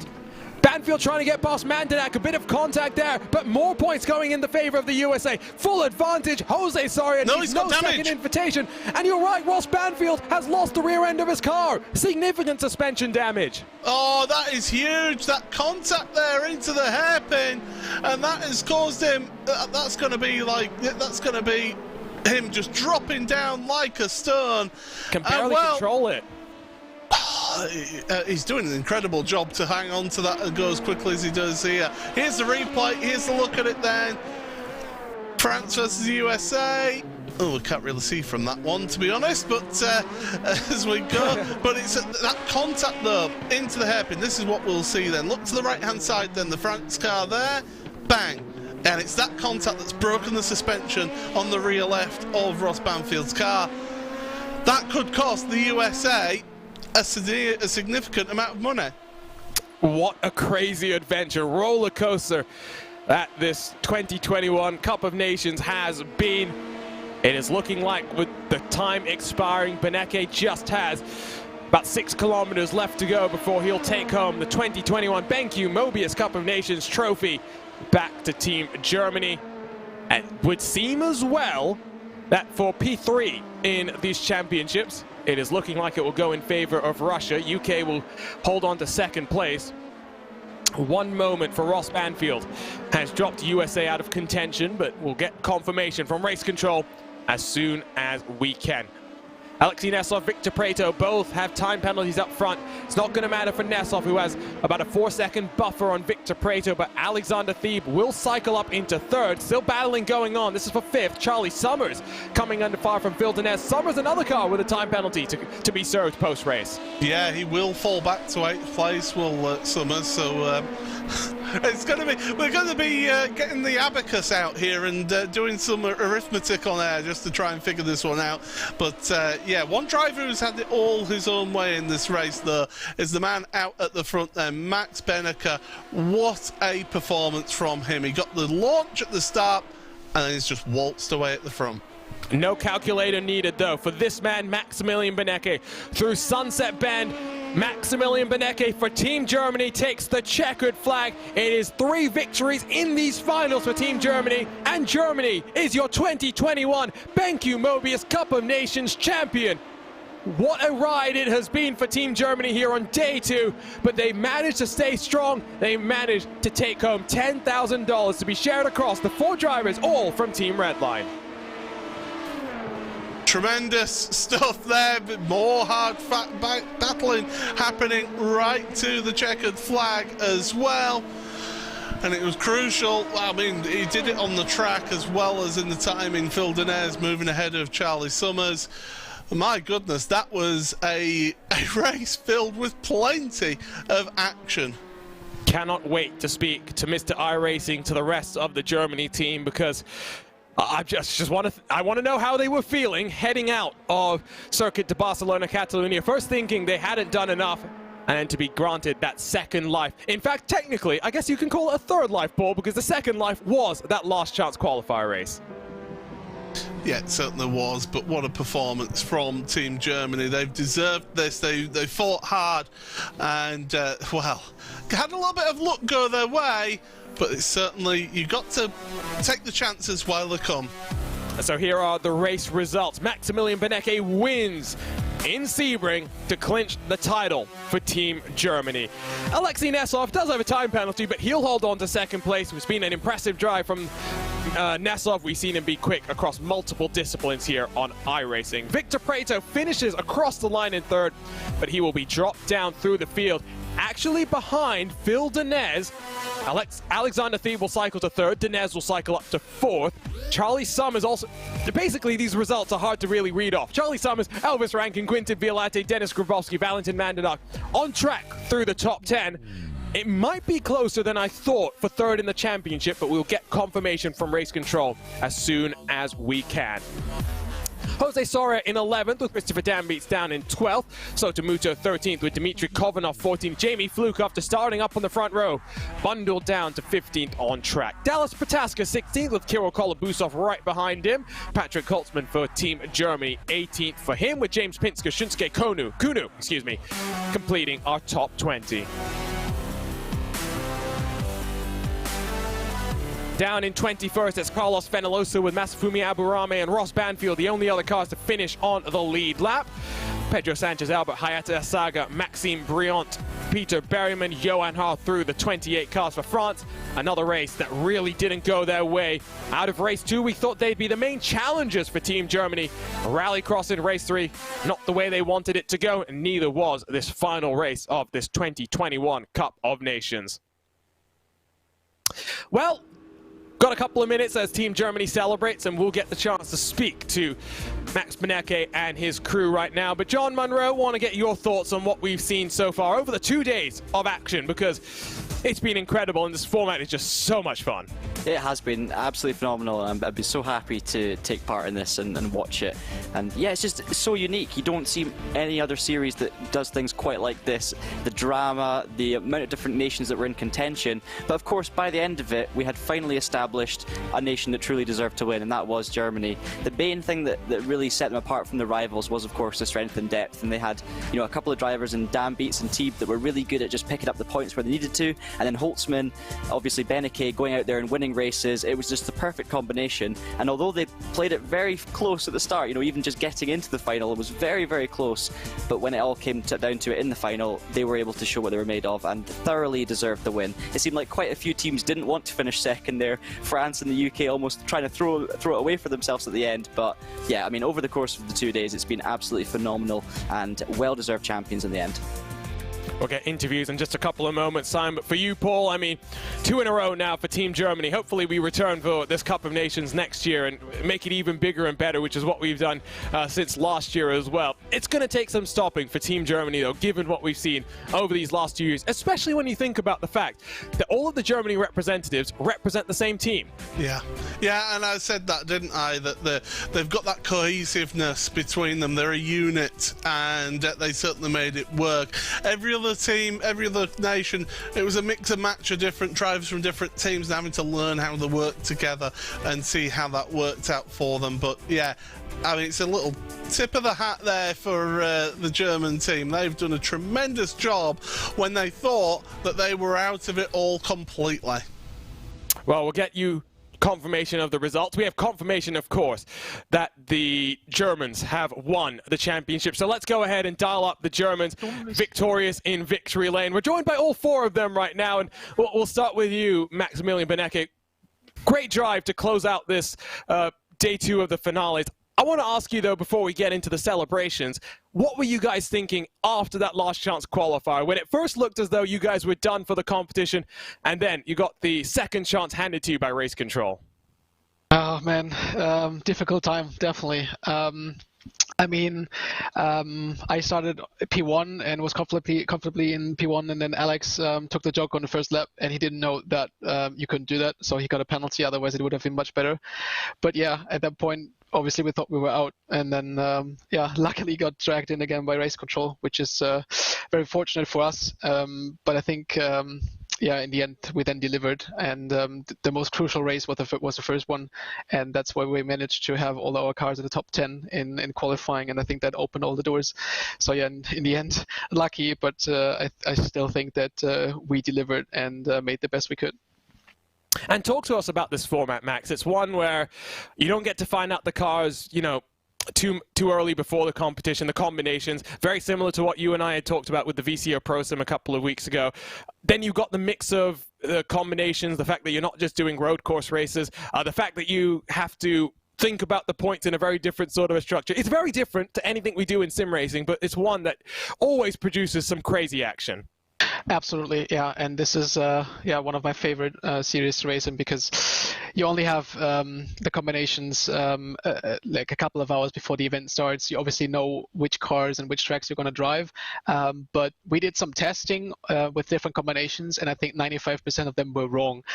So in the end, you can't really do much. You just have to wait and then deliver when it's time for that. So yeah, it's I really like this system. Obviously, it doesn't suit everyone, but I think today everyone from Team Germany did a great job with being as much prepared as everyone could be.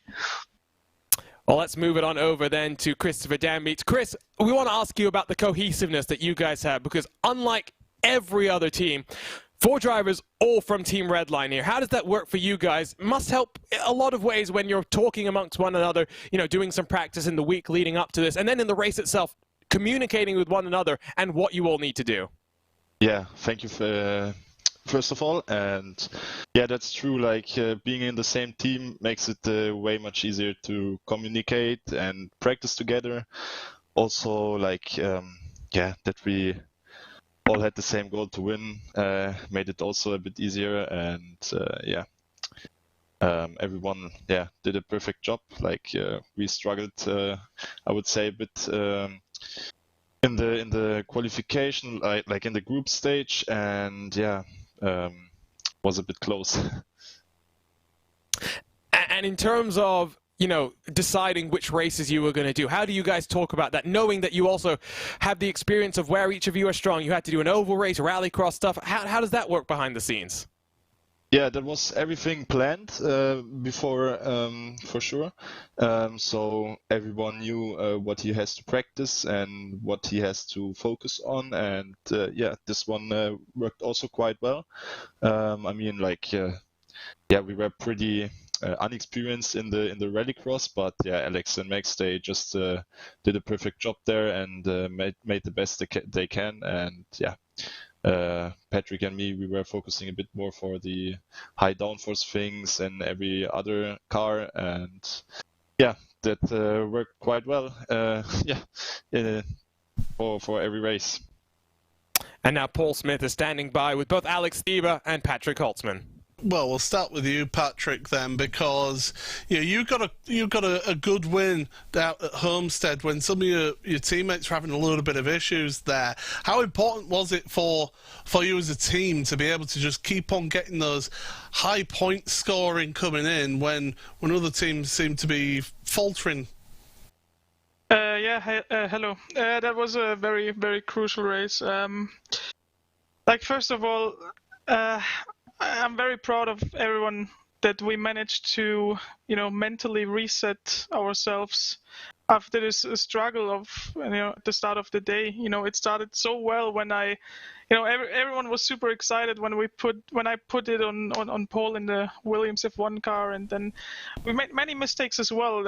Lack of communication, even though we're from the same team. I was muted.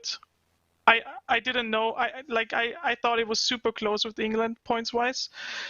So I was pushing to the very limit. I was defending very hard, and in reality we were safe. I could have gone for a second place. So the whole day was almost collapsing there all early on. So we're very, very happy that we kind of made it through somehow.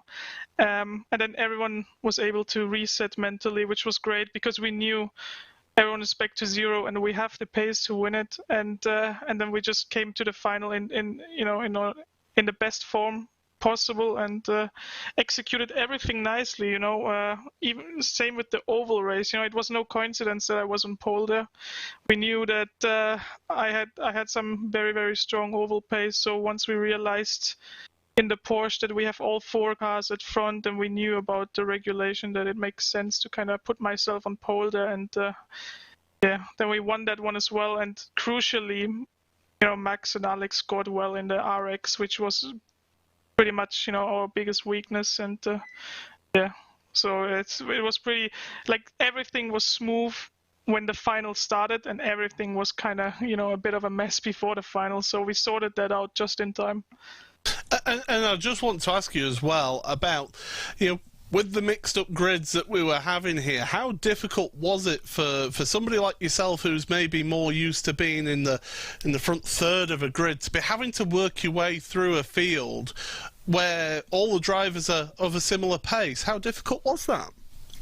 That was very tough. I mean, to a certain degree, you're relying on luck as well. There's times when you just don't, where you just can't do anything about it. If there's a car in front of you and it spins, that's your race done. So it was all about surviving, kind of, and hoping that the front cars of ours, kind of score big.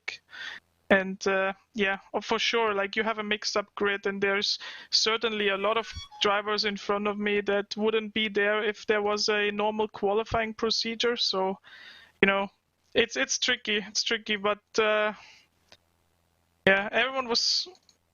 Yeah, it's tricky. Like, all the nations kind of lost a driver here and there due to a crash. It was unavoidable to a certain degree. So it was key to just keep scoring, even if you have a spin and things like that. And then Alex, will come to you because you gained 4 positions in that final race here around Sebring. You seem to enjoy the LMP too. Just what are your thoughts on this competition as a whole? Because it's really tested each and every one of you out there. First of all, I want to say that I'm super proud about of these boys. It was insane, the reset which we've managed to do today. And it was really, really difficult. And actually, the LMP2 car on Sebring wasn't my strongest piece in this tournament. But I felt comfortable, so it was really cool. But what was really challenging but really fun was to adapt between a Formula 1 car to a rallycross car. That's super difficult to do that within 20 minutes or something. So it's really challenging, and I really like this format, to be honest. There are so many weird combinations which you usually don't do over a season, and that's really, really cool in my opinion. Absolutely, and it certainly gives the viewers plenty to watch and keeps us on our toes here on the broadcast. But looking at this year as well, you as an outfit, you've been a really successful outfit at Redline once again, and you're able to take this into this format. It must be a tremendous way to finish off the year for yourselves. Yeah. Okay, wonderful. Well, Thank you very much there, Alex and Patrick. Yeah. And congratulations to all 4 of the Team Germany drivers. $10,000 to be split across the 4 of them. And we've got live points as well to talk about in just a couple of moments' time. Some intrigue as well that we'll get to, but my oh my. John, I mean, the fascinating part to me is when you think about Germany winning back-to-back, it's not just the fact that it's the nation, but 3 of the 4 drivers have gone back-to-back. The only difference in the driver lineup, Christopher Dambeats has replaced Jonas Wallmeyer. Those red line drivers, they're all so quick. The reality is, when we return next year, they're going to be really tough to overcome. It might take some bad luck like we kind of saw for them during the last chance qualifiers to give anyone else a chance. If it ain't broke, don't fix it. And I think that's kind of what Germany have managed to do here. And, I mean, you say that, obviously they will go into next year's competitions as one of the favourites, as they did today, or this weekend, I should say. But then even looking at that, this morning, we thought Germany were out of it. You know, we were even announcing that Italy had made it through and Germany hadn't. So you never know how these things are going to play out. Of course, they will have a target on their back now, and everyone will be out to beat them. But they know how to win, and they've now done the experience twice. So it'll give them an advantage heading into any final race in terms of dealing with the pressure. But yeah, they fully deserve it. It's really interesting as well to see. I want to give a shout out to Russia specifically as well, and of course Nesov, because those last few races were really, really impressive, and they managed to haul themselves up the standings. Really, really good stuff from them. But the whole competition, until that last final when Germany started stretching their legs, we really had no idea who was going to win. And if Germany hadn't made the final, could you imagine the scramble there would have been between all of the other big nations to try and take the title? So plenty to look forward to next year. Of course they will go into it as the favourites, but this competition always delivers. And I tell you what, let's take a look at these final confirmed points as things stand. Yes, there is a tie for 4th between France and the USA, but Germany victorious. $10,000 goes to the Germans in that team. $6,000 to be shared across the 4 drivers from the UK. About 21 points behind Russia, being able to work their way up after a disappointing race 1 to finish in 3rd. They'll share $3,000 amongst the 3 of them. 4th and 5th technically share the same prize money anyway, $2,000 apiece. So whatever the tiebreaker is, it's effectively academic and very much for bragging rights, but that's what this tournament is about. Delivering for your country, national pride is on the line. Spain in 6th and Japan in 7th. Both teams will share $1,000. As we wrap up here, Paul, what are your closing thoughts about this format, the tournament that we've seen, and all of the incredible fighting that we saw as well? I think I need to lie down after this. This has just been absolutely breathless as this tournament, and it's certainly been one that's been really enjoyable to watch. You know, some of my points that I'm impressed with is, as John pointed out, Russia. What a performance from them. You know, people, including ourselves, didn't really give them a chance here, but they certainly came through on this day and put themselves up into 3rd place, so congratulations to them.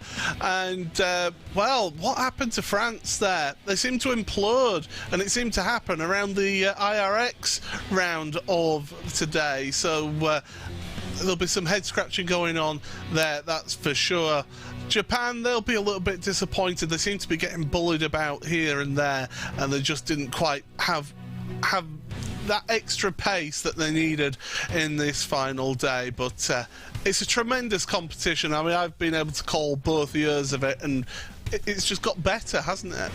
It really has, and I think even back to the Cup of Nations Pro, which was a really nice little way for the real-world drivers to get in on the fun as well. What about you, John? Delighted that you were able to join us here in the RaceBot TV commentary booth, hopefully not for the final time.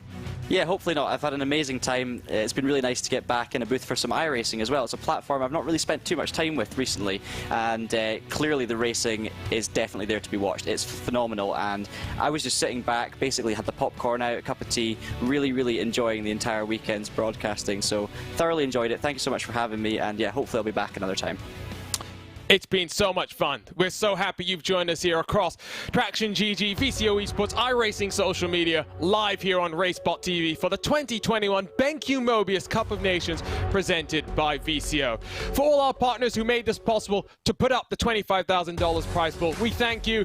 For our race control team, Jerome Kaiser, Randy Cheneth working hard behind the scenes to make sure everything was running smooth.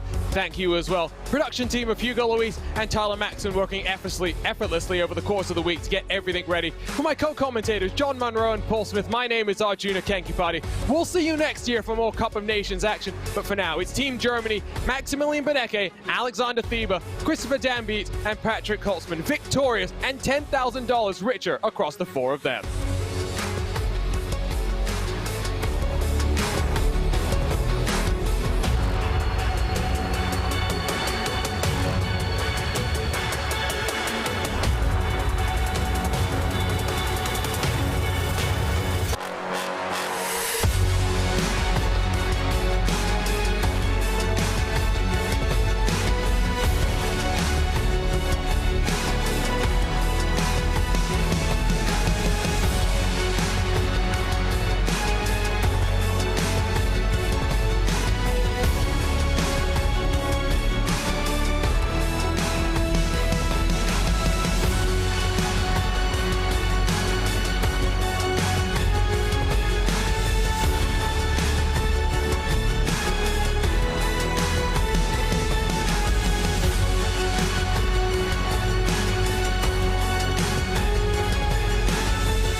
Stop.